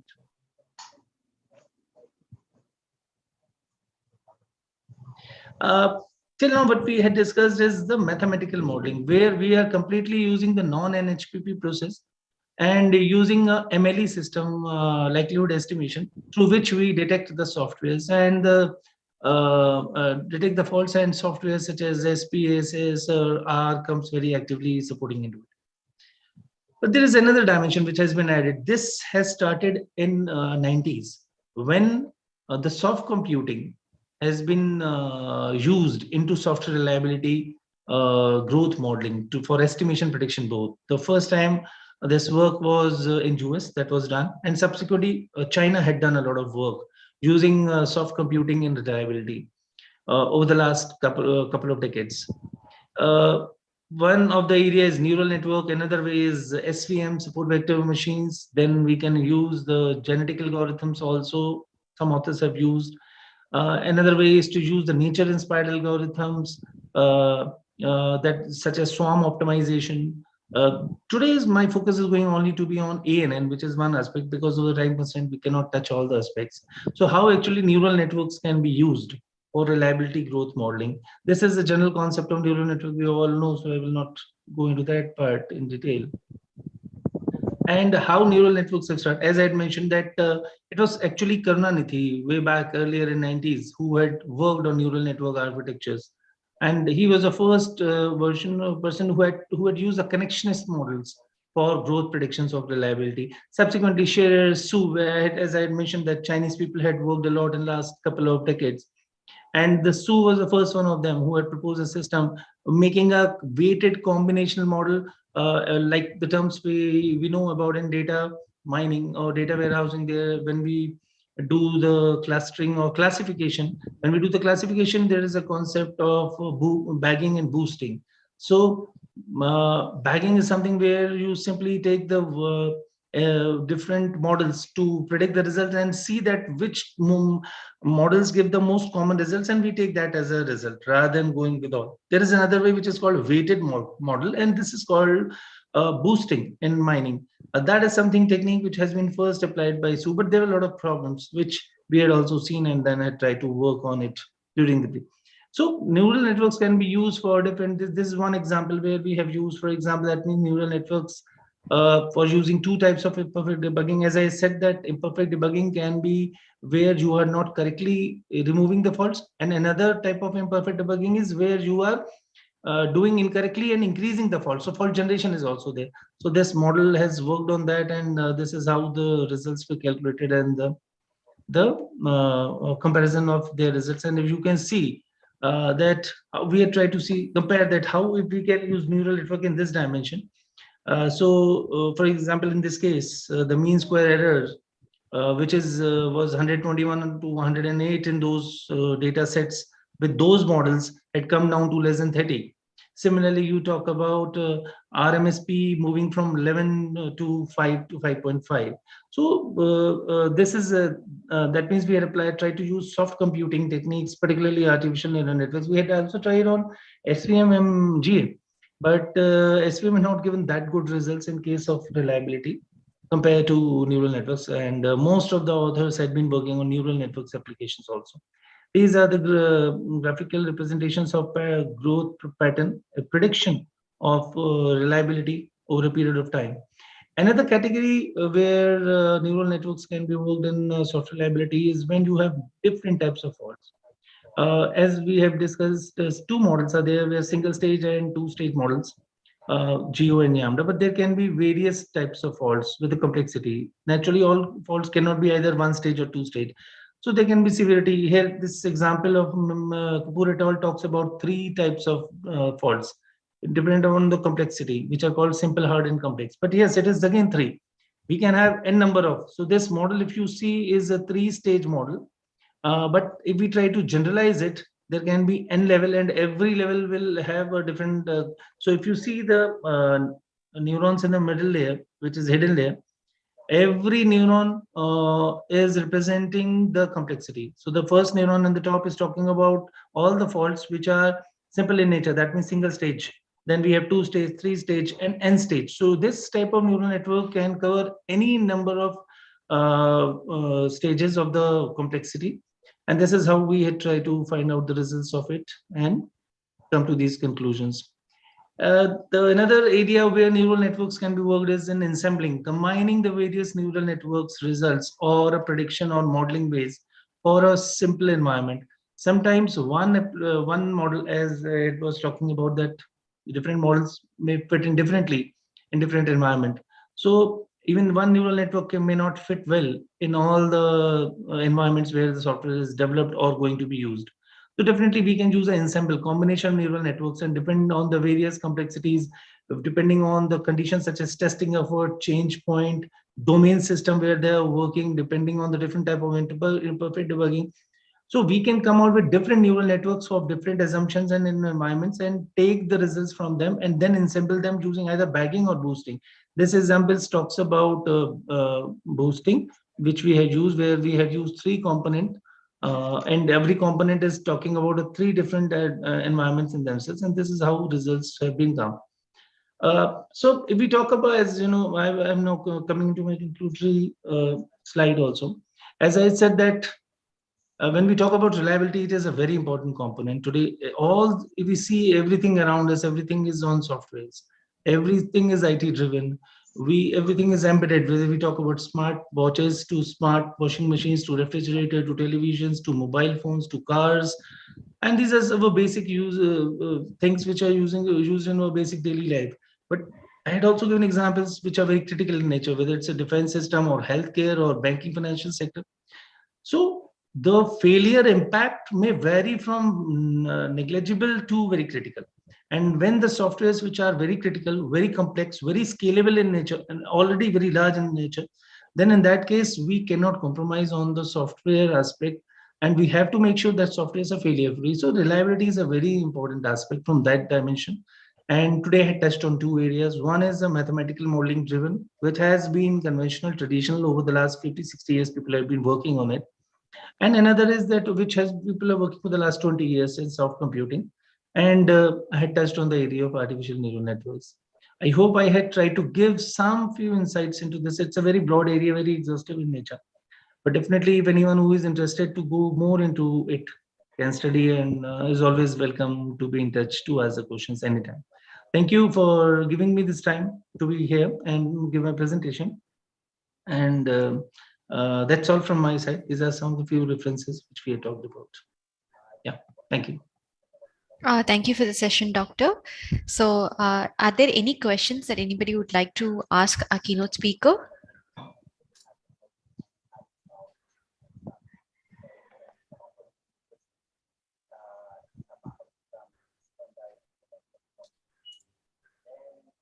You can even post your questions in the chat box.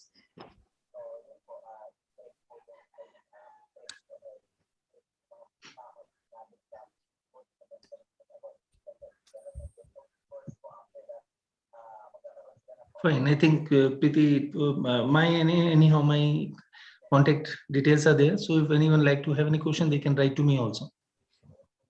Okay, so anybody if has any questions, you can park it and ask the doctor through his contact details as well. So thank you so much, doctor, for that informative session, and thank you for filling our day with so much of knowledge, and we are really grateful for it.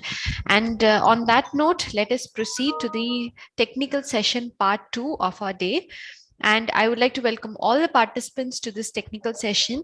And I would like to welcome our session chair, Dr. Shresh Chabra, member of faculty, Department of Management, Delhi College Business School, Madhya Pradesh. Dr. Shresh Chabra, could we have a few words from you before we just start the session? A quick all the best to all the participants who would be presenting today.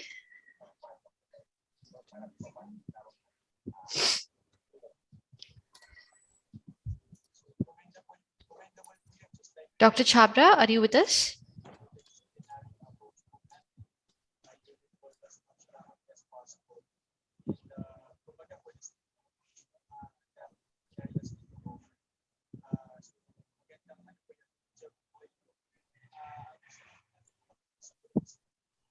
So as we give the doctor time to start, let me just ask the first presenter, who is Nurul Diana Sanuddin, to please be prepared as we start the presentation in a few minutes.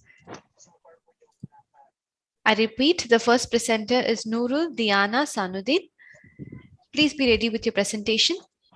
Yes, I would like to request all the participants to present your presentations in the form of slideshow when you're sharing your screen, and to be ready with the required slideshow ready, prepared before you start sharing your screen with us, so that it saves time.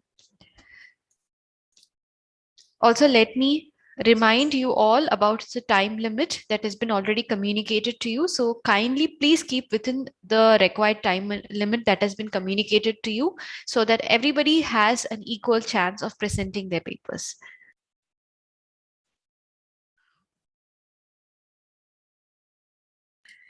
All right, on that note, I would like to ask the first presenter to start with your presentation. So Nurul, you can start your presentation. The floor is yours.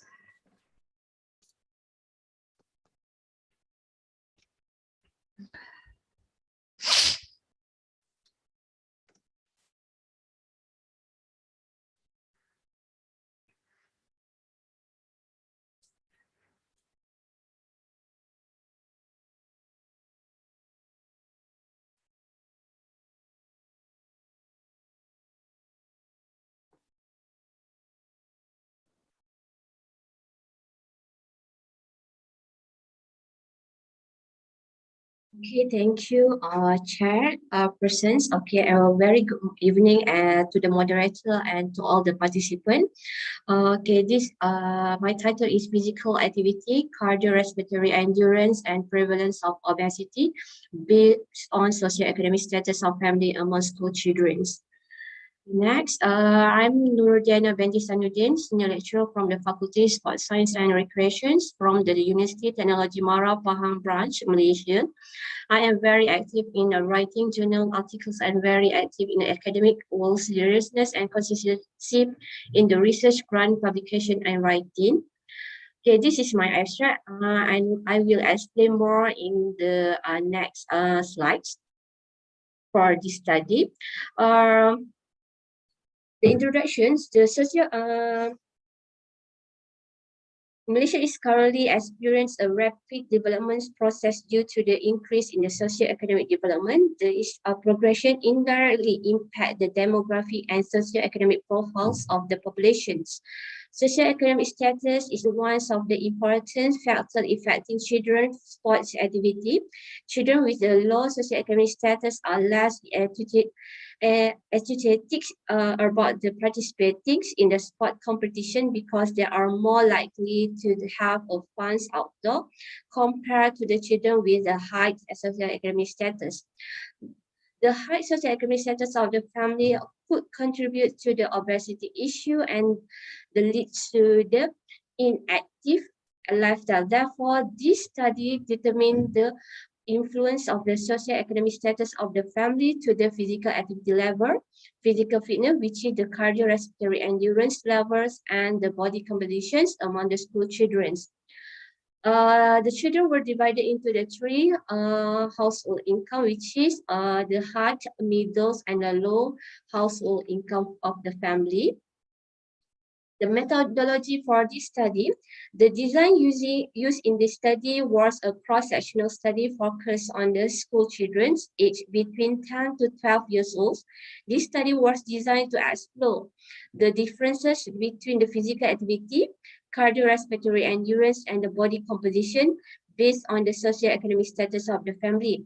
The participants were recruited from the selected several primary schools and with the consent of the family or guardians. The participants were briefed verbally during the meeting. The protocol and the potential advantage were explained to the participants before they were given the consent form to fulfill by the parent or guidance.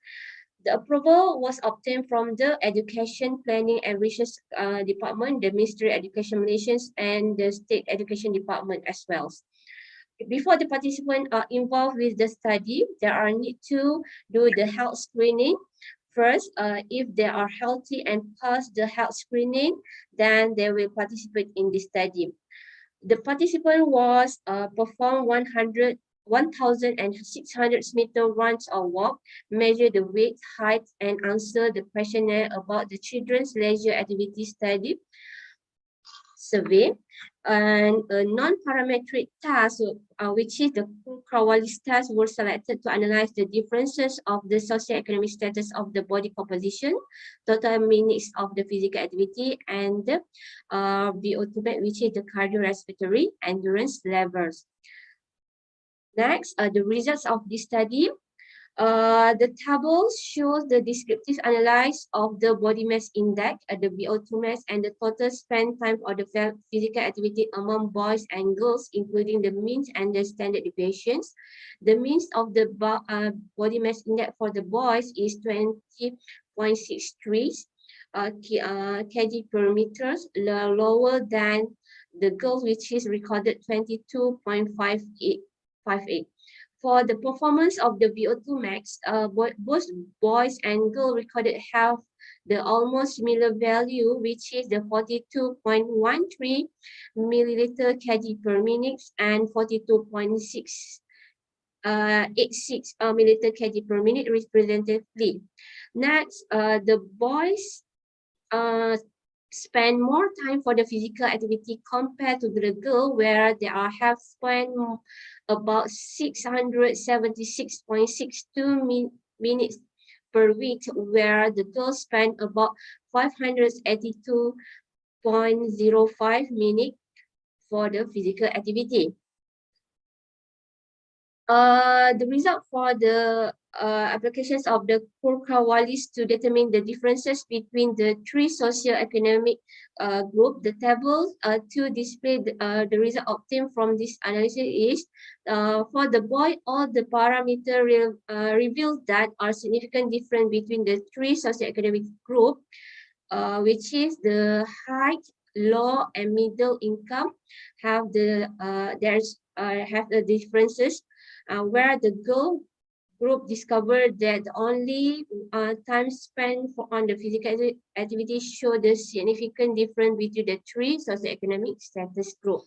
Okay, the conclusion for this study is show that physical activity among the children is influenced by the different family income level. Meanwhile, the physical fitness, which is the cardiorespiratory endurance, and the prevalence of obesity did not influence by the different family income level. In this study, it found that socioeconomic status has a great influence on the physical activity among the school children. Thus, the physical activity among the school children has become an important issue in the public health, so that proactive instruments is helpful in identify more factors that influence physical activity and to increase the level of physical activity among the school children. This is the reference for this study. That's all from me. Thank you. Okay, thank you for your presentation, Nurul. Are there any questions that you would like to ask?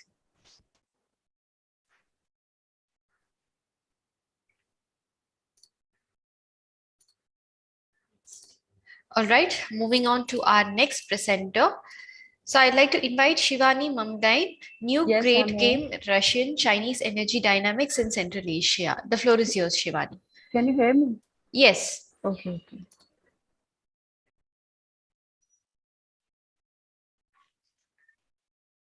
Can you see my slides? Yes, we can. Okay. So my topic, good afternoon, everyone. My topic is the new grade game, Russian, Chinese energy dynamics in Central Asia. Myself, Shivani. Right now, I am pursuing my PhD from JNU, and I have done my graduation from Delhi University. So let's see the abstract first. The present study is focusing on the ongoing new grade game and the emerging energy politics in Central Asia, with special focus on two giant neighbors of the region, that is Russia and China. China's growing economic involvement in Central Asia's energy resources and its political influence over Central Asian political leaders are a matter of serious concern to Russian politicians and thinkers, as we all know today. The present paper will be analyzing the role of energy politics, mainly the oil and gas, and the rising competition of neighboring powers such as China and Russia in the energy sector of Central Asian states, which has spurred the new grade game in this region. So let's see the background first. So as we all know, the breakdown of the So that is what is in the global operation. Supply chain मतलब everything that is from raw material to consumer. पूरा वो process चलता है. That is what. Can I please request Mr. Tanuj to go on mute? ठीक है, जो सबके लिए true. Mr. Tanuj. So let's see the background first. The breakdown of the former Soviet Union, that is USSR, resulted in the emergence of 5 independent states in Central Asia, that is Kazakhstan, Kyrgyzstan, Tajikistan, Turkmenistan, and Uzbekistan. The retreat of Russia from Central Asia ended after 1991, which resulted into many scholars preferred it to the new grade game in the Central Asian, that is the Eurasian region, where all the countries from the globe, they got attracted towards the natural resources of the Central Asian states. Now we'll see the energy resources in the Central Asian states. So as we can see, 3 of the Central Asian states, that is Kazakhstan, Uzbekistan, and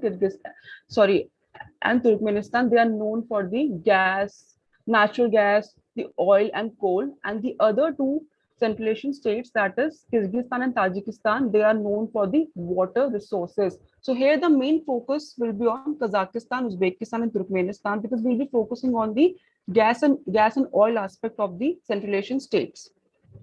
Now we'll see the new grade game, geopolitics of energy. So the idea of new grade game is quite new, which comes out from the 19th century concept of grade game. And what is the main difference between the two? The political rivalry and the territorial expansion was the major focus of grade game, whereas the new grade game focuses on the natural resources aspect. So the new grade game is a varied mix of gaining not only the economic exploitation or the territorial exploitation of the colonies, but also strategic and geopolitical advantages, which includes natural resources. So the new grade game described as the rise of geopolitical interest in Central Asia in the context of the region's energy reserves, which were accessible to foreign interest after the collapse of the Soviet Union after 1991. And the major difference between the new grade game and the grade game is grade game included only two actors, that is Britain and Russia, whereas the new grade game includes multi-dimensional players, multiple players, which includes China, Russia, US, EU, India, and non-state actors also, which includes NATO, United Nations, Shanghai Cooperation Organization, plus EU. Now we'll see the two giant neighbors, Russia and China, in Central Asia. Russia and China are the two prominent actors which redefine the energy geopolitics of the Central Asian region. Historically, as we all know, Russian route was a sole passage to transport Central Asian oil and gas to other part of the globe, such as the Central Asian Center Gas Pipeline was used for more than 40 years to supply natural gas of Central Asia to the European market.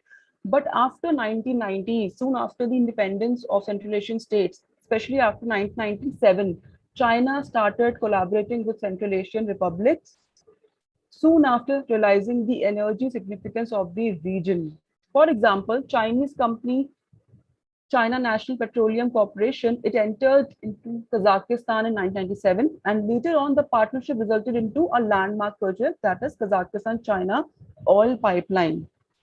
Similarly, China-Turkmenistan signed the project for natural gas pipeline in 2004, and which included Uzbekistan in April 2007. So we can see how China has emerged in Central Asia as a competitor. Now we can see Russia and China convergence and divergence. Basically, the agreements and disagreements between Russia and China, which are the two main actors in Central Asia. When it comes to the positive aspect of their relationship, the two countries firmly oppose the dominant position of the US in international affairs, mainly Central Asia, especially after 9/11. So this is the positive side of their relation, how they came together against US. Secondly, the two major powers have gradually reduced mutual fear and forged a broad multilateral partnership within the Shanghai Cooperation Organization as well. Russian and Chinese officials aimed at strengthening cooperation between the two countries in the fight against terrorism and extremism. So these are the three main points which shows the positive side of their relations. Now we'll see the negative side. So in some ways, Russia and China are not true allies, but diverge as well. Russia has expressed concerns about China's economic policies in Central Asia. As we all know, China is a rising player in Central Asia, which creates issues for Russia because Russia considers Central Asia as its soft belly. And growing China's territorial and economic power as a threat to Russia. So thus Russia has ambitious to create a new substitute, that is North-South corridor connecting Russia, Iran and India, which will give competition to Chinese pipelines in Central Asia. So in addition, the goals of Russia and China in the Shanghai Cooperation Organization are not exactly the same. They both have different goals in Shanghai Cooperation Organization as well. But nevertheless, there are some Eurasian projects prompted by Russia and China, that is SEO, OBOR, and EAEU, where different projects manage to coexist, compete and complete and complement to each other. So we can see both the sides of Russia and China and their role in Central Asia. Somewhere they both diverge as well, somewhere they both are too different to each other. So in conclusion, we can say lastly, it can be concluded that despite the major convergences and between Russia and China in the Central Asian region, and the competition between both the giant states will continue to grow. And this pipeline politics, this energy politics will continue to grow time and again. Russia, being the historical partner of post-Soviet states, mainly Central Asia, will always have an upper hand in influencing the energy rich states like Kazakhstan and Turkmenistan to follow its dictates. However, with the huge economic emergence of China in Central Asia, the Chinese presence in Central Asia seems to be totally uncontrollable, which will redefine the new great game in the region. So this energy-related competition and collaboration in the Eurasian region, particularly in Central Asia, will shape the new great game more in the future, that is specifically Eurasian region. So that's all about my presentation. Thank you. Thank you, Shivani, for the presentation. So could we have any questions? Does anybody have any questions? You can post it on the chat box. We will take a minute to have any questions, or we will be moving on to the next presenter.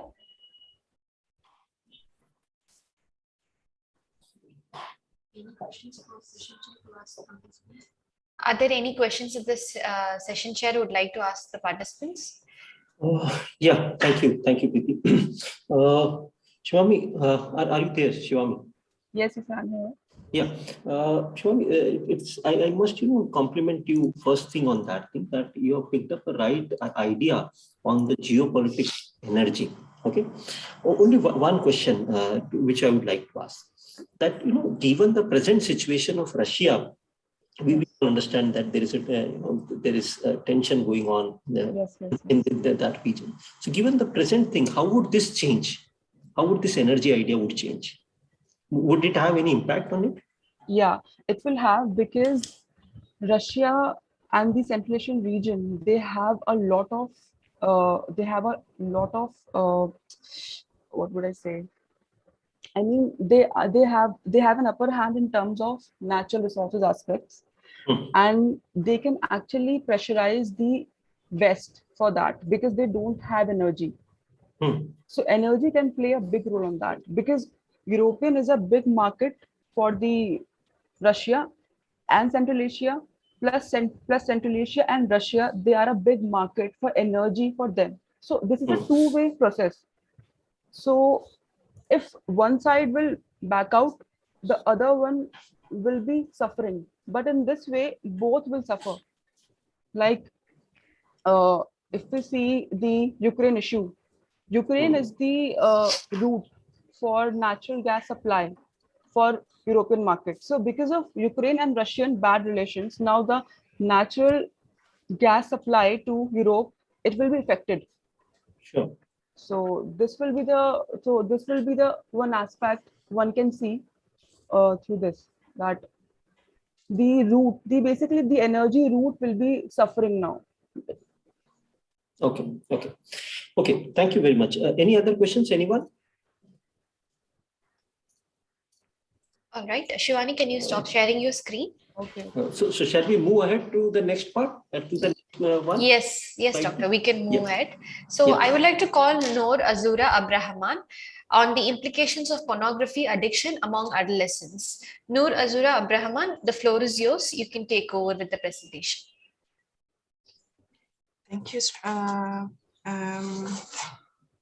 Miss. Okay, sorry. I'll try to share my slide.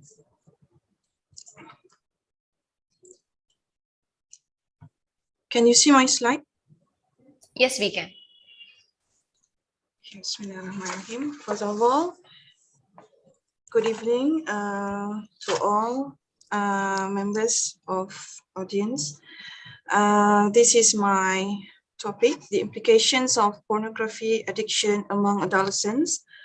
My name is Nur Azrina alias Nur Azura, and these are my team member, Dr. Tunku Maida, Mr. Muhammad Shahrudin, Madam Nur Ulfa, Mr. Abi Yazid, PM Dr. Nur Hidayah, and PM Dr. Rosmawati Muhammad Rashid.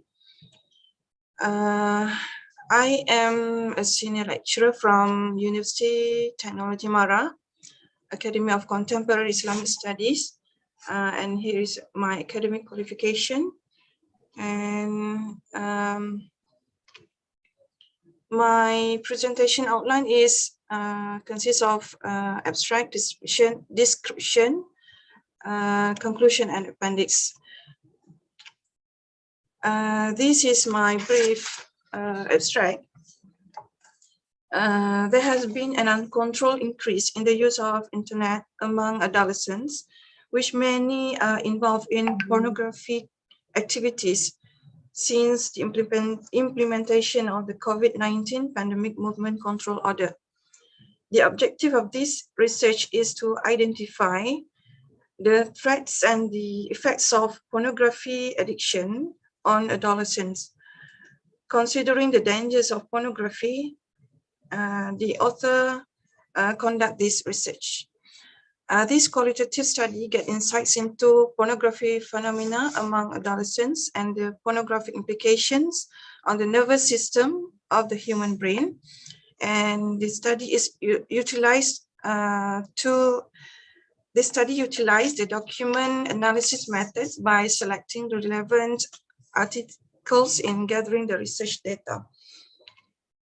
The study discovered that pornography phenomena generally are not only an alarming threat in Malaysia, but it is also a worrying global menace to humans of all ages.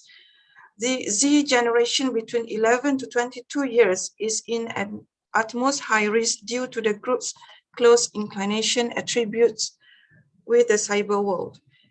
The study also traced some significant clinical and scientific facts which describe the hypofrontality syndrome suffered by pornographic addicted individuals, which might lead to the risk of mental disorder. Without realizing, the pornography has turned out to be a threatening silent enemy that should be addressed properly and of vital concern for all parties within the community.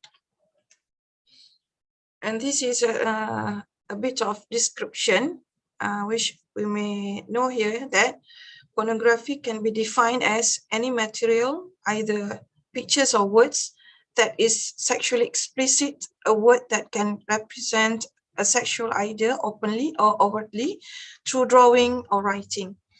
Pornography leads the society vulnerable to security threats stemming from sexual crimes such as rape, obscenity, pedophilia, paraphilia, and so on. And the Women and Children Sexual Crime Investigation Division, Royal Malaysia Police Headquarters, Bukit Aman, revealed that 89% of sexual crime cases occurred indoors in the 3 years from 2015 to 2017. Only 11% occurred outside. Only 11% occurred outside the home environment, and this fact explains that sexual crimes may occur in our own house due to the impulse of pornographic activities. Pornographic materials also spark the ideas to some individuals involved to imitate the behavior as seen and watched on media, television, and so on. A paper from Magdalena Matebo, 2014, that conduct her research on pornography found that pornography has become part of daily routine of Swedish adolescents, which we may see here that 96% of the male respondents are involved in pornography compared to 54% by female. TechNIF BM 2020 discovered that Malaysia ranks 4th in traffic use of Pornhub, and during COVID-19 pandemic period, the traffic use increases to 84%. Fifth, Malaysia population. This is a survey from Ministry of Women, Family, Community Development Malaysia by the National Population and Family Development Board, NPFDB, discovered that 35% of Malaysian teenagers are engaging in pornography in 2014. The local mass media has also reported of a new special unit in the Royal Malaysia Police RMC called the Malaysia Internet Crime Against Children Investigation Unit, or we call it MICAC, was officially established and launched on the 9th of February 2018, functioning mainly to monitor and investigate internet users that visit pornography content materials, especially child pornography. A survey in Klang Valley by the National Population and Family Development Board, NPFDB, of the Ministry of Women, Family and Community Development Malaysia found that 78.3% of parents allowed their children to own digital gadgets. This is from a paper written by Muhammad Nasaruddin Parzi, 2019. And all this, the studies and the statistics that we have been displayed here clearly shows us that adolescents globally are being threatened by pornography. And this part is to answer the second objective, which is the effects of pornography addictions towards community, individuals, and to the human brain. Implications of pornography to the community. The pornography exposes the community to safety threat from sexual crimes such as rapes, molest, pedophilias, paraphilias, and etc., as frequently reported in the media. To a certain extent, such sexual crimes may lead the sexual crime culprits into committing murder. In 2018, the Royal Malaysia Police reported a total of 1,921 cases of child sexual abuse, but the Interpol says that there are possibly many unreported cases that are not disclosed to the authorities. And this is the implication of pornography to individuals, which we may see here that pornography activities may drive an individual into sexual misconduct, such as masturbation, adultery, and incest. It may cause further social issues, such as pregnancy before marriage, illegitimate birth, baby dumping, and the spread of sexual-related diseases, such as HIV, AIDS, and others. And the third one is the implication of pornography to human brain. In a study by a group of neurology researchers on addiction from the neurological points of view by Donald L. Hilton, 2011, stated that all kinds of addiction shall cause chemical, anatomy, and pathology changes. This addiction is also referred to pornography addiction. Addiction causes the brain's cerebral cease to function collectively, and it is called hypofrontal syndrome. Hypofrontal syndrome is a condition that could be said as the losing control of frontal control system of human brain. Hypofrontality may happen in cases of pornography addiction and could cause damage to the brake system of human brain. The hypofrontal syndrome that occurs due to pornography addiction causes the brain's director system at the prefrontal cortex PFC unavailable to stop the production of dopamine hormone that plays a role in how we feel pleasure. Such reaction makes an individual unable to reach the maximum pleasure satisfaction, and that in turn encourages them to repeat and try in a more aggressive manner. Effects of pornography addiction to the human brain. This study concludes that pornography addiction causes interference to the brain system of individuals, until they are unable to think wisely and act appropriately, and the condition may even be worse when long duration of exposure to pornography leads to addiction. Pornography image or depiction will stick to the human mind for a long time and are really hard to forget. This situation will disrupt the focus on learning process, especially among the teenagers. And now we come into the roles of parents, teachers, and government agency. Roles of parents. Many parents did not expect that their children dare to explore pornographic websites for the following. Sorry to interrupt you. If you can please, summarize your presentation on findings, please. Okay, thank you. Because of lack of information, characterize a bit more, sir. And the second, does not understand how teenagers think, and lack of knowledge about sexual development of adolescent, and less sensitive to the issues, the threats and the effects. And this is the roles of teacher, and we know that the teacher has done the best to their students, and they should inculcate good morals. And according to the Muhammad Fadli Osman 2017, school management, district education officers, and state education departments are giving less attention to pornography awareness campaigns due to difficulties in tracing the state issue among the students. And this is the role of government agency. And I think I have mentioned this earlier from the Royal Malaysian Police, RMP, and Ministry of Communication, MCMC.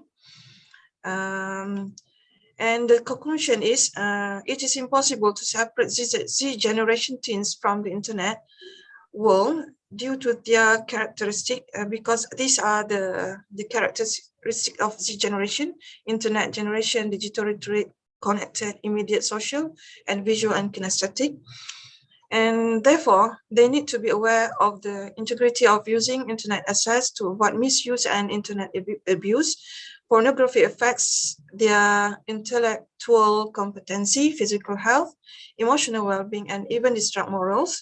The roles of parents, teachers, and community is very important to avoid pornography addictions among adolescents and the success of anti-pornography campaigns. Such effort is extremely needed by providing them with knowledge, comprehension, and awareness about the dangers of sexual deviation and pornography, until they understand the possibility of second implication out of such misconduct. And this is my appendix, and that's all from me. Thank you. Thank you for the presentation. So does our session chair have any questions? Yeah, only two things. One, a question related to this, rather a reflection. And second, I would request all the presenters, to please be focused on, I would strongly request you that rather than reading out from the slides, please be focused on what is the main idea that you want to communicate. Okay, thank you, sir. That would be of very useful. That you picked up. Coming up to your presentation now, you have picked up a very apt topic. Not everyone dares to dwell into such topics like you have gone in, and absolutely that's a problem. I should say across the continents, not only particularly to maybe a Malaysian idea, but that's a problem across the continent. So thank you very much. That would be of useful to all these things. One simple question. One simple question. We understand that you have talked about 3 roles in prevention of this addiction. Okay.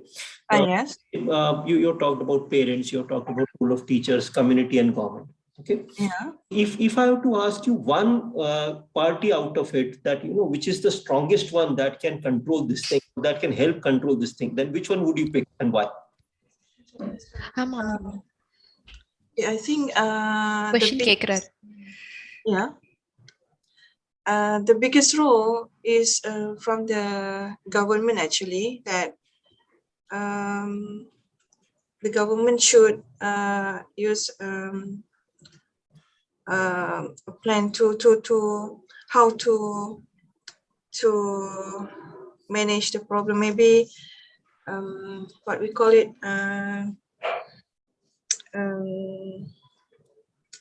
filtering by using the filtering system in internet should be used to stop the pornography among adolescents and community. I think that's it. My answer, Doctor. Okay, fair enough. Thank you very much. Okay, can we move on to anyone? Any other questions, please?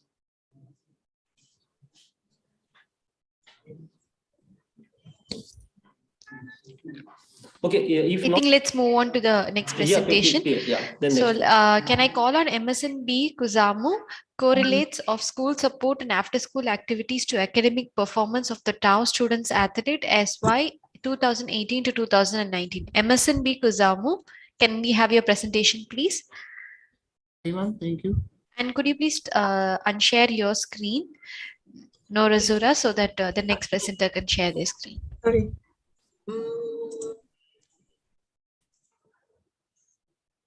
Stop sharing. Okay.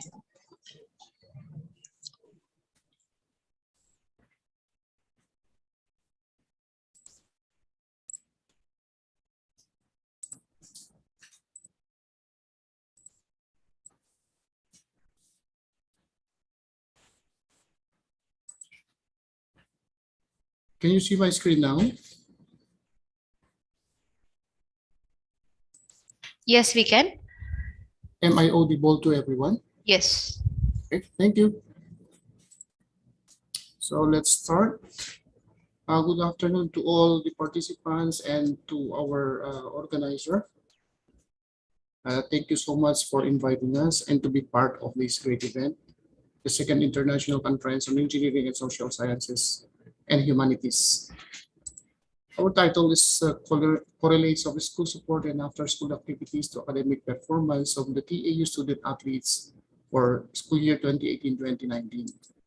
My co-researcher here is Ms. Rizafel B. Salcedo, Master of Physical Education. I am the presenter, Dr. Emerson B. Kuzamu.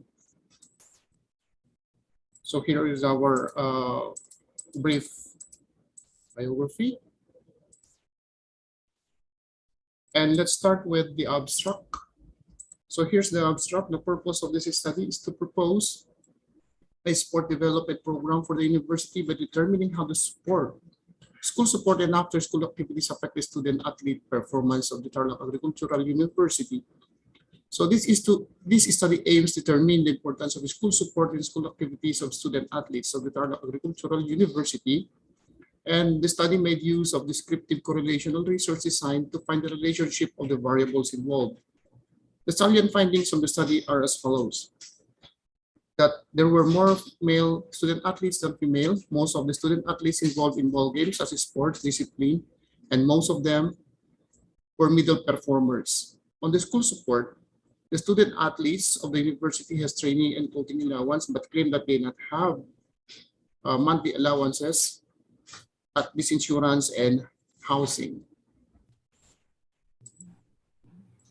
Furthermore, it was also found out that most of the student athletes were hooked up in social media platforms as their after-school activities rather than to do work on their courses requirement, training for improvement, and hanging out with friends. On the relationship, it was found out that there is a significant relationship between the after-school activities of the students to their academic performance. With regard to the after-school activities of student athletes and to their athletic performance, it was found out that these two were significantly related based on the data gathered. It was also found out that there is a significant relationship between the athletic performance of the student athletes to their performance. Here is our description on how we did this study.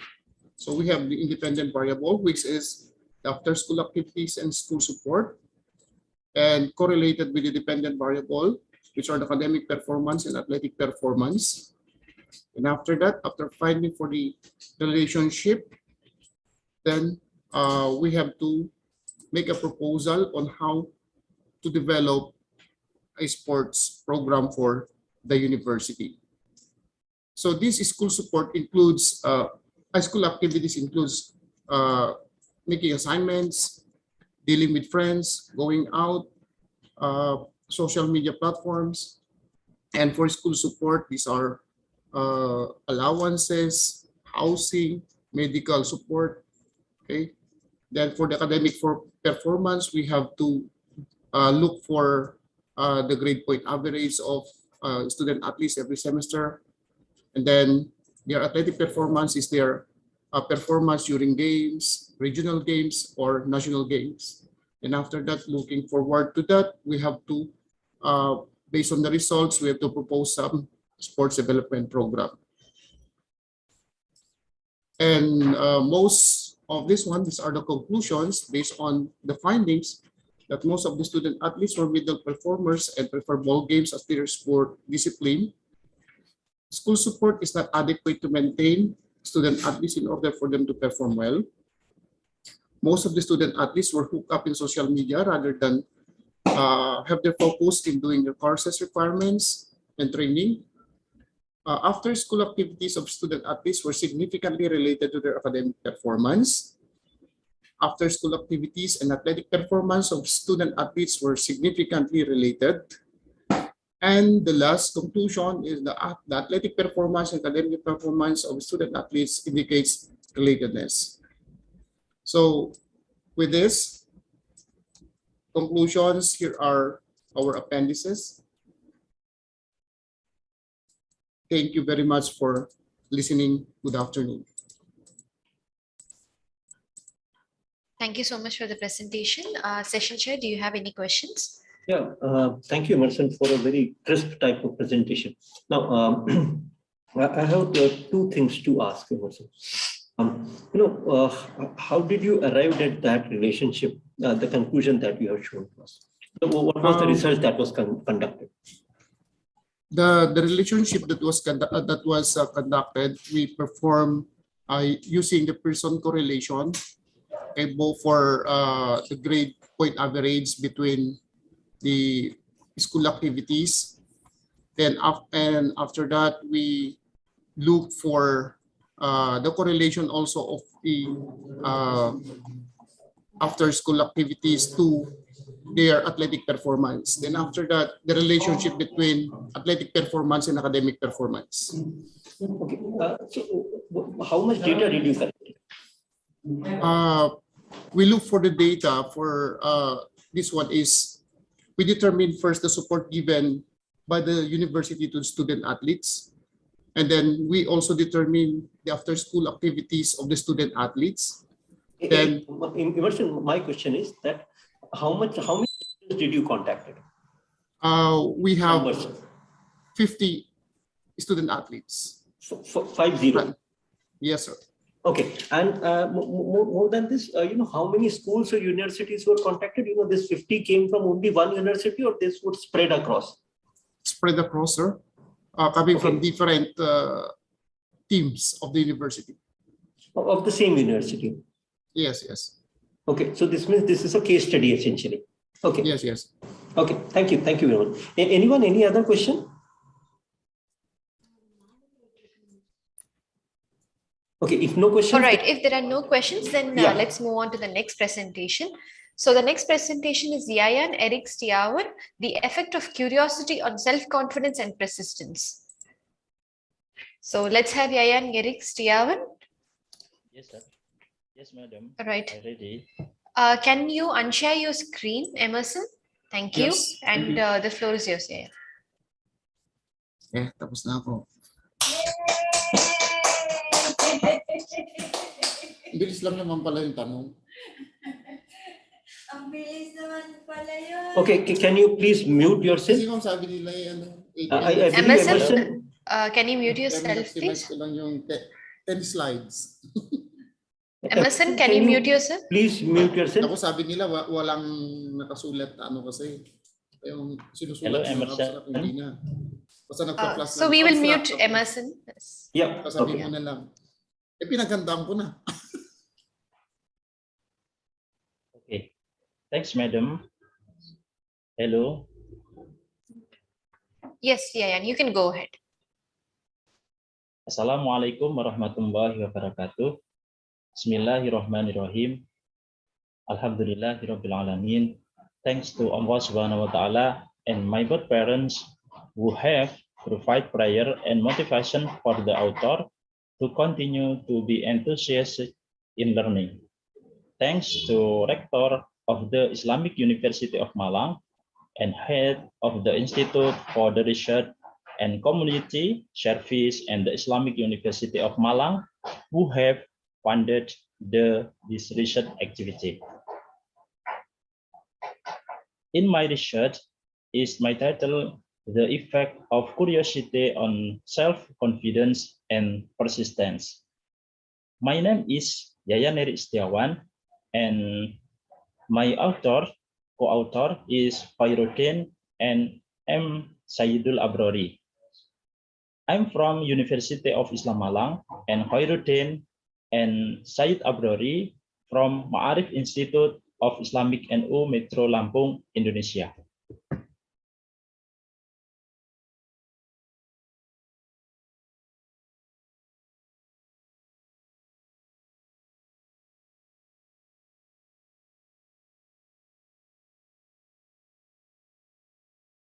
This is my biography, Yayaneri Setiawan, a lecturer in Mathematics Education Study Program at Malang Islamic University.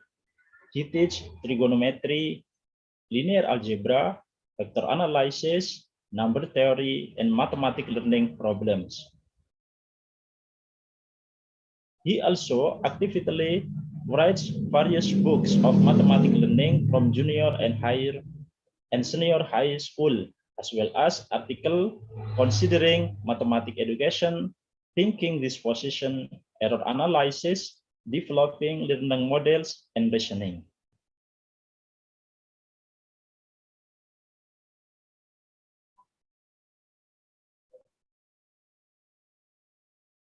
Abstract, there are three important things to consider in supporting successful learning, namely curiosity, self-confidence, and persistence.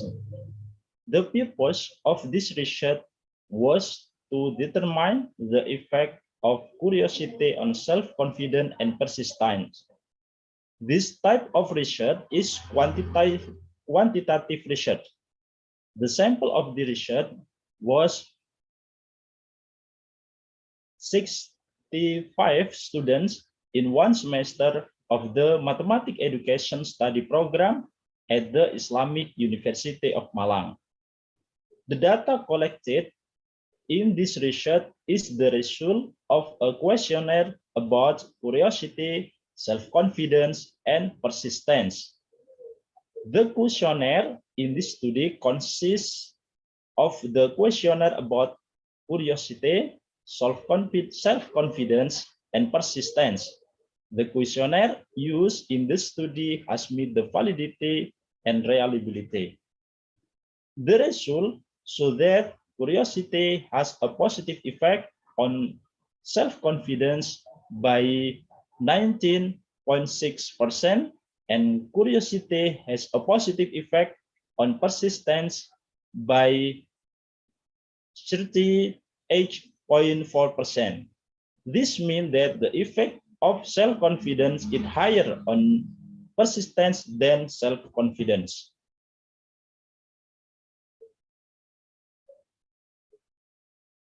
Several factors cause curiosity to have a greater effect on persistence than self-confidence. The first factor is curiosity about new information, which makes someone will try to be persistent in finding the right information.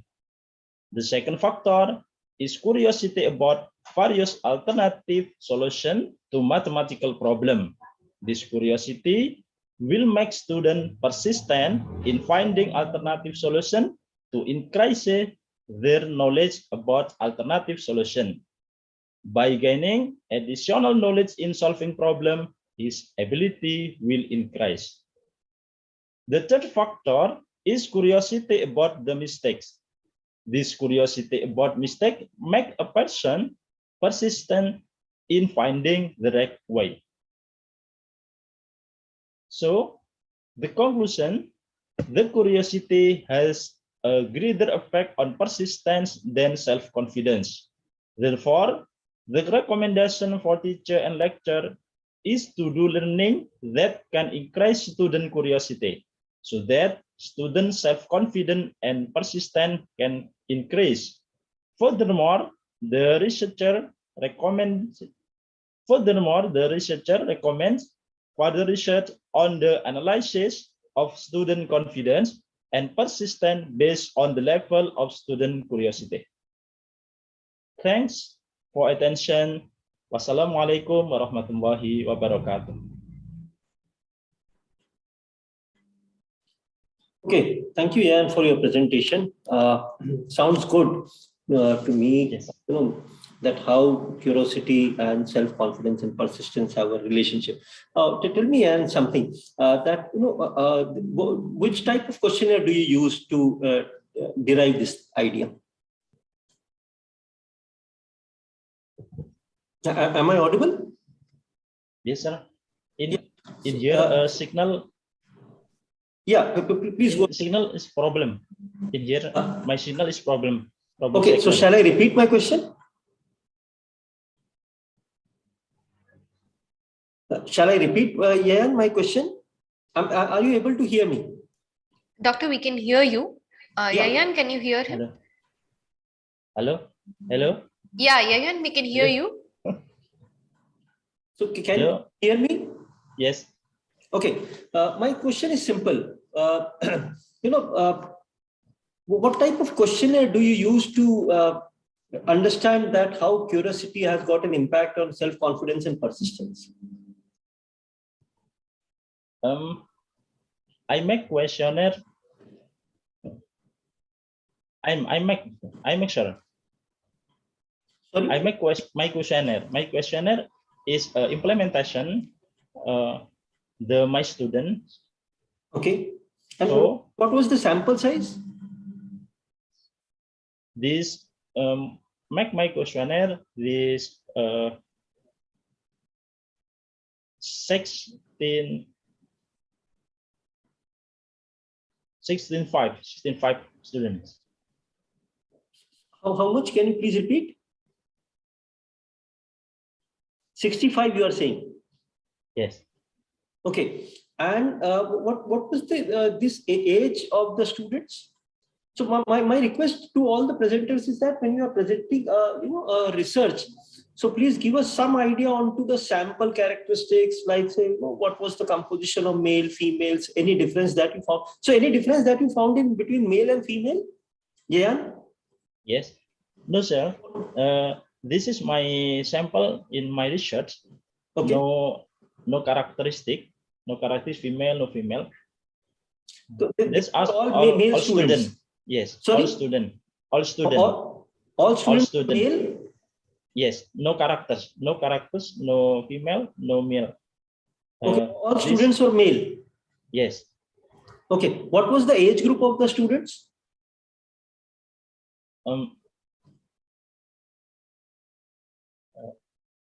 Means they were studying undergraduation or post-graduation? Or they were at school level? My sample in this my research is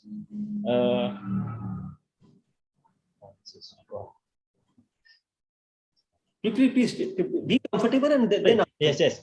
Pre-service teacher, pre-service teacher, sir. In this my university, 1 semester. Okay. First semester students. Yes. First semester in mathematics education. Okay, first semester in mathematics education. Yes. Thank you very much. Thank you very much. And any other questions, anyone, or shall we move on to the next presentation? Okay, if there are any questions, you can even post it in the chat box, or let us move on to the next presenter. Could you please, thank you.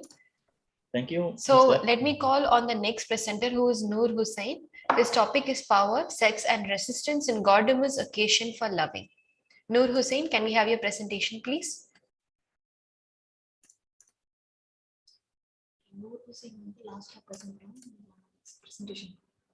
Okay.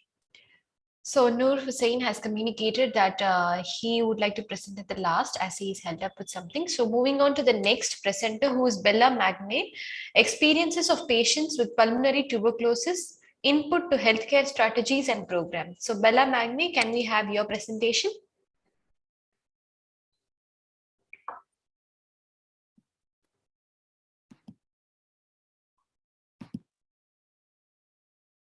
Can you hear me clearly? Good afternoon. Good afternoon. Yes, we can Yes. hear you. Yes, good afternoon, everyone. So diseases that arouse around the world affect every country's health system. One of the diseases that is continuing to infect globally is the tuberculosis disease. So this remains one of the worldwide health problems faced by every country, with vast implications of an approximate case of 10.4 million.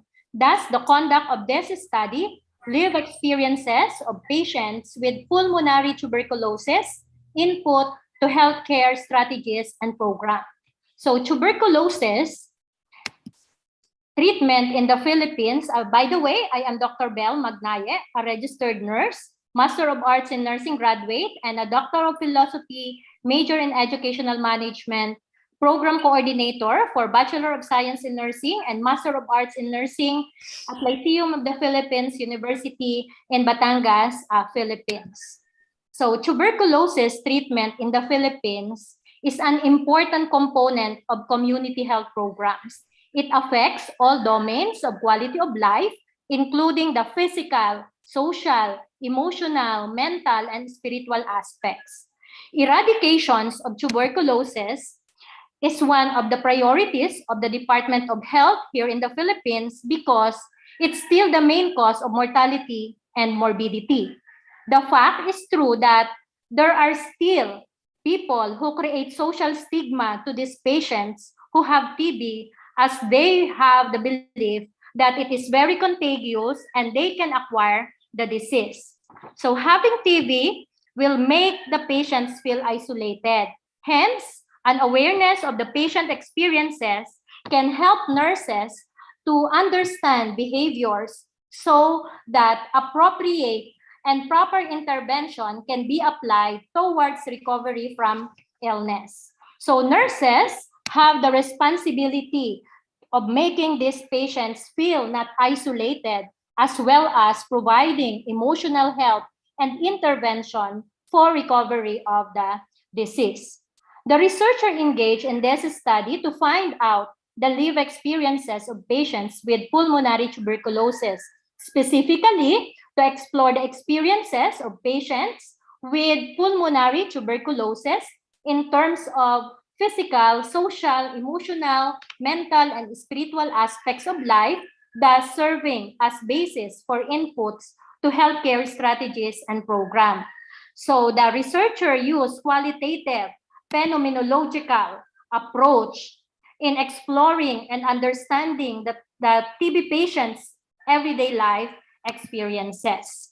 So this was selected, the locale of this study was the selected barangay in the Philippines, or in Batangas City, Philippines, with the highest incidence of TB according to the record of the City Health Office. So to come up with when the researcher come up with a saturation of data out of 30 key informants, the researcher stopped on the 30 key informants. Those are patients with pulmonary TB and who are currently undergoing treatment. So this is through the use of purposive sampling. So the researcher also utilized the self-made interview guide questions and conducted with the use of systematic procedures. So the self-made interview guide question, which was validated by expert through the semi-structured face-to-face interview, and in addition, the interview was audio recorded.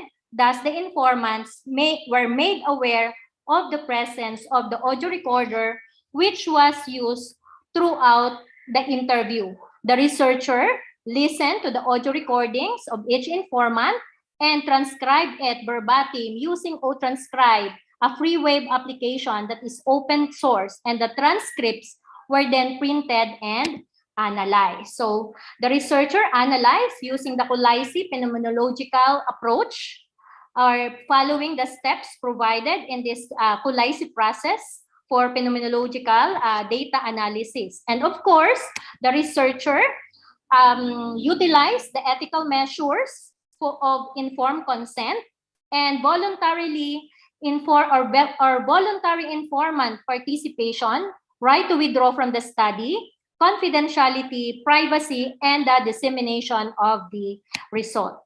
So based on the findings or based on the results of the in-depth interview, in terms of physical effects, the informants divulged that the signs and symptoms they experienced were body weakness, fever, cough, body pain, shortness of breath, and hemoptysis.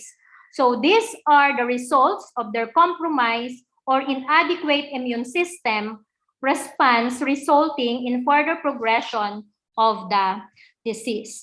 The second one is the social effects of tuberculosis, isolating oneself to others, or social stigma.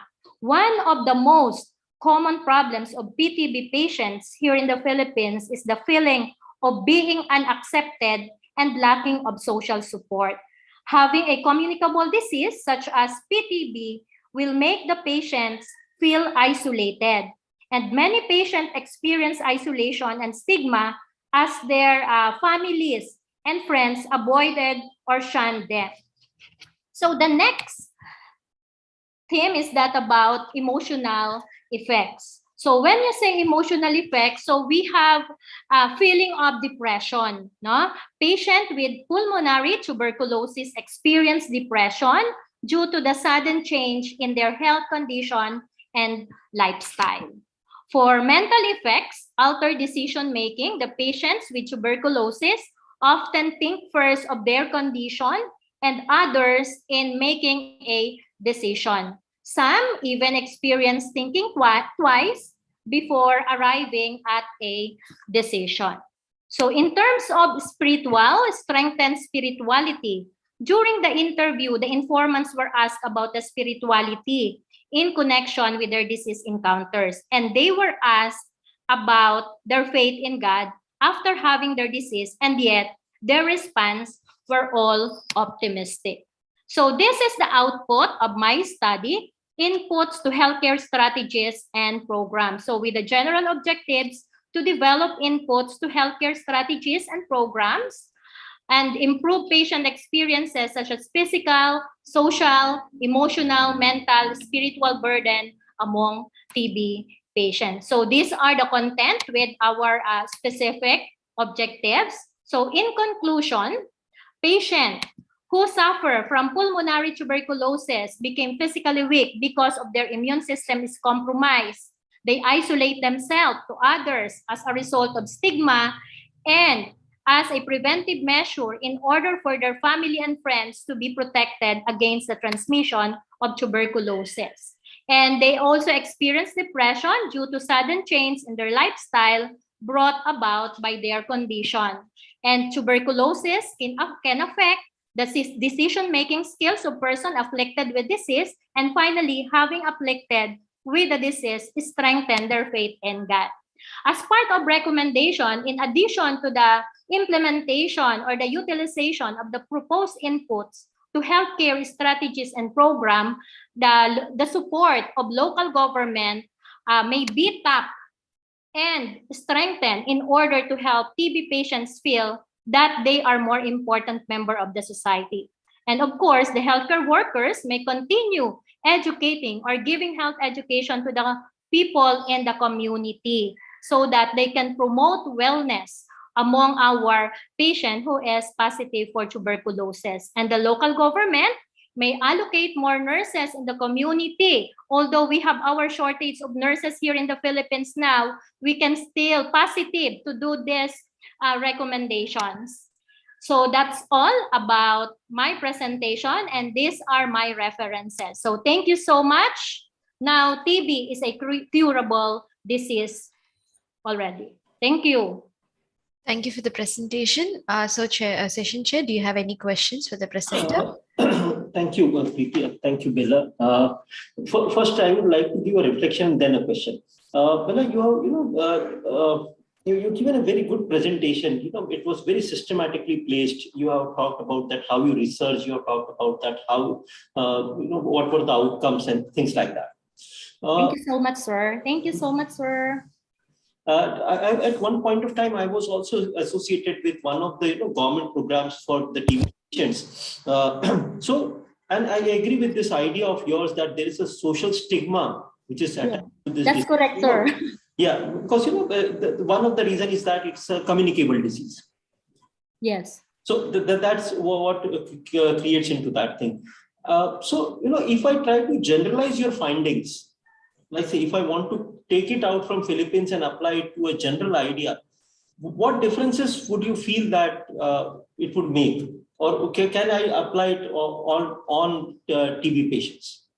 Yes, you can apply specifically the strategies that I presented, although I did not presented all the objectives specifically because we are running out of time, but we can utilize that, sir. I agree with you that we can utilize the different strategies because as I approve this as a researcher, I present it because I want to utilize the findings of my study, sir, specifically the programs that I presented.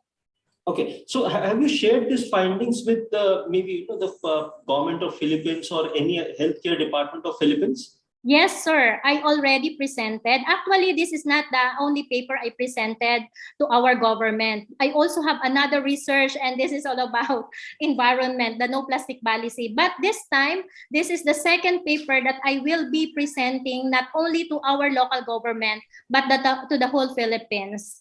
Okay, fair. Yeah. Thank you. Thank you very much. Yeah. Thank you. Thank you so much, sir. Are there any other questions that anybody would like to ask before we move on to the next presenter?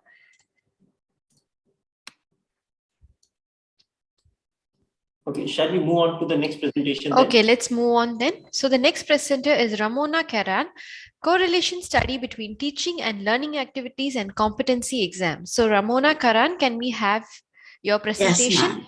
Okay, ma'am. Thank you.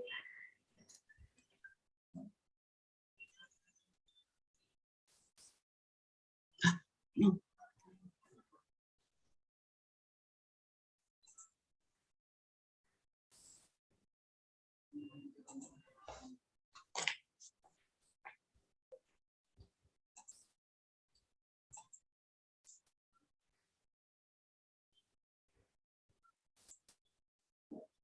Okay, ma'am, I'm sharing.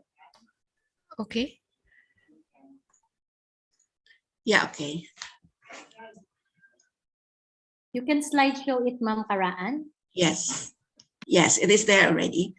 Okay, good afternoon, everyone. Thank you very much for the organizer that you allowed me to present my research work entitled Correlation Study Between Teaching and Learning Activities and Competency Exam. To start with, okay, my bibliography. I will on my camera. Okay, so the author of this research study graduated her Bachelor of Science in Nursing at the University of Iloilo College of Nursing, worked as staff nurse to head nurse position for 9 years in the Philippines after passing the Nurses Board examination, and worked abroad in Jeddah, Kingdom of Saudi Arabia, as Deputy Nursing Supervisor for 13 years. Finished her Masters of Arts in Nursing at Pamantasan ng Lungsod ng Maynila and acquired a degree of Doctor in Philosophy, major in Educational Management at St. Jude College, Manila. Further, she finished her Master in Hospital Administration at St. Bernadette of Lourdes College, cum laude.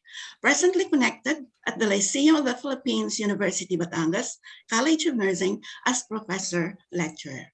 So to start with my study, correlation study between teaching and learning activities and competency exam brought different effects on the nursing students enrolled in the College of Nursing.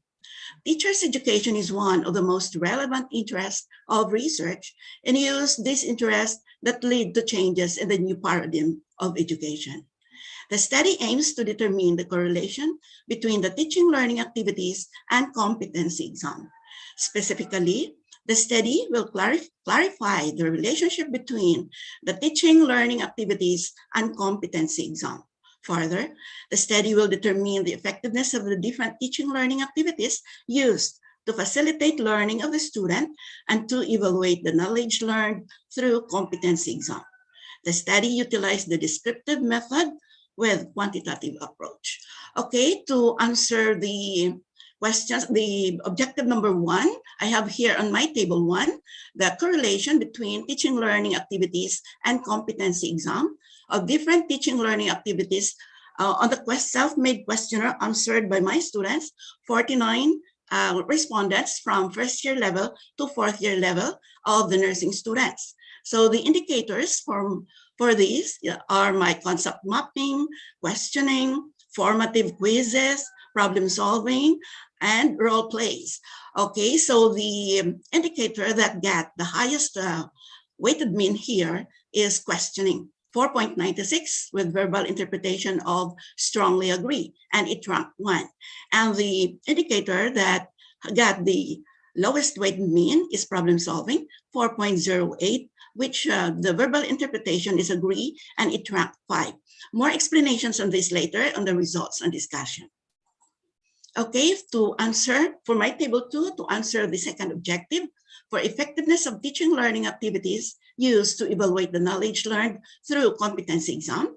So it is written here, the indicators, written examination, under it are essays, multiple choice question, problem to solve, IV computation, medicines calculation, calories, computation, community vital statistics, analysis of cases, and I don't know what happened. It is not shown here. My oral examination on oral questioning and my practical examination, and that is demonstration of the nursing skills. So it is reflected here on this table that the multiple choice question got the highest weighted mean with strongly agree, and the other one that is demonstration of nursing skills, which also got the highest 4.96 and strongly agree verbally interpreted and ranked 1.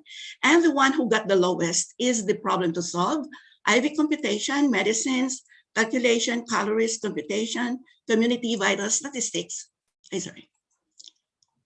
And that got the lowest, and the further discussion later and the discussions and results. So to answer, this is the table 3, to answer my objective of the relationship between the teaching learning activities and competency exam. So the indicators here, they are grouped into oral examination, written examination, practical examination, and according to the statistics, the result of all these indicators, all the decisions are rejected. And the interpretation, these are all significant. Okay, so the results of my study show that the item that got the highest weighted mean was questioning. Students most likely agreed on questioning, which either be in terms of quizzes or multiple choice when given into the examination. The item that got the lowest weighted mean was problem solving. Not all students in favor of problem solving because as interviewed, they got difficulty in solution because they are nurses and they are not engineers, but they were told that we are dealing with lives of patients and we owe to calculate the proper dosage of the medications and the proper number of drops of the IV fluid being received by our client. So in relation to ineffectiveness used to evaluate the knowledge learned through competency exam, the results showed that the indicator that got the highest weighted mean are multiple choice questions and demonstration of practical skills. That is the return demonstration of the nursing procedures in which the clinical instructor will do the demonstration of a certain procedure and then the students will do the return demonstration. Nursing students are very much aware of multiple choices questions and more expert on return demonstration of practical nursing skills. They love to do the nursing procedures because they really love the profession. Okay, so this is to answer the result of the study in relation to the effectiveness of the teaching learning activities and competency exam is significant as what reflected on the table shown. So this is, I'm very proud to tell you that we have a simulated laboratory in our nursing lab. And this is where we taught students for the different teaching learning activities. And this is the picture in which it showed their competency exam. And that is the practical examination. To show further, so this is our simulated laboratory in which here the professors are teaching them the teaching learning activities, and here, and they do, or they did the practical examination of their nursing procedures. In Liceo of the Philippines, University Batangas, we are preparing our students to be globally competitive. So this is our nursing lab in which we taught them the different nursing skills and then as preparation for their clinical exposure in the clinical area. So we wanted, and I'm proud to tell you that this is already, my research study was already utilized, and we have several top-notchers as a product of it in the teaching learning activities of our students. So thank you very much, and thank you for giving the opportunity to present my studies. Thank you. Thank you for your kind presentation. And so Session Chair, do you have any questions? Dr. Ramuna, thank you very much for giving us that insight. A very well developed topic, I must say, that that how maybe field like nursing should develop. Yes. What I must say, the practical insights into how nurses can learn better and how they should be what should I say? How they should be assessed on what. Yes. So that's really insightful of you that you have done that thing. Only one thing, given your experience. Yes. So, only one question.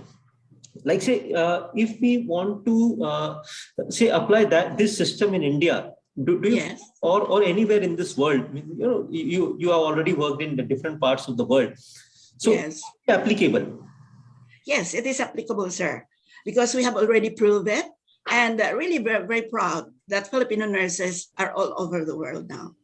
And they are very expert in doing their nursing skills. Agreed. So that means that if, I want to pick up from your idea that there is a correlation between teaching and learning activities. Yes. So, what should be the format of examination if I want to test the knowledge? Yes. So as what reflected on my study, that questioning is the best questions to be asked for them. And then, because given situation, and then out of that situation, they will analyze it and the questions taken from that situation. So there is a continuity of the questions given to them in one situation, so that they will only focus on that particular situation in which the questions was based on that. And also on the practical examination, it depends now, because professional nurses, they already are expert in doing the nursing skills. So upon giving the demonstration of a particular nursing skills, so the students really after that, they have to do the practice, and then they have to do the rep-dem for the effectivity of that nursing skills, how they assimilate and how they were able to get that particular demonstration of a certain skills. Okay, fair enough. Thank you very much. Thank you. Thank you too, sir. Thank you. Are there any other questions before we move on to the next presenter? All right, so let me call the next presenter, who is Jumel Miller, who's presenting on mental toughness and character building through sports. So Jumel, the floor is yours.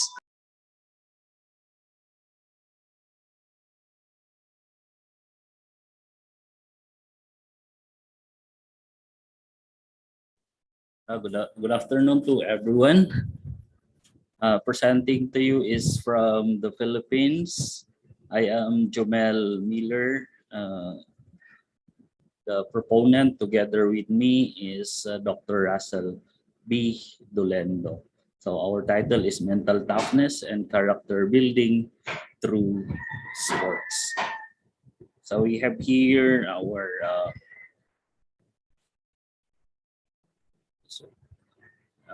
biography. I am a teacher or faculty at Don Honorio Ventura State University, Bacolor, Pampanga.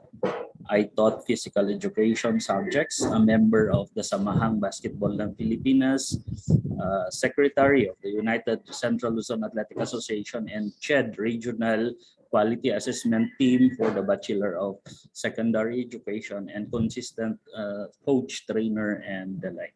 Then I have with here Dr. Russell Dolendo, a graduate of secondary education, library science and physical education from St. Louis University, a diploma in physical education, master's in PE at the same university. And she finished also her doctorate degree in educational management at BSU, and Master of Science in Information Science from St. Mary's University in Nueva Vizcaya. So the abstract is, this study was conducted to identify the level of application on mental toughness and character building of athletes and coaches in Pampanga, along with the socio-demographic profile of the respondents. The degree of effect of mental toughness and character building was determined, and whether there exists a correlation between mental toughness and character building. The results revealed that the level of application on mental toughness and character building did not differ among athletes and coaches. Also, along with the socio-biographic profile of the respondents, the level of application on mental toughness and character building did not differ significantly, along with gender, type of sports participated, and several years of coaching. However, along with the respondents' age, the level of application on mental toughness and character building differed significantly, with the highest level of application on the older age group of respondents to which the coaches belong. On the degree of effect, the athletes and coaches had an agreement along with the qualities or traits on mental toughness and along with the character building. The degree of effects range from high to very high effect. Lastly, the correlation between mental toughness and character building of the respondents was moderate, and it was also significant. So the description, the study sought to investigate the following: the level of application on mental toughness and character building in the training program by students, athletes, and coaches. Apart from age, gender, sports participation, and years of playing and coaching, is the difference in the level of application of mental toughness and character building. Also is to find the effect of the mental toughness and character building techniques used by coaches and student athletes have on the development of character traits, and to establish the relationship between the amount of mental toughness and character development and students, athletes' lifelong learning. So the results showed that the level of application of mental toughness were closely the same with the athletes, because as we can see in the graph, we can see a pattern that there are items that went down and went up. So both the athletes and coaches are aware on the level of application. And one of the player who have mentally tough thinking is Michael Jordan. Okay, he has a very good or an excellent mental toughness. On the level of application also of character building, there is a similarity as well, that athletes and coaches should consider the character in playing, because once that we are out of the court not playing, we can see how they perform, but in the court there is a rules to follow. So character will be vital in winning games or whatsoever. Accordingly,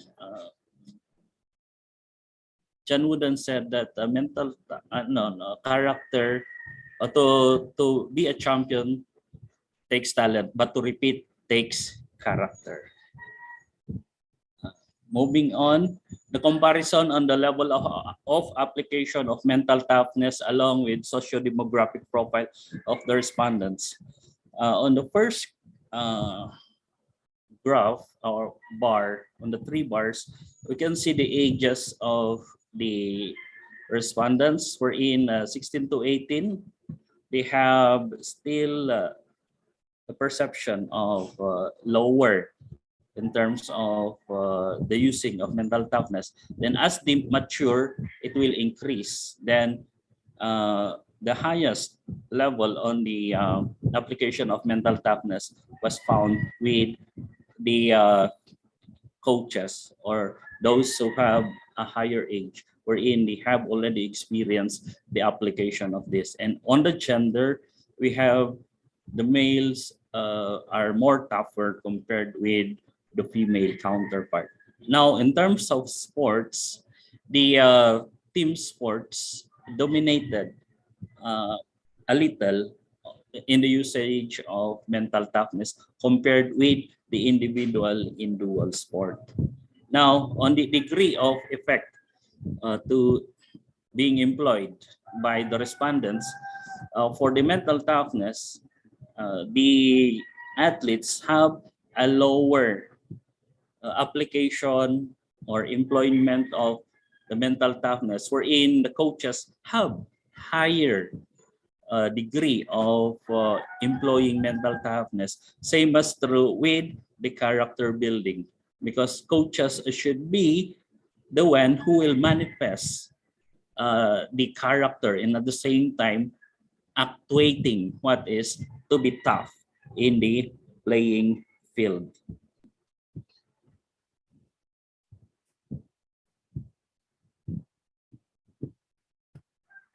So the degree of effect of mental toughness employed, Now, for the relationship between the level of mental toughness and character building, there is a moderate correlation.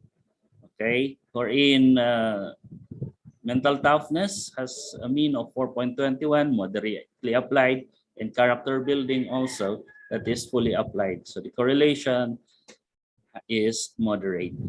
Now, one of the significant person also who manifests a strong mental toughness is Coach Bob Laudiser of De La Salle Spartans. Then on the conclusion, athletes and coaches apply a moderate amount of mental toughness and character building to their training. When the respondents' gender, type of sports, and years of coaching are considered, the level of application on mental toughness and character building does not differ considerably, but it does differ greatly when the respondent's age is considered. There is a significant impact on the respondent's mental toughness and character building. There is a considerable moderate association between the respondent's level of mental toughness application and athlete's character development. Okay, with that, thank you very much. This is in memory of Dr. Domenador Green, our mentor professor. Thank you and God bless. Thank you for your presentation. So Session Chair, do you have any questions? Yeah, thank you very much, Jamil. That was a nice topic to hear from you. You know, sports actually has got a very positive impact on all of us. And you know, sports does helps in building up that idea that how do you lose in life. Okay, how to accept that loss of in life. Okay, having said this, you will please tell something about this. What was your sample size? Actually, it is a universal sampling. I selected 10 schools, higher education institution in Pampanga who have established an excellent sports program. So among the 10, the 4 declined. So I just focus on the 6 universities and colleges who gave me the opportunity to facilitate or to conduct the study. If I'm going to total, that's around 300. So this is a Good. universal sampling that I have conducted, sir. Good, good. Okay. One more question. That you talked about character building. So what type of questions, can you give me a sample of say 1 or 2 questions that this type of questions that you asked to determine character building? One is if you were hit or if you defeated in your game, what will be your response? Are you going to take negative, or are you going to improve further? So that is one of the premise about sportsmanship, accepting victory or defeat. So those are samples on the character building that I have employed. Okay. Actually, I used the work of Jones et al., Good, and Fulin Winder. So these are the proponents who have a very good output on sports psychology, and at the same time associating character development to sports as well. Okay, fair enough. Thank you, Jimmy. That was a nice presentation. That was nice listening. Thank you very much. Thank you for the presentation. And so with that, let me conclude today's technical session part 2. I would like to give a warm thank you to all the presenters who have spent a lot of time and efforts in preparing the presentation and presenting it to us today. And I would like to extend our thank you to the session chair who's presided over this session and has posed wonderful questions and have made everyone think on it. I would also like to thank our keynote speaker who offered his insights in the beginning. And on that note, I'm going to be pasting a feedback link in the chat box where the participants could fill in your feedback in the chat box, as in the link which I'm sending right now. You can open it and fill in your feedback.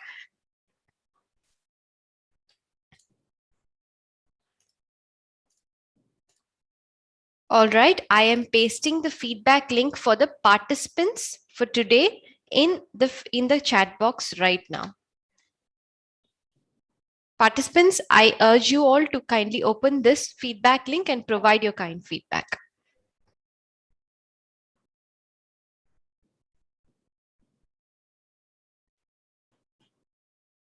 Okay. Meanwhile, Priti, can I say something? Maybe for 2 minutes, if allowed. Yes, doctor. Please go ahead. Yeah, sure. Thank you. You know, only one thing I would like to. It was actually. What should I say? It was a treat to me to hear to all these presentations coming up with fantastic ideas. With all the people, you have got a great thing to listen to people talking about different ideas. You talk about those contemporary issues which we noticed often, but probably people have picked up and done research on that. So that was nice listening to every one of you. That is my first idea on that. Second idea, whenever you are presenting in any conference or you are presenting the papers, my only request to all my fellow colleagues would be that please focus more on that, how you conducted research, what were the outcome of your research, like said to some of you have already done that. So that gives an insight as to, say, if I'm thinking about a research, so I would have some idea on to, how I can also develop a research idea. Okay, so that would be always great. You all have worked very hard on that thing. And towards the end, I would like to thank IFERP, the organizers of these conferences, the colleges at Vanilla, and special thanks to Preeti for this opportunity. And thank you very much to everyone. Thank you. Thank you, sir, for your kind words. I hope everyone has filled in the feedback form that I had pasted in the chat box. Now I am pasting a feedback link, which is a feedback on the speakers that have spoken today. It is a feedback link on the kind of content that the keynote speakers have given today. So I'm going to be posting that link in the chat box. So please take your time and fill in the second link as well.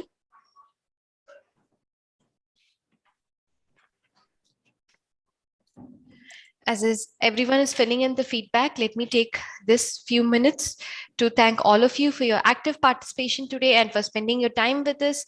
I would like to extend my thanks to the chief guest, to our wonderful keynote speakers, and to our wonderful session chairs who have chaired 2 wonderful sessions, and to all the presenters and participants who have been very patient enough to listen to all the presenters and have been very encouraging with it.